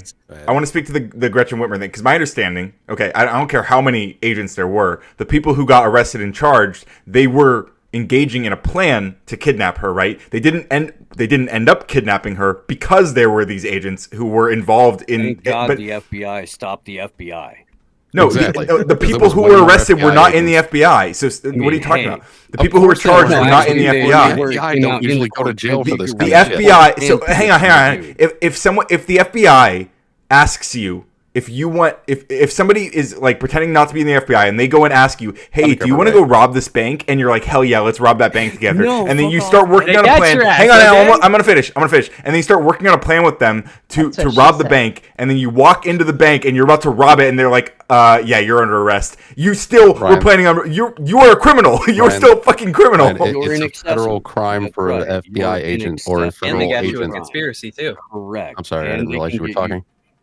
Yeah, you're an accessory to a crime at that point. Yeah, if you're an FBI agent and you tell somebody to do something and they do it, you've helped them do it now, and it's illegal for you to have done that. Seriously, you should be going to jail or prison for it. So do you guys remember you can't trick other people into committing crimes. They weren't tricking them. Hang on. No. I got to respond. You're not allowed to do that. Do you guys They're not tricking them, Blue Boys, because they didn't commit the crime, right? They didn't get the chance to actually commit the crime. If the FBI agents are the ones who planned it, and you're the one that goes with it, then they've gotten you to do it. If they offer you the means to carry out a plan that you want to execute, that's a different thing. I'm telling you, it's illegal for an FBI agent to do that. It is. They can't entrap you, right? But they can. The room when you're making the plan. That's part of the reason why they're undercover. In the room. But they have a history of doing it, though, right, guys? We know that, right? At least at Ruby Ridge. Here's the thing. You can go, Ryan, right now to Internet Archive or probably Brave browser, something like that, and type in FBI plots foiled by the FBI. The Los Angeles Times did an article in 2017, 2018, and they were looking back just a mere 15 years, and they found that out of 21 quote-unquote terror incidents, 18 out of the 21 were instigated by the FBI. And it was the FBI stopping the FBI from doing the bad. And that's one of the ways that particular agency used traditionally to justify its existence and its continuing budget. And you know what? Yeah, I'm just going to take everything you say with a grain of salt, largesse. Who could really blame them for, riding high on the hog like that? But that's not me saying it. Again, it's an LA Times investigation that found that out of 21 incidents, 18 of them were orchestrated by the FBI. That's a Are you saying Jan 6 was orchestrated by the FBI? No. I'm saying that the FBI probably had foreknowledge because we've seen a Okay, I'll lot of grant you evidence that. to that. Because we all had foreknowledge. Yeah, it could. I will grant you that Very it could have been a loudly it could have been a announced. 9/11 situation, right? But then that would imply that Donald Trump knew about January 6th It's ahead of gonna be time, wild. and that's why he put the blame on Nancy Pelosi, right? He You wanted know to what? obfuscate the True. blame from himself. True. It'd be the most Pelosi historic rally knew ever about if it something too, crazy and put didn't the blame happen. on Donald Trump. I'm suggesting that all of these people are corrupt to their fucking gills, and we shouldn't And trust I any of will them agree any with further that, than my we could brother. I'll goddamn agree with think. that. Yeah, no, I Right, think this first is thing. Yeah, we the agree. both It sides could also crap. be argued. Ryan, are you still planning on streaming after this? I'll go for a little bit. Are you planning on raiding? Is that? Yeah, why don't we raid and you can take the party over there? Yeah, sure. I'm cool with that. I'll go for a little bit longer. Is he gonna bring techno music? I have to go. We'll see. night-night. You should. Do you mind if I do like a little Ryan's gonna- closing statement thing? Yeah, no, yeah, we're gonna go around the panelists and we'll Yeah, let cool. everybody Yeah, I'll have go their. last, Absolutely. All right, let's start with Ranting Mike. Your closing statement, please. Mr. Mike, are you with us? He's almost done. No. Yeah. He's probably taking a shit right now. He's like mid-wipe. Chuck, why don't you go ahead while we're waiting? Sarah did have a good point a while ago, about a half a dozen times. The conversation is much easier to follow when it's one at a time. We can discern the language easier, as opposed to a bunch of yapping women. Y'all have a good night. Thanks, Jack. Have a You great definitely night. pointed that one out. That's for sure. Trippy cast to you. I like everybody on here and everything. It's a great panel. You guys are good. Hamburgers are delicious. French fries, hot dogs, all American, especially those French fries. That's pretty much it. There we go. Short, sweet, to the point. Mr. Bill, to you. Back to my point earlier, my main point was just if you have a lot of numbers that are civil and proud of whatever the cause is that they're shooting for, they can change minds, whether it be the Congress's minds or somebody else's minds. Anyway, I'm on YouTube at only a Mr. Bill. Thank you very much. Thank you, Mr. Bill. No boxing today, huh? I was going to, but I wanted to stay on this time. Does anybody else agree that he sounds like Romano from Who's Romano Romano? Productions? The way he talks. Kind of. I don't know. Listen to- Romano's only he's Testing 5'4". 3, 4, It's 5. it's the way he talks though. Oh, Like oh. I could Like his imagine cadence. Romano like 30 years from now sounding like Mr. Bill now. Yeah, I could see that. Fuzzy women L. Avius to you, sir. I am Avius A. You can find me on YouTube where I'm actually live streaming right now, but I'll be ending at 11 o'clock. I live stream Wednesday, Thursday, Friday, 9 p.m. to 11 p.m. So yeah, you can catch me there. If you liked what I said here, if you want to fucking spurg off at me, yell at me, I have a Discord. Did you say Please, fuck me? I need people. I think he I did. think he I'm did. just yeah. If you want to scream at me, fuck with me, yeah, please. Yeah. Hang on, sir. I have But an yeah, assistant. until then, I enjoyed the panel. Ryan, please find a different way to explain fascism. Okay, it takes too long for you to explain the definition, and people only half listen. I hate to tell you, man, but yeah, Wait. that's all I have to say. Can I real Look, quick I'm not respond to throwing that? shade. I'm just saying, like, once you go into long like definitions, you're going to lose people. Okay, I'm Yeah. looking out for you. So when I talk about fascism, I've been very clear that just like authoritarian ultranationalism is a really good succinct definition. Yeah, that's too much. Okay, that's too Yeah, much. people man. don't know That's the definition crazy. of each Yeah, that's of crazy. those. There's Yeah, so much as soon as you more. say That's like the postmodern, simplest people way are you can break fucking- down they're out, all right. fascism. There's no simpler yeah, definition you of can't- fascism. can't say Three postmodern, words my are friend. too much. You need to go Just watch take the LA a riots if It's you want not- examples. book. It's not that 3 words are too much. I think just most people don't know the definition of each, so it's hard for them to hold on to what you're saying. Well, good thing we have a 5-hour panel to break it down, huh? And at Google too. They should use Google.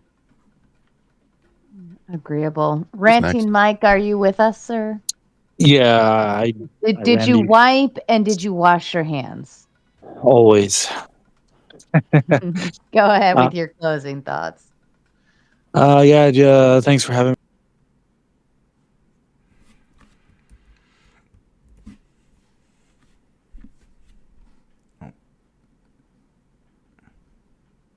It was fun. I'm sure I'll be back to do it again. Thanks.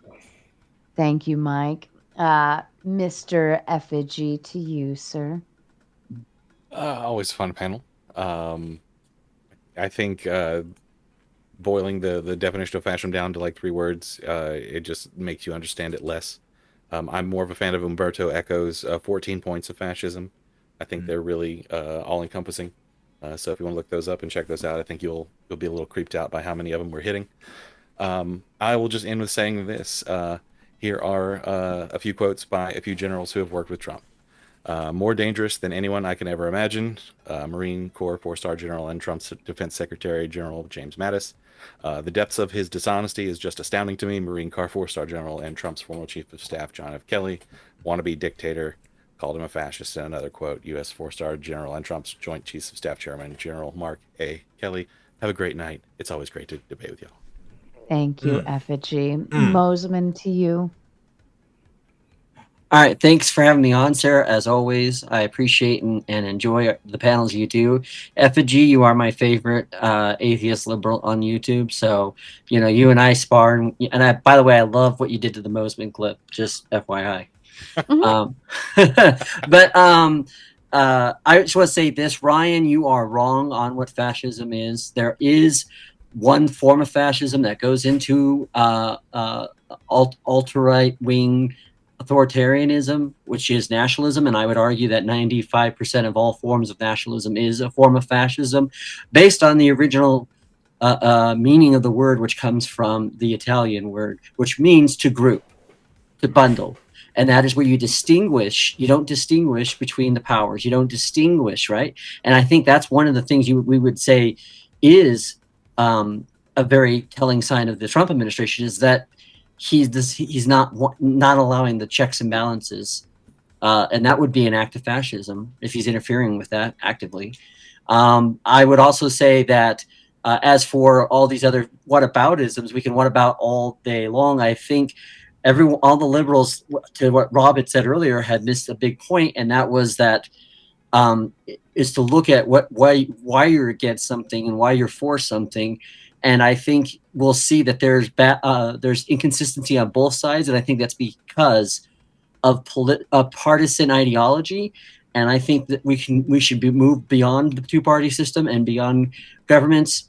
As always, I'm John Mosman at John Mosman Productions on Gmail and YouTube, and johnmosman.net. Your friendly favorite Christian and one of the few Christian anarchists here on the panel first. Thank you, John. Mr. Steve, to you. Thank you, Sarah, and it's a pleasure to make your acquaintance. Like I said, Ben Balderson sent me over here. I like Ben. No, he's one of my best friends on the planet.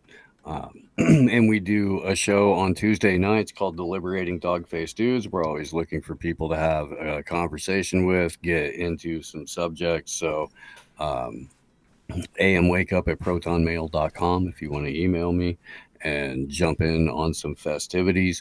Other than that, man, I can't underscore enough that government, no matter what, is an illegitimate entity that only exists through theft, extortion, and violence, and that voting is a consent ritual for bloodline pedophiles. And you don't have to engage in that. You don't at all. You can actually opt out of it, and you can build community, and you can grow food, and it's really, really, really easy to make yourself not dependent on the state.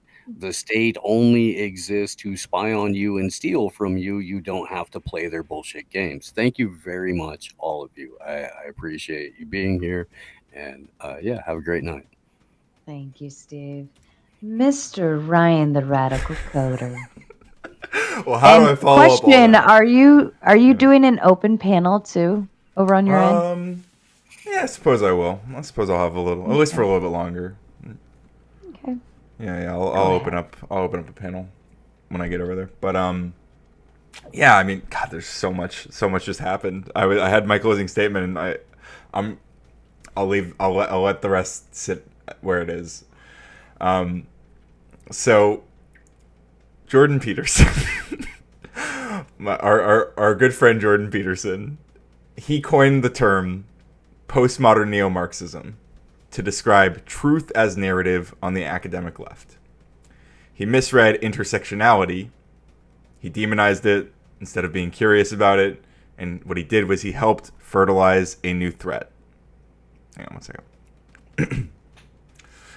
That threat is what I identify as postmodern neo-fascism, partially tongue-in-cheek, partially because I think it's apt in a very complex way, but I think we've dove into it quite a bit. So postmodernism's weaponized doubt, truth being treated as storyline, neo-fascism's hierarchy and myth, power demands loyalty, not facts. Fusion yields authoritarian politics that rewrite reality to rule it. I think it's a fitting, apt word for the phenomenon that we're experiencing. The evidence we see in 2025 America, Trump repeating election lies, joking about a third term, quips about he who saves his country breaks no laws, long live the king, Musk's Nazi-style salute, answered with Nazi puns when he's called out for it, ICE raids school zones, book bans are rewriting history, we have our agencies or the administrative state being gutted, right-wing media brands all critics, traitors, and cheering on and applauding Donald Trump Day. The joke is always that they're not joking. Trump has openly signaled that he wants to be king. I don't want a king. That's why I want you guys to go to nokings.org and find where the June 14th protest is near you.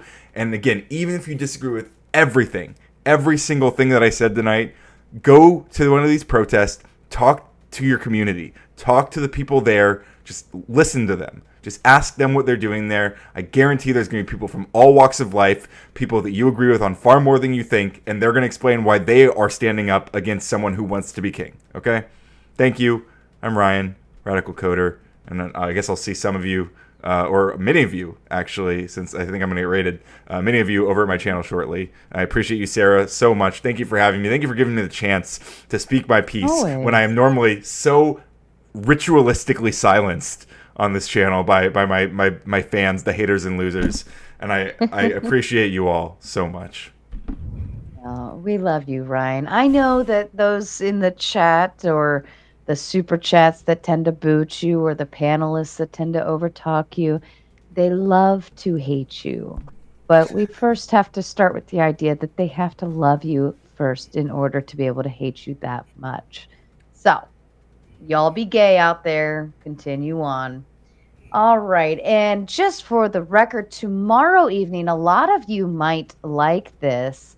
A lot of people like to challenge the moderators. They like to say mod sucks. They like to say, you know, Sarah, I'll debate you on this or whatever bullshit. And you all like know that I just don't care. But I blame Wick. Somehow we got the idea that we're going to offer you all one night and one night only. On Friday the 13th, I will allow for all of you to come on. You can debate the moderators. You can challenge us. You can say we suck at this debate or that debate, and we can call you stupid and yell back at you. This is your one and only opportunity to pop on stage with Wick and I and shoot your hateful thoughts or debate us on whatever thing or whatever. So that's tomorrow evening, 9:15 per usual. We're going to have some fun with it. It's really going to be, I might even buy alcohol for this stream. But it should be a good fun time. So I hope you all tune in. Also, the Mormon debate is set up. We've got 1 out of 3, I believe, already set up. There are some more. So if you are a Crucible crew member looking for those Mormon debates, it's locked and loaded. Ryan and Rob will also be back here on the 29th to debate each other as well. So mark your calendars for that. The thumbnail is going to go up this weekend. And then, of course, we have Mod Monday hitting in. We've got more Throwdown Thursdays, all scheduled to the rest of the month. Anyways, I hope you all had a good time. Ryan, you know I love having you here. You're always welcome to my panel, no matter what the super chatters say. And shout out to Daniel for that final super chat. You're late, unacceptable. Everybody else, fuck off and go raid Ryan. Bye-bye.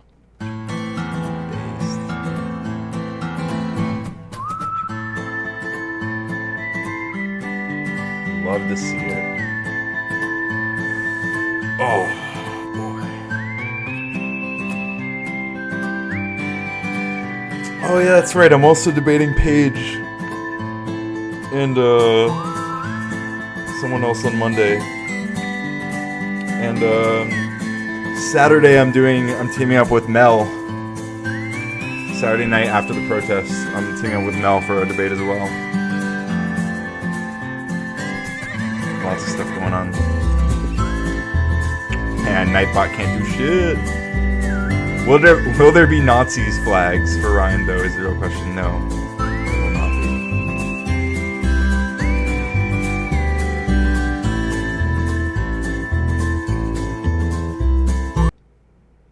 Do I leave it?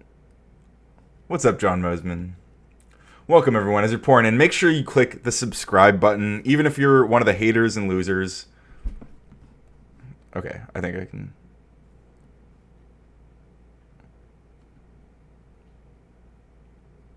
What's up, Poseidon? Great to have you here, Poseidon. I'm always vibing with you in the chat. I appreciate you. Yeah, I'm teaming up with Mel. What's up, Vibe? Yeah, Mel's cool. I mean, like, I get a little excited too sometimes, and Mel is very well read. Oh. All right. Bye, studio.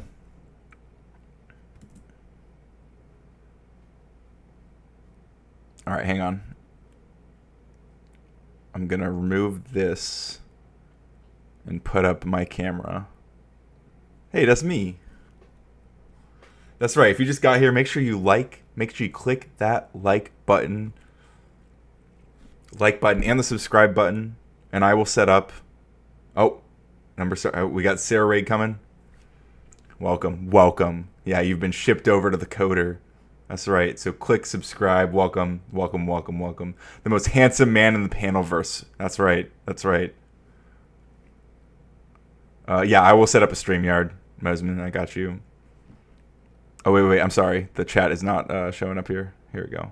Fucking Ryan. This dude, what the hell, Toth? Chill.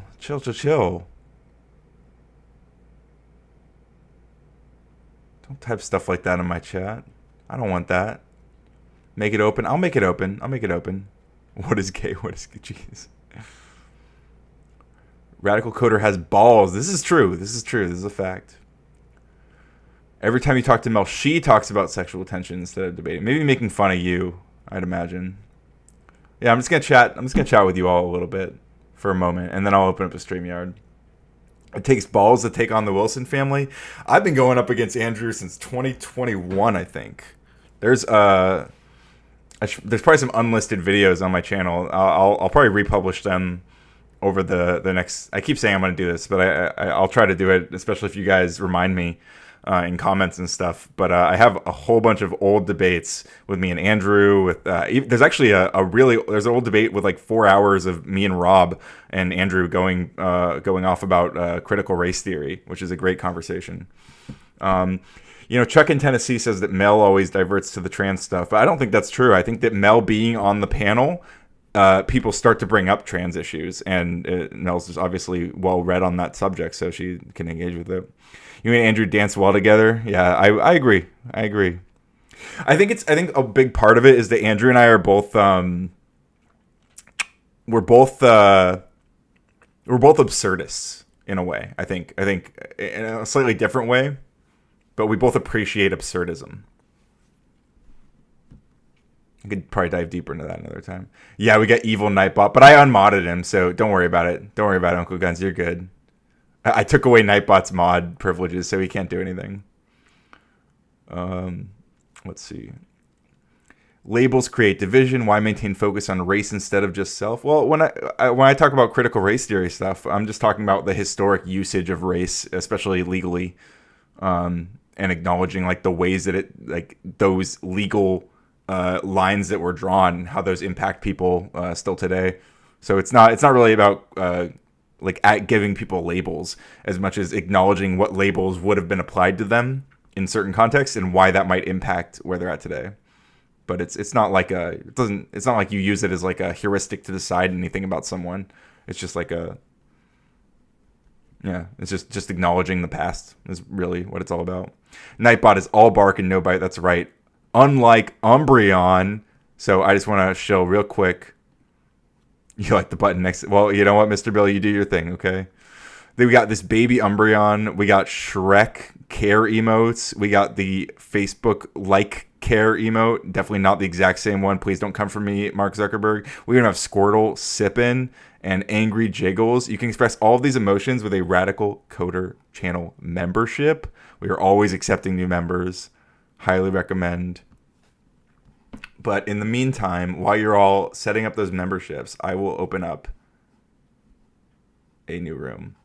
Send the puppy all. Sarah with the 1999. We love Sarah, the Raging Tomato. Thank you so much for hosting me. I really appreciate it. Tonight was a lot of fun. I wish we. I feel like we deviate.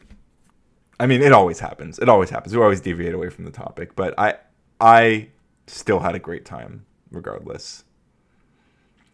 Talking about your member is TOS. Now I can talk about my member as much as I want. I don't think I can show it on stream, but.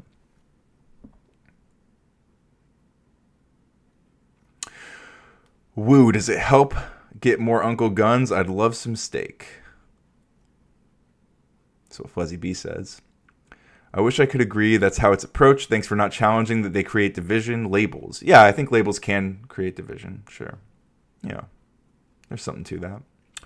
All right, I'm going to post a StreamYard link for those who want to hop in. I do have a cute pup. His name is Umbreon. He's a very sweet boy. He's sleeping right now. I'd still love to know, if you were the governor of California or the mayor of LA, how would you have prevented this disaster? It's an interesting question. I think what I would have done is I probably would have talked to the LAPD and other officials and see what they need and see what I can do to help them get that. And something important, Grumplestiltskin asks, how do I know my dog's a boy? He hasn't expressed any symptoms of gender dysphoria yet. But if he does, I'll keep you updated, Grumple, because I know you're very concerned about bullying him if he does. Close the border in 2020. I understand. This is a planned thing, especially in LA. You think so? I mean, I wouldn't put it past Trump to be doing some setup stuff, but I mean, I think it's very. You would expect people to protest if you. What's up, Effigy? Great to have you, buddy. Hang on. They can't hear you yet. I gotta fix that. But I can hear you. I should be able to hear you, but I can't. So I assume you're not talking yet. Oh, interesting. I still can't hear you. Oh, it's because I muted the site. Hang on. I know it's wrong. I got you. Just a second.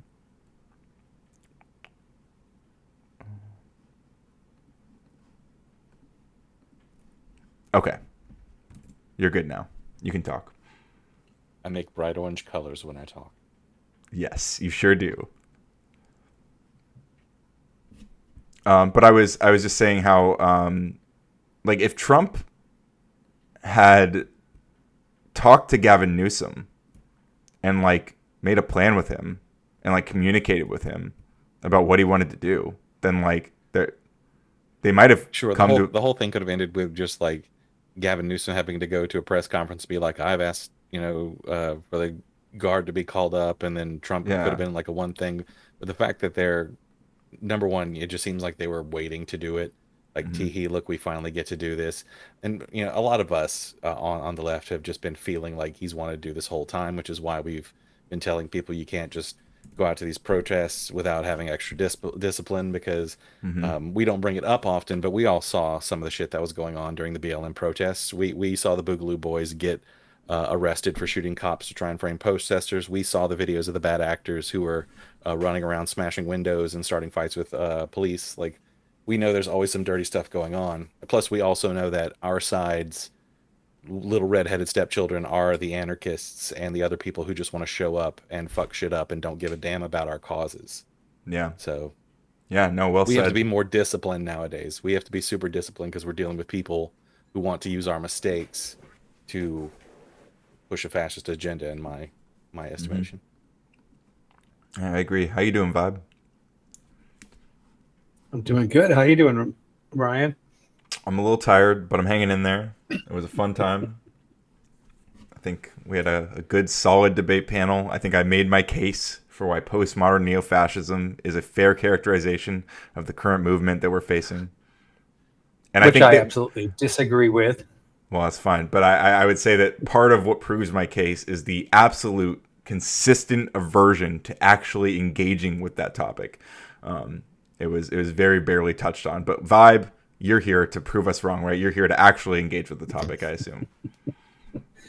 Well, yeah, of course I want to engage with it. And it was a heavy panel. And usually when my family's not here, I'll dive in a lot more. But when they hear me screaming from my office, they all start coming to my door going, what am I screaming about? So I just kind of stayed quiet on that panel.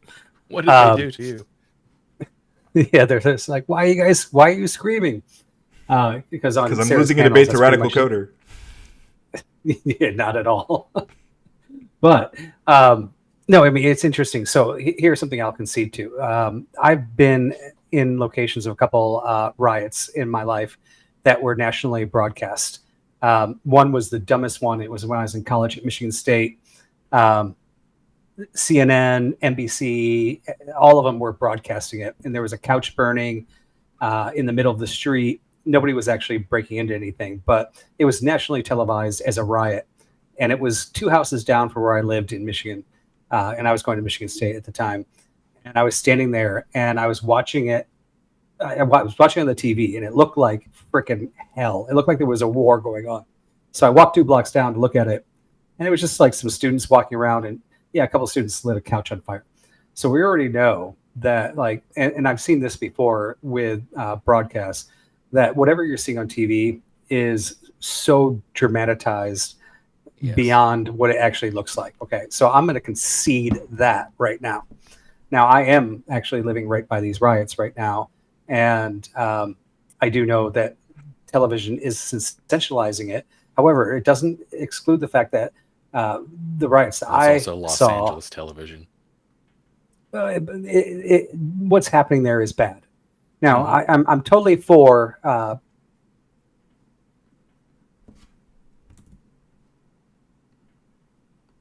hang on one second. Sorry, I've got to... I think in this particular arena here, sometimes when there's a peaceful protest, the radicals, whether they care about the protest or not, will just jump in there and take advantage of it. And I'm sure a lot of that's happening in LA. The other side is that there's a lot of people there, especially in LA, with there are a lot of illegal immigrants. The people protesting may not be illegal, but they probably have been affected by the things that ICE is doing right now, and they're super upset and they're really acting out. Still doesn't give them an excuse to. And the little areas. So you've got, I think Rob said it right. He said, if you have 5 million protesters and only 1 million of them are doing bad things, and I know Ryan, you were like, "There's not. That's the number's wrong." The point was, it's like a 1 to 5 ratio. Sorry, real quick, because I want to. It's not just that the number was wrong. It's that it paints it sets up the ratio to be closer to 1 in 5 instead of so 1 in 5. 1 in 5. Okay, sometimes, so we know and that this may be unfair. I don't know if right wingers understand how their perception of some of these things multiplies how they talk about it. Yeah, like when you say cities burned during the summer of 2020, it's like I could agree with you if you say like blocks burned. Like to say it's always a little bit more hyperbolic than reality when I hear right wingers talking about. So I already conceded that right in my very opening statement. No, I agree. You've been very generous, right? Your words. But it doesn't change the fact that it's actually happening, right? And I mean, here's one of the things that upsets me a lot with Trump, right? So like, I don't think I'd ever have a beer with that man. I don't think I'd ever trust him with my wife. But I am not against a lot of the policies he went through, right? So just to give you guys where my stance is. But when it really comes down to it, when it comes to Trump, everybody's going like, what he's doing right now is wrong. It's wrong. Like, he's against free speech. He's against by firing people and by doing this and doing that. He is breaking the law by sending in the National Guard. However, there are precedents of this. No, but the first person to ever do what Trump's doing was George Washington during the whiskey. What was it? Whiskey Revolution? White privilege rebellion. Right. Wait, I mean, dude, that your was the mic is very crazy. first president. Coding is so based. Your mic is like fucked. Oh fuck! Is this so fucked? Oh wait, A lot of the reasons we know these lessons is because the first presidents in our history did a lot of fucked up things, right? Like John Adams with the Aliens and Enemy Sedition Act. Like we've had to learn these lessons. Okay, so we'll go to the early presidents. Let's go to a little bit later, 1967, the Detroit riots, right? Same thing, Lyndon Johnson. L.A. riots, George H. Bush, right? Okay, that's a Republican, so he's on the side of that. But Portland protests, I mean, it keeps on going on, and it actually flips-flops between Republicans and Democrats. Same thing with free speech. Even Obama, when he was in presidency, this is a very recent presidency, he said, you cannot trust a single word that I don't remember which outlet it was, but he actually was criticizing news outlets, saying that everything they say is incorrect and despicable. Now, Trump said the same thing, and now everybody's like, oh, he's anti-free speech. So it's just crazy. Everybody's like saying, hey, Trump is the first one to ever do this, but Republicans and Democrats, and I'm conceding on both sides, on the Republican side, have been doing this since the beginning of history. And you pointed out that you said, okay, well, that we learned from their early presidencies, but they're still happening today on both sids. And I don't think you guys can contest that. Can we take it piece by piece? Let me start, like, when we criticize Trump for going after First Amendment stuff, I think we're talking about a lot more than just like his comments about the media being the enemy of the people, which is alone like a concerning thing to say, regardless of who's saying it. Sure, but that's like very baseline. That's like the bottom of the barrel. That's like we're talking about him suing media outlets. We're talking about him rounding up like Palestinian protesters who are happen to be immigrants, like, and trying to deport them, like. And so many other things that like touch, calling every judge that rules against him an activist judge, arresting judges. There's so much. I mean, that's just like off the top of my head. The greatest like expression of free speech, like arresting every people. Judge that's against you. Well, and I don't know how all of those examples. You could argue that all those examples are examples of him abusing his authority, but I don't know how all of those are examples of First Amendment violations. So at least they're not, because they can all still talk afterwards. Nobody's been gagged. Well, it's not just. It's by not the just way, wait. gagging, This is ridiculous. Oh, hang on, you guys are frozen. Hang on, they can't hear you. Okay, you're back. Go ahead. Yeah, and there's also an understanding that there is a certain amount of authority and a certain amount of, which is one of the reasons why I didn't like what Biden did, and why I don't like when Trump. I don't like any president when they use their authority to scapegoat something, whether it's to avoid getting arrested or whatever. But again, I think the thing here for me is that if you're looking at what he is saying, you have to at least agree that you are taking, and I'm not saying you don't have a basis for it, but you are taking, or somewhat of a basis, but that you're not taking at all of what he says and construing something of the worst intent and conspiratorial, because that would mean that you can't call out other people when they say conspiratorial, crazy stuff like that. Does that make sense? Well, I mean, you kind of conceded at that point when you said, "Hey, you didn't like when." Well, I guess this isn't conceding, but kind of admitting when you said you didn't like when Biden did that, and you don't like it when Trump does that. Okay, so I don't like it when Biden does it, and I don't like it when Trump does it. Right? My point is that I hate when the Democrats are saying Trump is horrible because he did this. Right. When the Democrats also did that. Right? Have done the same thing. Wait. So I'm not actually here let's do that. Trump on this. Vibe. Let's walk through that. So What's something that Biden did that you're saying is as bad as something that we're criticizing Trump for? Well, like just one thing. I just guess one thing. This could be Biden. Well, so I've got a list of things that he stumped you on that one. Looks like he did, because I wasn't prepared for this. I can tell you the Biden one. part, One of them is I have a lot of the pressuring history. Ukraine. So one is what? Yeah. Interfering with Ukrainian government, and that would be one of them. So Biden's vice president, or yes, when he was vice president, and also, so obviously it's a slightly different thing. But what I'm saying is it's different in more ways than that. By the way, well, no, it's not. But the point is that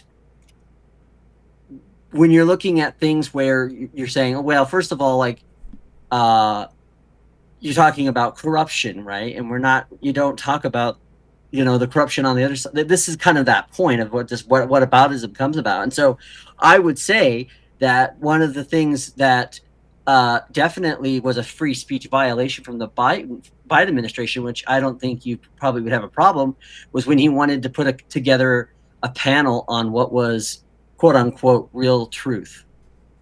And a government, regardless if you believe that or not, or they had a good intent or not, or whether they were trying to do something, I don't think you could say from a First Amendment perspective that was within the purview of the government to do.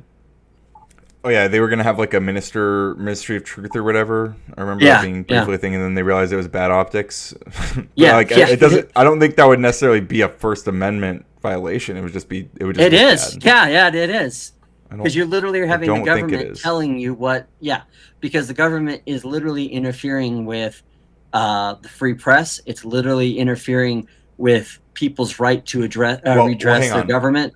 That all of that would depend on how that ministry was set up. Like you're saying, it would interfere. Like you're like if it's just like a non-interfering body that just like makes specific claims, it's like, hey, even if it's like contending with what media outlets say, if it puts out like specific information, but it's not like suppressing other information, then it's not. But that's what it was doing. It was not just.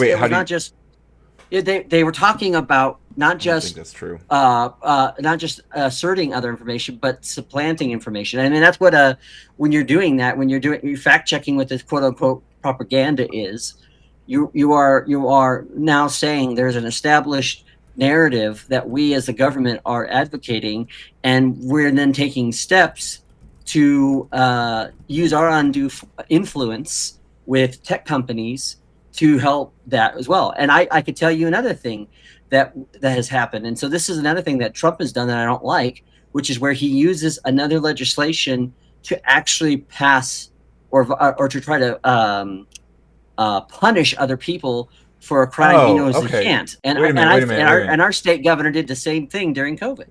Wait, it was a task force on disinformation. The critics called it the Ministry of Truth, which makes sense because that's like a slant.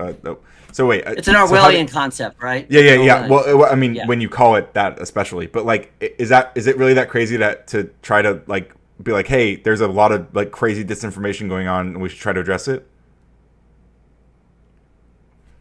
Yeah.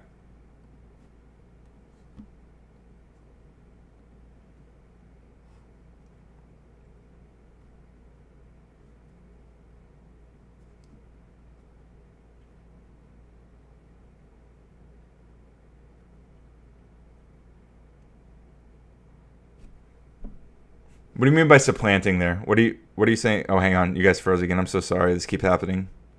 Supplanting, what I'm saying is by them colluding with tech companies to have the information shadow banned or have the information or to have posts or accounts deleted or whatever that was going on. My point is this, and this is the problem that I have with you on all of your arguments, Ryan, is that you will always assume that it is not the most malevolent intention on the Democrat side, but you always assume there's malevolence on the right side, and that's why I would say you're bad faith in when you're presenting this argument, because you are right factually that there is historically, especially since the 1940s, since the Hitler, where we have ultra-right fascism, nationalism, and those things are legitimate factors to bring into when describing fascism.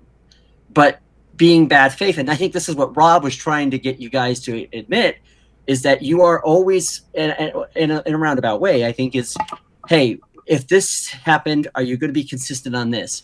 And it seems like that's what you do, Ryan. You're going to assume that whatever is being done, whether it has good intent or not, that it always does have good intent, and that it has a legitimate reason for it and a legal reason for it, where you don't necessarily would give that fairness to the Trump administration. Well, what if that's because I'm actually like pretty good at pattern recognition, and I see that Republicans right now especially seem to be like edging the law a lot more than Democrats do. So you're saying that you would forego a standardized ideal for what you perceive to be a greater threat? Well, that's almost every liberal that I know right now, is that they'll say things and do things that they say they're against, but because and that's like the whole idea. No. All we're talking about is evaluating. Hang on, calm down.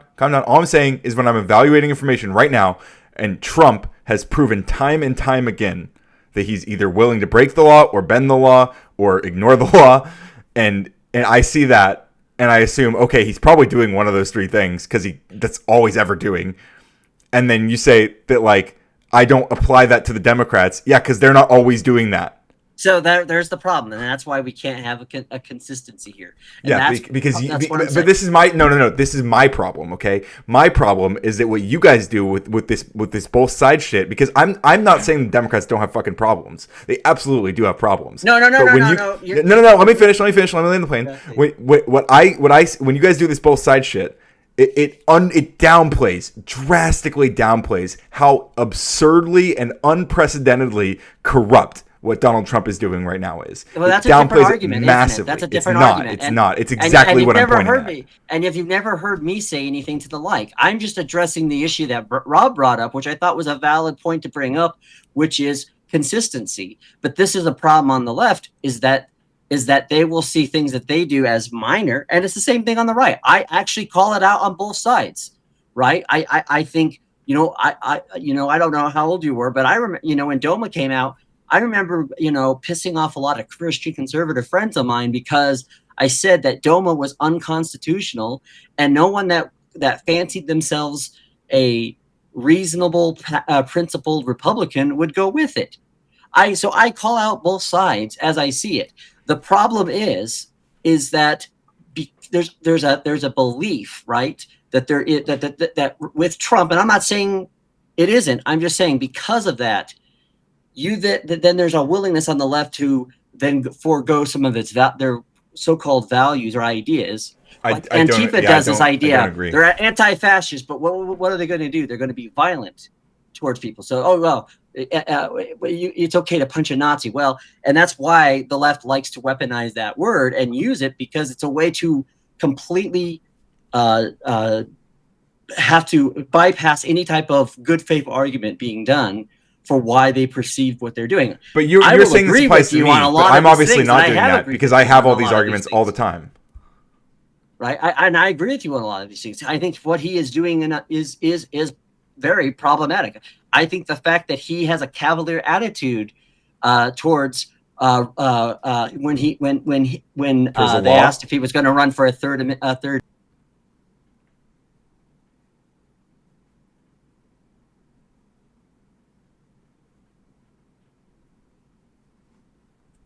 Oh, hang on. You guys froze again. Hang on. Pause. Okay, you're back. Go ahead. But I would say that, so she is either being really misinformed or he's allowing her to say that because that's exactly how he feels. Well, if you are going to be flippant about running for a third term, then I'm sorry, because of the fact that is an abuse of power, that to me falls under a fascistic act. Okay. So would you vote for him for a third term? No, absolutely not. Well, and if this was we can't vote for him for a third term. Right. Well, Vibe, yeah, but okay, I'm sorry. What if he was on the ballot? No. Did you vote for him on the ballot? Did you vote for him in this? I understand that, Vibe. You didn't vote for him in this. No matter who the Democrat were running. No. No, I'm sorry. You didn't vote for I'm sorry. You didn't vote for Trump in 2024. The only reason I voted for Trump was because I did not like. He seemed to be more in line with the ideological principles that I had than Kamala Harris. How do you feel about that now? Yeah. Well, I think on some of them he's gone back and he's flip flopped on a lot of things that he said. So I think he's been like every other politician where he talks a good game and then he shows he has no interest in it, and I think that's what it has done on it. I've always been against him on tariffs. I've always been against him on how he has dealt with the issue of his presidency and his election in 2020. I think he did win, and I know that the reason why I can tell you why I know for sure that Biden won that election is because I'm in the most conservative county, Ryan, in Colorado, which is pretty much a blue state now. But I am in the most conservative county, and my city, which has not had a full board of city councilmen be all Democrats, right? There's been like one and the rest Republicans for many years, like decades.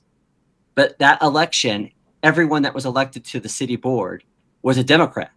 I saw more Biden, Harris bumper stickers and signs. So they obviously got out the vote.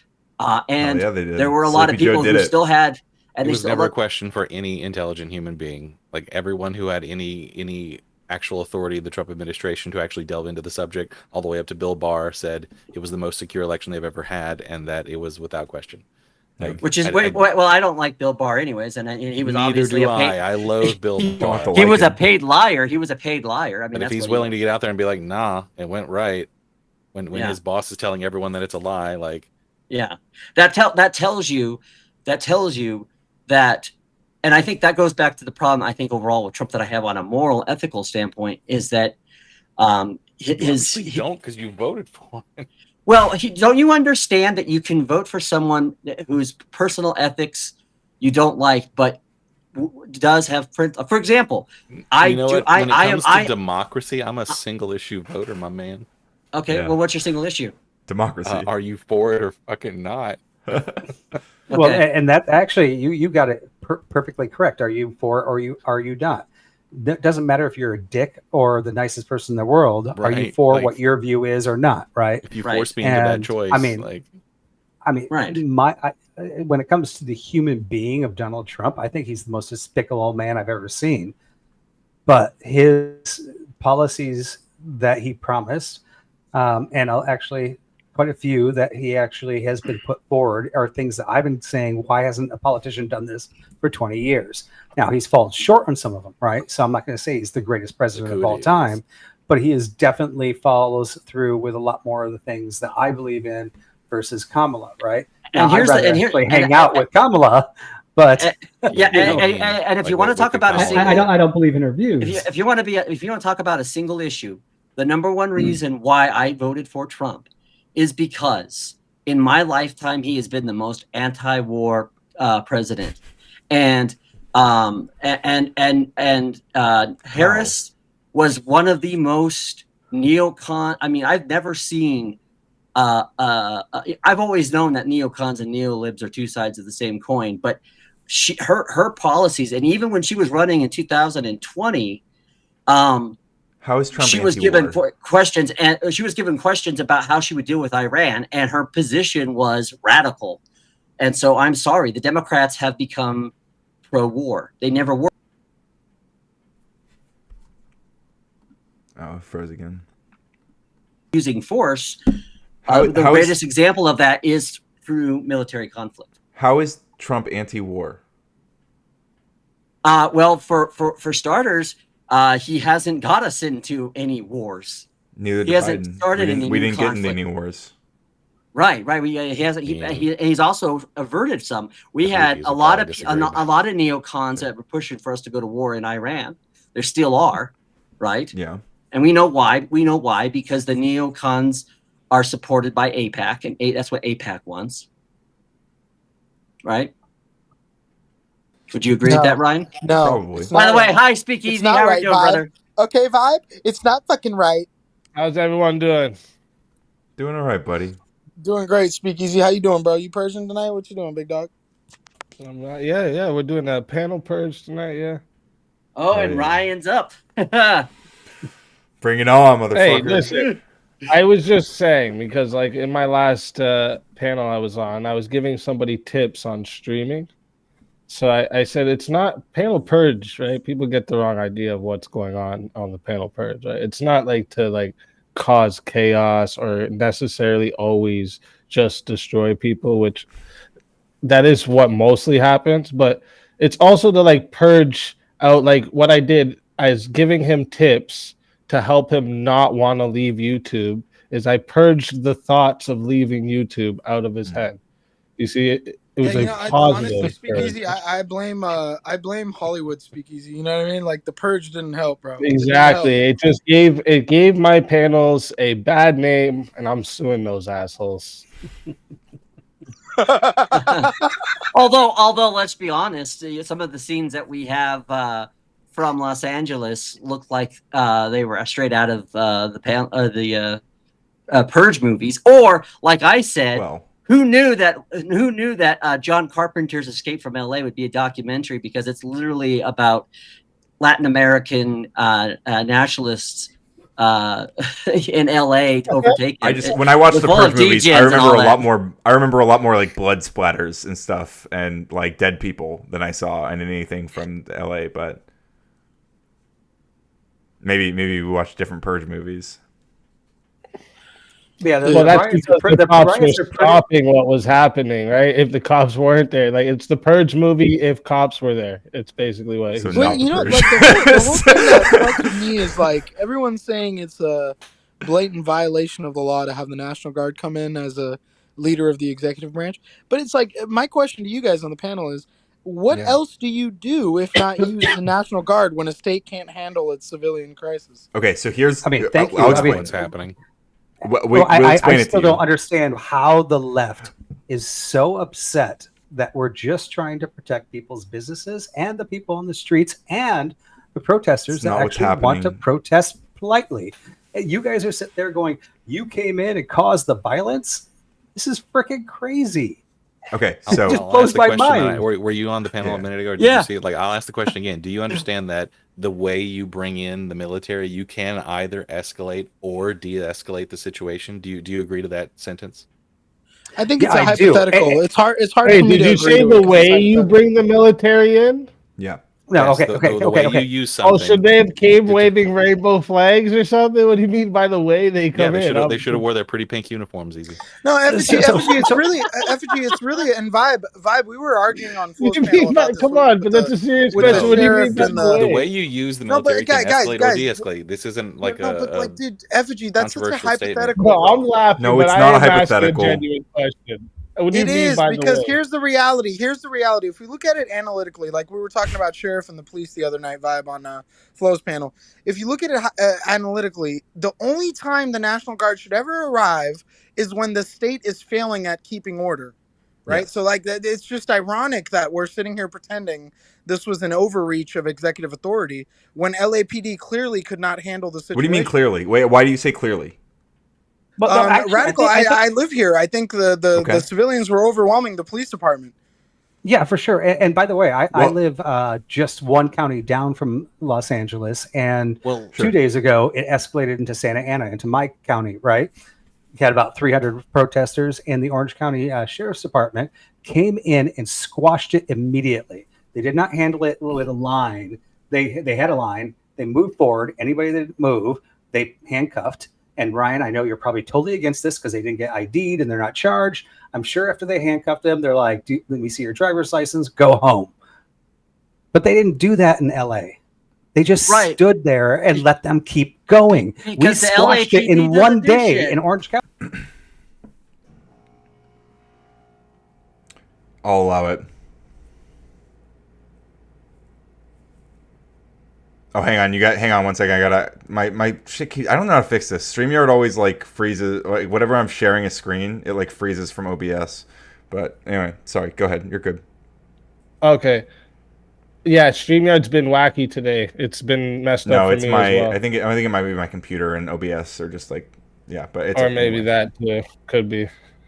But yeah, what I was saying is, like, do you back what these people are doing because you back them as people, or just because you think they have a right to do what they're doing?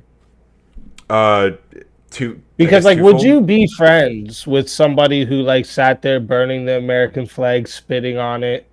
Would you be friends with that kind of person? Potentially.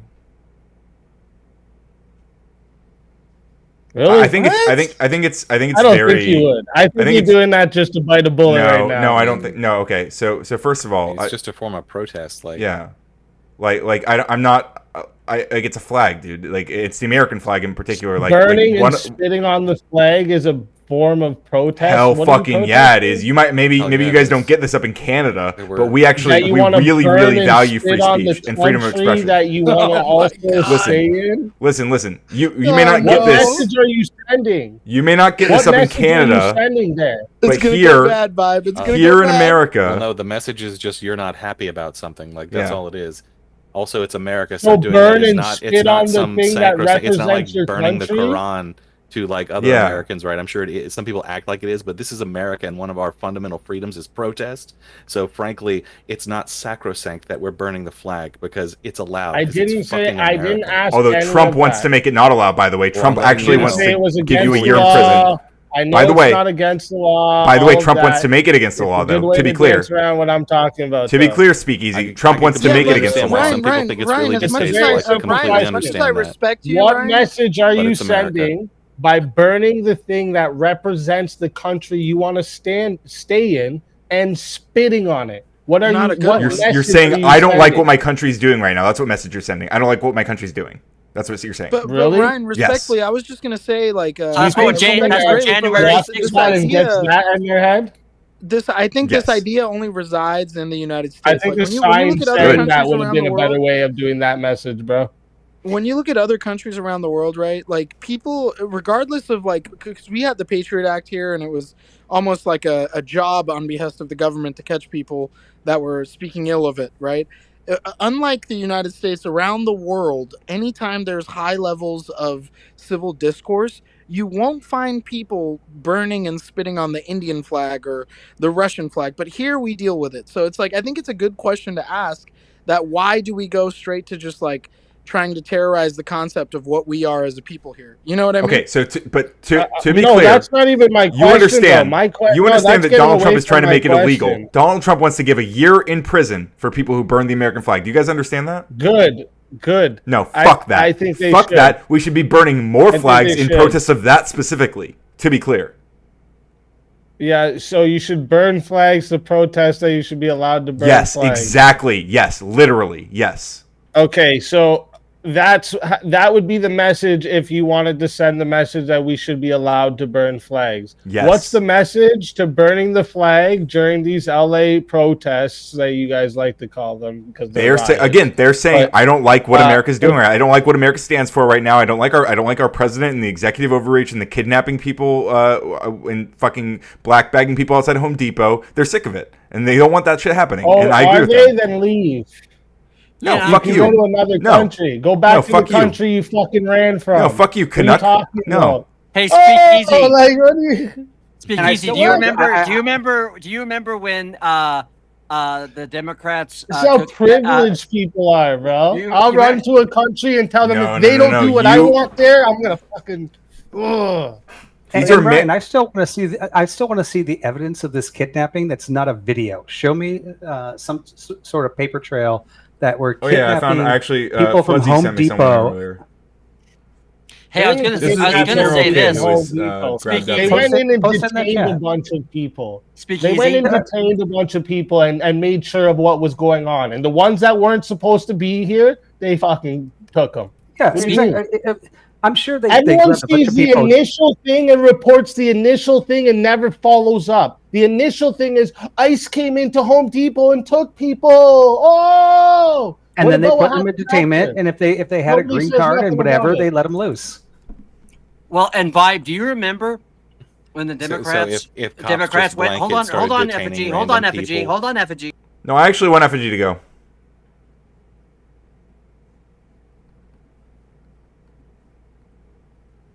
Go ahead, buddy. Hey, what? What? I was holding on. Go ahead.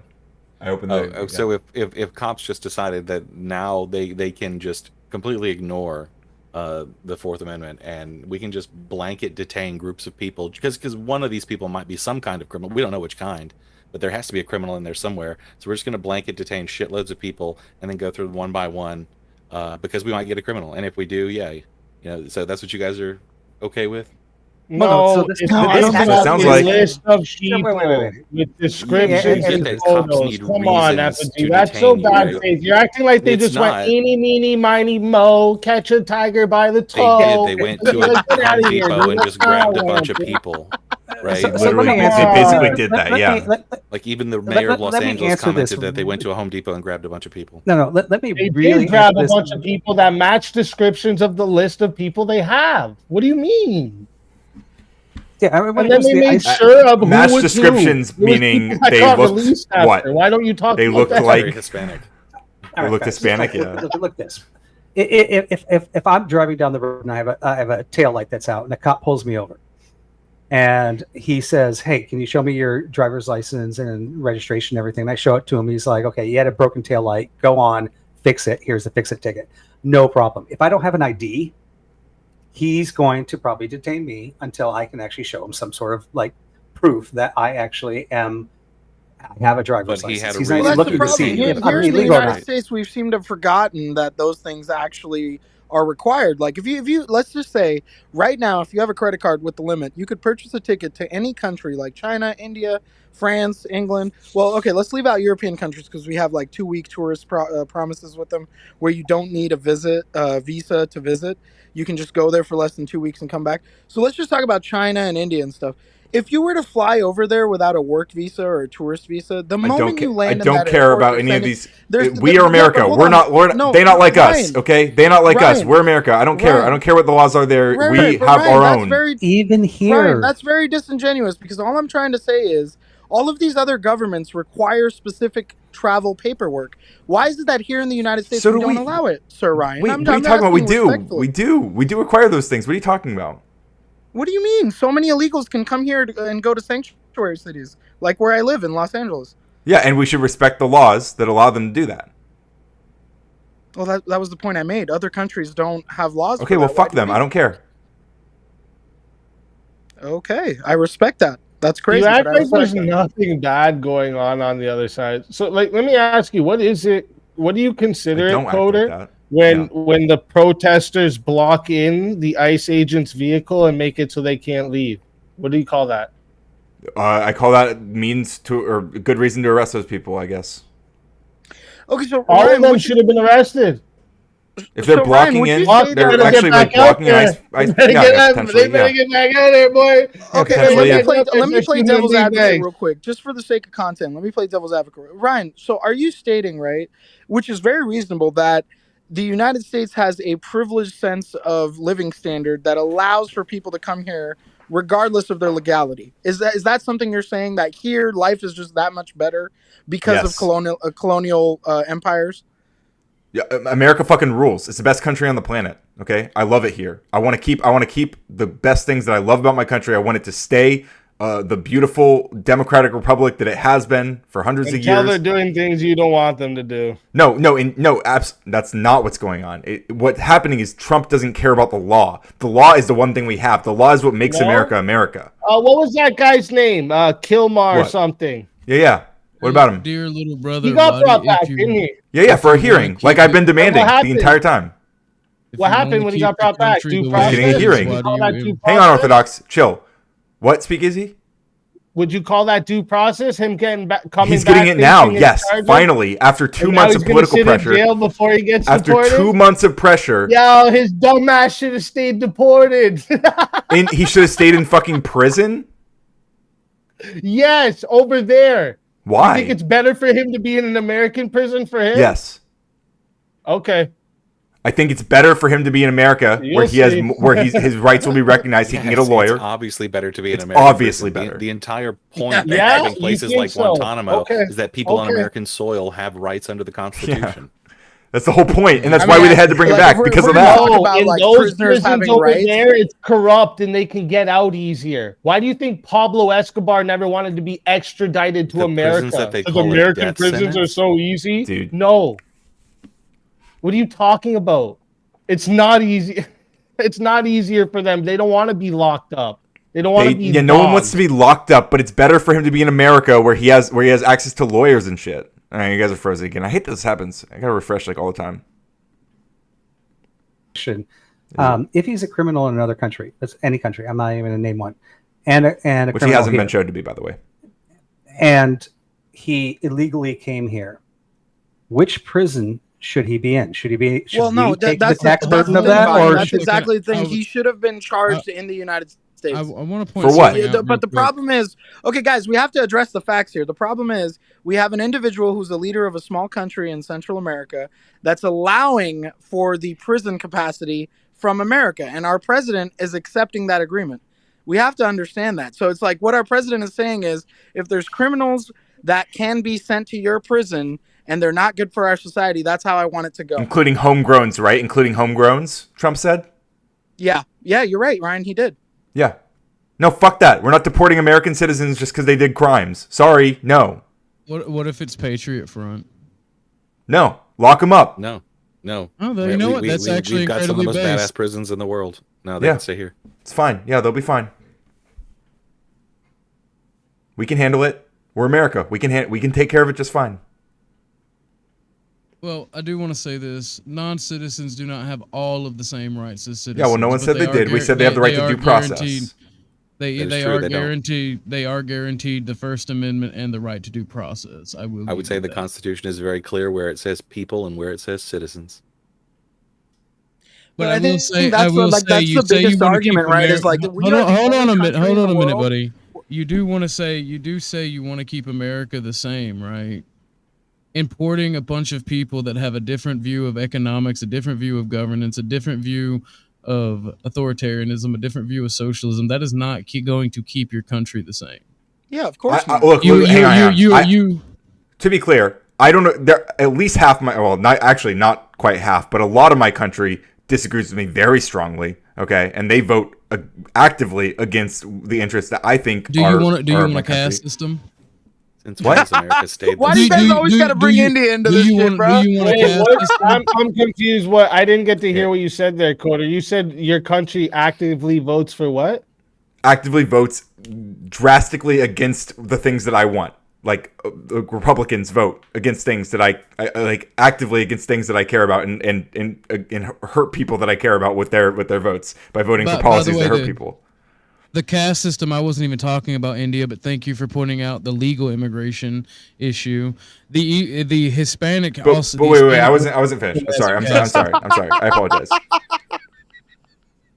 Okay, I don't know what the cackle was, but yeah. So I was also going to say that was just so funny.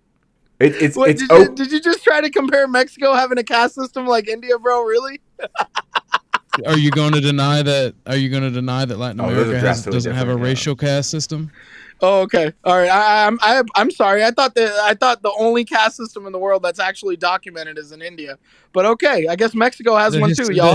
I guess Mexico has one too, The Latin y'all. American caste system Can I is very just, well like, documented. Hang on. I'm sorry. I muted you guys for a second. Gut thinker. The standing order to deport Kilmar was not. He had a withholding order. Okay, he had a withholding order that prevented him from being deported. And for them to deport him to another country, which they technically could have, it would have required another hearing. You have no idea what you're talking about. Okay. Where are you? You I'm muted back. yourself. I know, because I was talking to my live in chat. a I was yelling at my chat. Sorry. I lived in another country. I lived in another country. And I was got married saying, and I had my first child. And so I basically had a wife from another country. I was in another country. I'm American born, and I had a son from another country. I moved back here, and when I moved back here, I had 2 more children. So there was 3 of us that had U.S. passports, and 2 of us that did not. Now, as of today, all 5 of us have U.S. passports. We did it the legal way, we did it the hard way, and we did it the expensive way. So, like, when it comes to illegal immigration, I get a little bit pissed off because we had to work our asses off to do it the right way. So when I see these people rioting in LA, I'm just like, I'm not just some American that's like was born here. Womp. You did illegal immigration, Yeah, but so Ryan, you're mad that's a about, good point because most Asian Americans, right? Like we did do it the right way, and we still have family waiting to legally migrate here for 20 plus years. And yet you have people that can just hop over, bro. And wait, aren't people? If someone's going to a hearing, aren't they doing it the right way? They're like claiming asylum or something. No, are they going to a hearing because they came here legally first? I don't care. I don't care if they're seeking asylum through legal means. Are they not doing it legally? Womp womp. They're seeking asylum. Womp womp. Yeah, that's right. They're following the legal process of seeking asylum. Yeah. Not even giving like a good reasoning for this. You're just saying like, I'm sorry. I'm sorry. Well, okay. I'm sorry. Ryan, what I'm saying is we have laws, right? And I'm talking about following the laws. That's it. Ryan, if I could just propose this really quick. If you look at the welfare system in the United States, right, it was created by wartime President FDR for veterans who couldn't assimilate into society because they were suffering from PTSD. You're talking about guys who would like wake up choking their wives, right? They'd wake up choking their wives because they were so traumatized. So that's what that program was created for. Now you have a generational crisis with welfare because it's clearly being taken advantage of, right? Is it clearly being taken advantage of? Happening How's it? Who said that's so clear? I don't think that's so clear. Could be happening with asylum seekers. They could be taking advantage of the fact that they are going to be killed where they're coming from. Not everyone is going to be killed where they're coming from. Good thing that we have a process. This is why we put them in front of judges. Yeah, to judge their claims. Only 35% of asylum seekers make it through the judges. Most of them get sent away. So what do we do with them since the immigration courts are so vastly swamped? Well, one of the things you would think we would do is put a little more money toward getting more judges and unblock that block. Because the law is what determines what we have to do when someone claims asylum. There's specific standards to being a judge. Do you want to lower the standards for judges?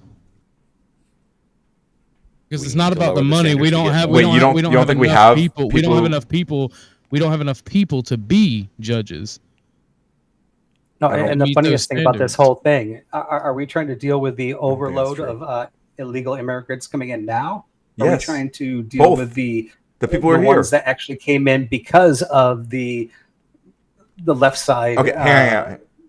Well, first of all, you say the left side. You're going to blame the left side for. You're going to say they had open borders or some shit. No, they were lenient on it. They didn't open it. But I mean, Biden deported more people than Trump has. You're saying we can't get rid of people that are here illegally is also saying you're taking a million people a year. You might as well have open borders. Right. I mean, so like here we are trying to solve a problem that you created. No, the problem isn't getting rid of people who are here illegally. The problem is breaking the Constitution to do so. Yeah. If dude, Effigy, that's where you missed the ball. The problem is, that's where you guys. The problem is that the rest of the fucking world. The problem is that the rest of the fucking world does not have a system that is as well as ours. That's why everyone wants to come here. Goddamn right. Everyone's trying to come here, bro. And we need to figure out we're the best. We need to figure out how to I don't even think you believe what you're saying, Effigy. How many need to come in before you think we need to break the Constitution to take them out? A lot more than we have now. 4 million a year? 5 million a year? That's crazy. Speakeasy, that's not even a good line of questioning. The left has destroyed our Constitution. Look at the Second Amendment. It's very easy. Trump's the only one who made any fucking gun laws. There's a threshold for him too, and then it'll just get to the Clinton assault weapon ban. Constant restrictions with the ATF. This was happening before Trump. Ryan, you suffer from PTSD. The left was the one that was creating in the past 20 years. Trump's the only one. Extremely anti-immigration. Obama never took our guns. I thought Obama was going to take my guns. We need to step back from the present time and look at the history of our country. Maybe I do. This country has always been the envy of the world. And Democrats and Republicans, when it was beneficial, used illegal immigration as a political tactic. We can't deny that fact. Do you guys forget the time when Hillary Clinton and Joe Biden were talking about the 3 strike laws and deporting illegal aliens all the time? That was in the 80s. That was in the early 90s. Where were you people then? Nobody's saying that we can't deport anybody. What are you guys not getting about this? It sounds like that's what they're saying in LA. Do you guys really? I can't tell because half the absolutely, Vibe. We can't. We have a homeless crisis in this country of American people, of indigenous third, fourth generation American people, and nobody gives a fuck about them. But yeah, let's bring in all these guests from around the world who don't care about our culture. Republicans don't vote vote for supporting them anyway. Obama talked about deporting mass deportation and saying they're even going to put them at the bottom of the list to have a chance to become a citizen. So through legal means, who are doing it correctly through legal means. They deporting them through legal means, right? They're using legal means to deport them. They're giving them due process, right?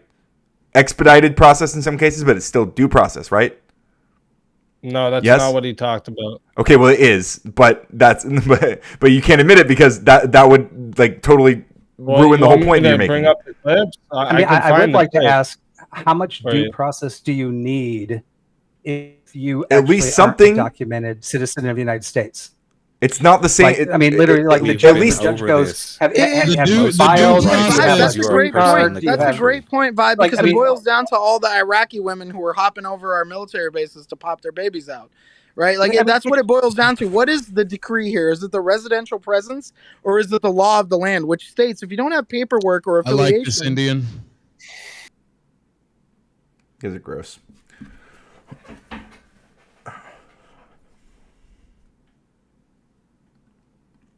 I'm glad they're frozen this time. I'm actually going to wait a second to unfreeze them. Give you all a break. That due process in court is what needs to be available for illegals.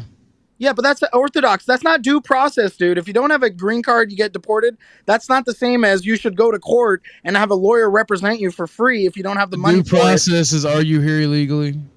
If no, yes, the definition of due process is to have a structured determination on how to punish somebody. That's what due process is. I don't know if that's gone to law school, but in law school they teach you that shit. So due process only applies to people who are fucking citizens or green card holders. Okay, I'm muting everybody so I can talk for a second. Well, sorry, that's not true. Okay, yeah, because obviously due process does not only apply to citizens; it applies to persons. No. And due process is the method, the process, if you will, by which you determine that someone's even like here illegally. You have to follow the process to prove that. That's like the whole fucking point that they're not doing, which is why when the Supreme Court requested that Trump facilitate the return of Kilmar, they also pointed out that the logic he used to deport him would justify deporting American citizens with no due process. Right, but respectfully, you're wrong because you're talking about the fourth. I'm fucking not. The 5th and the 14th Amendment. Now, those are just two amendments. Respectfully, I'm quoting the fucking Supreme Court. Respectfully, I'm quoting the fucking Supreme Court. Not like so. Whatever you think you heard. What do you mean? I had to study what the fucking shit was to get okay, my bar did you license. read what they said? Did you read what they said regarding Kilmar? Yeah, I just cited to you the amendments that's used for due process, buddy. Yeah, no shit. Okay, did you read what the Supreme Court paperwork, please? Did you read? Did you read what the Supreme Court Let's wrote in the 9-0 ruling? The reality is, look, these rights you're talking about include the right to a fair hearing. And the fair hearing is applied to people who are a constitutional citizen of the United States of America and or legal residents, which is what a green card holder is. Actually, hold on, dude. Shut up, bro. Orthodox, I know you've been on YouTube for 5 years trying to tell people about the law. Let me educate you losers real quick. No offense. Ryan is 100% correct. Every person in the U.S. gets due process. Here's the reality of this. Here's the reality of this. When you're an illegal alien, you do not have the right to due process that somebody who's a green card holder or a citizen You does. implicitly do. That's literally something that's written in the Supreme Court mandate. You like it's this idea that you're a Chinaman and you come to America and commit a crime and then you get all of the due process available to you on behalf of the Constitution. Remember, do you see how stupid you sound? Indians also weren't allowed to be citizens and old. Okay, so do illegal aliens get public defenders? They do. They get the equivalent for migration where did you court. learn that? Because the last time I checked, you had to prove you were a United States citizen or green card holder, and you can't make enough income through your pay stubs. I'll bring you guys back up in a second. All right. I'm just going to read this, okay? The government's argument... Oh, wait. Let me make sure I'm sharing on OBS. Okay, yeah, we're clear. All right? It says, the government's argument, moreover, implies that it could deport and incarcerate any person, including U.S. citizens, without legal consequence, so long as it does so before a court can intervene. That view refutes itself. This is regarding the deportation of Kilmar Abreu Garcia, and specifically the only argument that the government offered in support of its request that the United States courts could not grant relief once a deportee crosses the border. Okay? They're pointing out specifically that the logic that the Trump administration gave to deport this guy, they could use to deport and incarcerate any person, including U.S. citizens, without legal consequences. And that's what we don't want. It's that simple. It's crazy because you just made my point. That documentation actually one at a time, please. Exactly one at a time, saying. please. I don't know, Ryan, how you just made my point, but you think you're making a different point.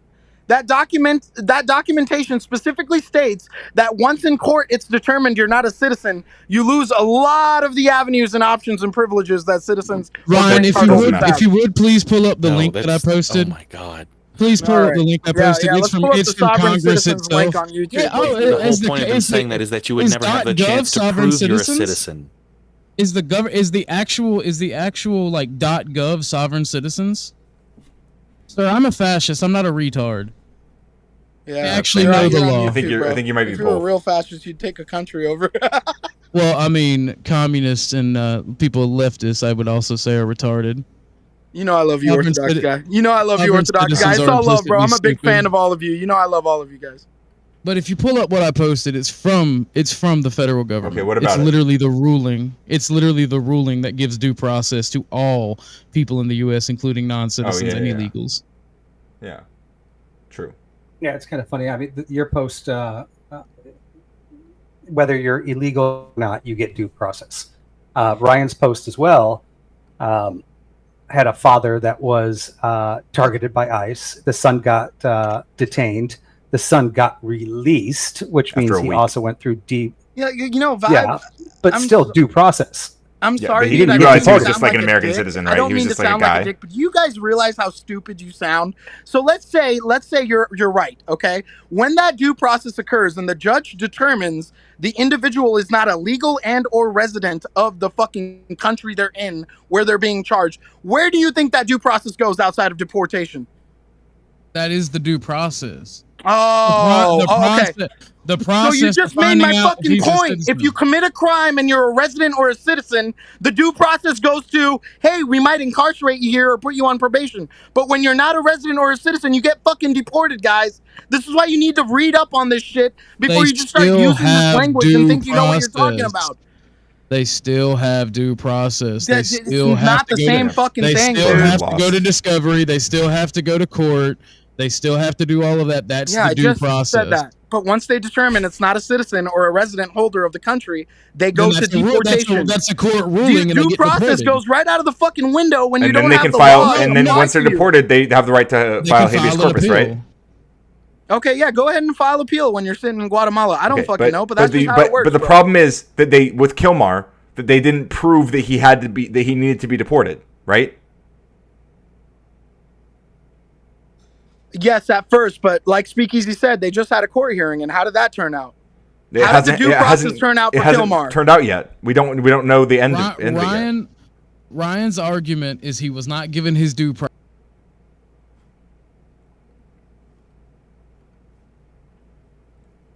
Does he not have a court hearing scheduled? He didn't. He was straight up sent to Guatemala. He does now. He was brought back to the U.S.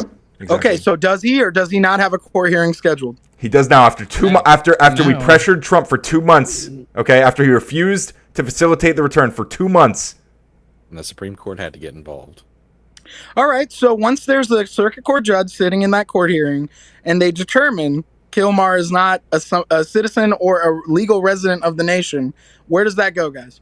He gets deported, and then he has a chance to appeal. He also might not get deported. Well, there you he go. might not, Thanks for because making he my actually point, brother. was a Love you, my legal brother in resident at Christ. the time. By the way, he actually was here legally. It's not funny when anyone else does it.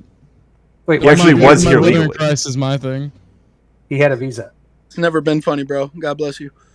Right. I don't know if he had a Finds it visa, but funny. he had a work permit or something like.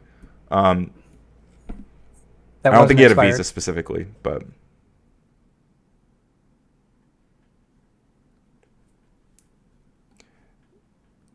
Sorry, hang on. It happened again. You can. It's.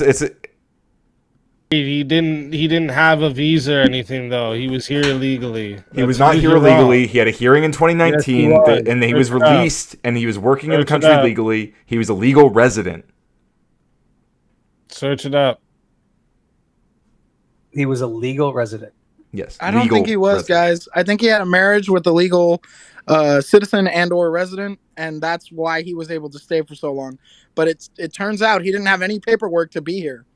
He did. In Married fact, to he a had been chick and attending his. He also- actually had been attending his annual also hearings wanted as well. to By get the way, restraining orders on him. That's the irony, right? There was domestic violence charges, active They were restraining dropped. orders filed. I mean, this is the They were crazy dropped. part. Like, people don't get into they the were never actually details, fully bro. filed. By the way, What do you mean they weren't actually filed, bro? You can look, this is public record. yes, I know. I understand I mean, that you can find papers that were initially filled out that they were never formally filed.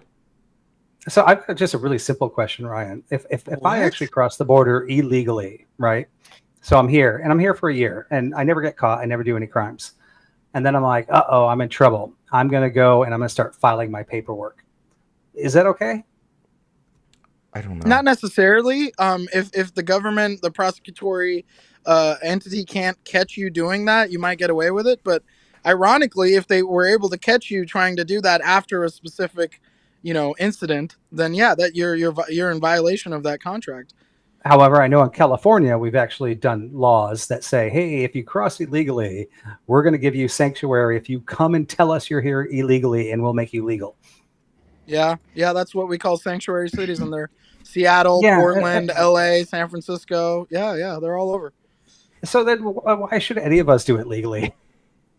So we should absolutely disrespect the law, because at this point the law is tyrannical on every side.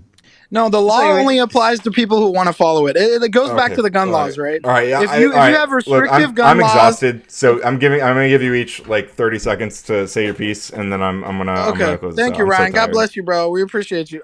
Here's the thing. It goes back to the gun laws. I'll do my 30 seconds first, since I'm Spurgin. I'm the Spur guy. When you talk about gun laws, they only apply to people who actually follow the fucking law. Criminals don't follow laws. They don't get guns from fucking gun stores, right?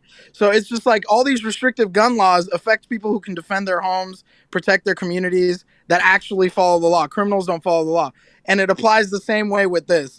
I find it ironic that in America, you have this large population of people who don't have passports, don't travel the fucking world and see how hard it is out there. But they want to sit here and go, yeah, fuck America, and let everybody just pile on in here, when the rest of the world doesn't work that way. So it's like, I don't know, maybe just get the fuck out of your little echo chamber. That's all I got to say. Love you guys. God bless you. Beautiful. Who's next? I'll just say, I just wanted to, I really wanted to ask you, because you keep saying due process, but like, wouldn't identifying the individual, letting them know why they're being deported, giving them a screening to see if they're documented or not, and then if they're not, deporting them, isn't this to the due process? That is I don't know what all the exact like steps are in the law. I'm not. Well, if you've only been here less than 2 years, you're not even like they don't even have to do that much. Sure, I'm not saying there's not expedited. What I'm saying is that even the expedited processes have not been being followed by Trump. That's the problem. They're not even going through those basic Yeah, sorry. He's not even going through those basic steps. Like, not even that. Bang my head on the wall sometimes, bro. Yeah, I know the feeling. Oh, fuck. All right. Appreciate you, bro. Thanks for having me up. Everyone in my chat, make sure you guys come give Coder a sub and a like. Even if you don't like his Yo, lefty easy. views. Let's to answer your question from Discord DM. I think it'd be fun to have Rob Noor mod that debate. I think that'd be cool. I think he'd do it too. All right, and you want to do the abortion one? Yeah, sure. All right, I'll reach out and see if he'd be down for it. Yeah. Take care, buddy. All right. Much love. We'll look into that. I'll reach out to you in a bit. Thanks for having me. Everyone else on the panel, good talking to you. Everyone in the chat, take care. God bless. I'll see y'all later. Take it easy. Who's next? I shall go. Vibe, you're muted if you're trying to give your final thoughts. Hey, thanks. Hey, I mean, Effigy and Orthodox Guy, I've been on panels with you guys before. Ryan, obviously, we have been as well. Ryan, I jumped on because we're both fellow coders.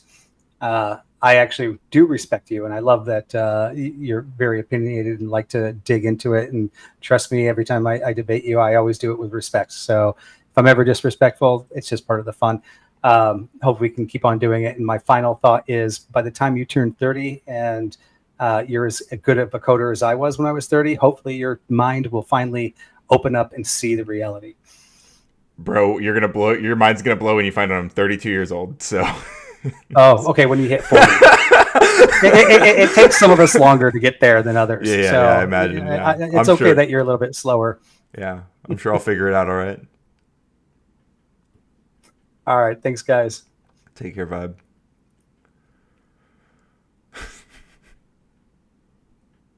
I'll go next. Okay, Effigy. So one of my biggest problems is that right-wing framing has to constantly frame us as like trying to protect crime and stuff like that, when actually what we're trying to do is just protect constitutional law in the country. I have no problem with people getting deported if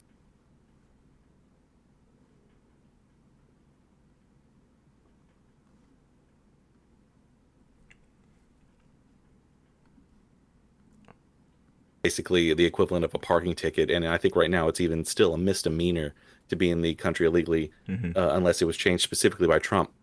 And you have to understand that in some instances, this is like saying we have to have a countrywide manhunt for everyone who's ever run a stop sign, and we have to put them in prison for life, right? It's a little telling about how vehemently they have to go after these people. And I think that's why it deserves pushback, even aside from the blatant abuses of the Constitution that they want to allow just because it's a specific group of people that they obviously hate. Thanks for having me up, man. Take care. Yeah. Effigy, do you have a channel? Not yet. I'm gonna have one. I've been working on some stuff. Word. Let me know. Yeah. Cool. Take care, man. Appreciate you, buddy. Orthodox. Last, maybe not least. We'll see. Definitely not least. Yo, I think from what I see from the left and right, even people on my political side of the political spectrum, I see a lot of intellectual dishonesty. Right, like for instance, with forget the lawyer Indian dude's name. He is talking about how non-citizens don't have right to due process. That is an outright lie, whether it's a lie by omission or not. I see a lot of that type of shit on the internet and in real life, in both real politics and YouTube debates. We need to get away from that and honestly speak the truth, speak how we feel, and at least speak the truth to the best of our ability. If we don't understand it and we feel opinionated, that's one thing. But if we're just going to outright lie, we're going to get nowhere. Like, that's why I always have a snarky comeback when I say I'm a fascist, not a top citizen. I'm not retarded, and people go, "Oh, I think you are." But I think that's funny, but like, it's a lot of intellectual dishonesty, and we absolutely, for the sake of our nation and ourselves, we have to start engaging with each other truthfully and as honestly as possible. I agree with you there, for sure. So, now we can have our opinions. I think we need no immigration whatsoever. Yeah, I don't agree with that. But, Disavow that, in fact. But that's my opinion.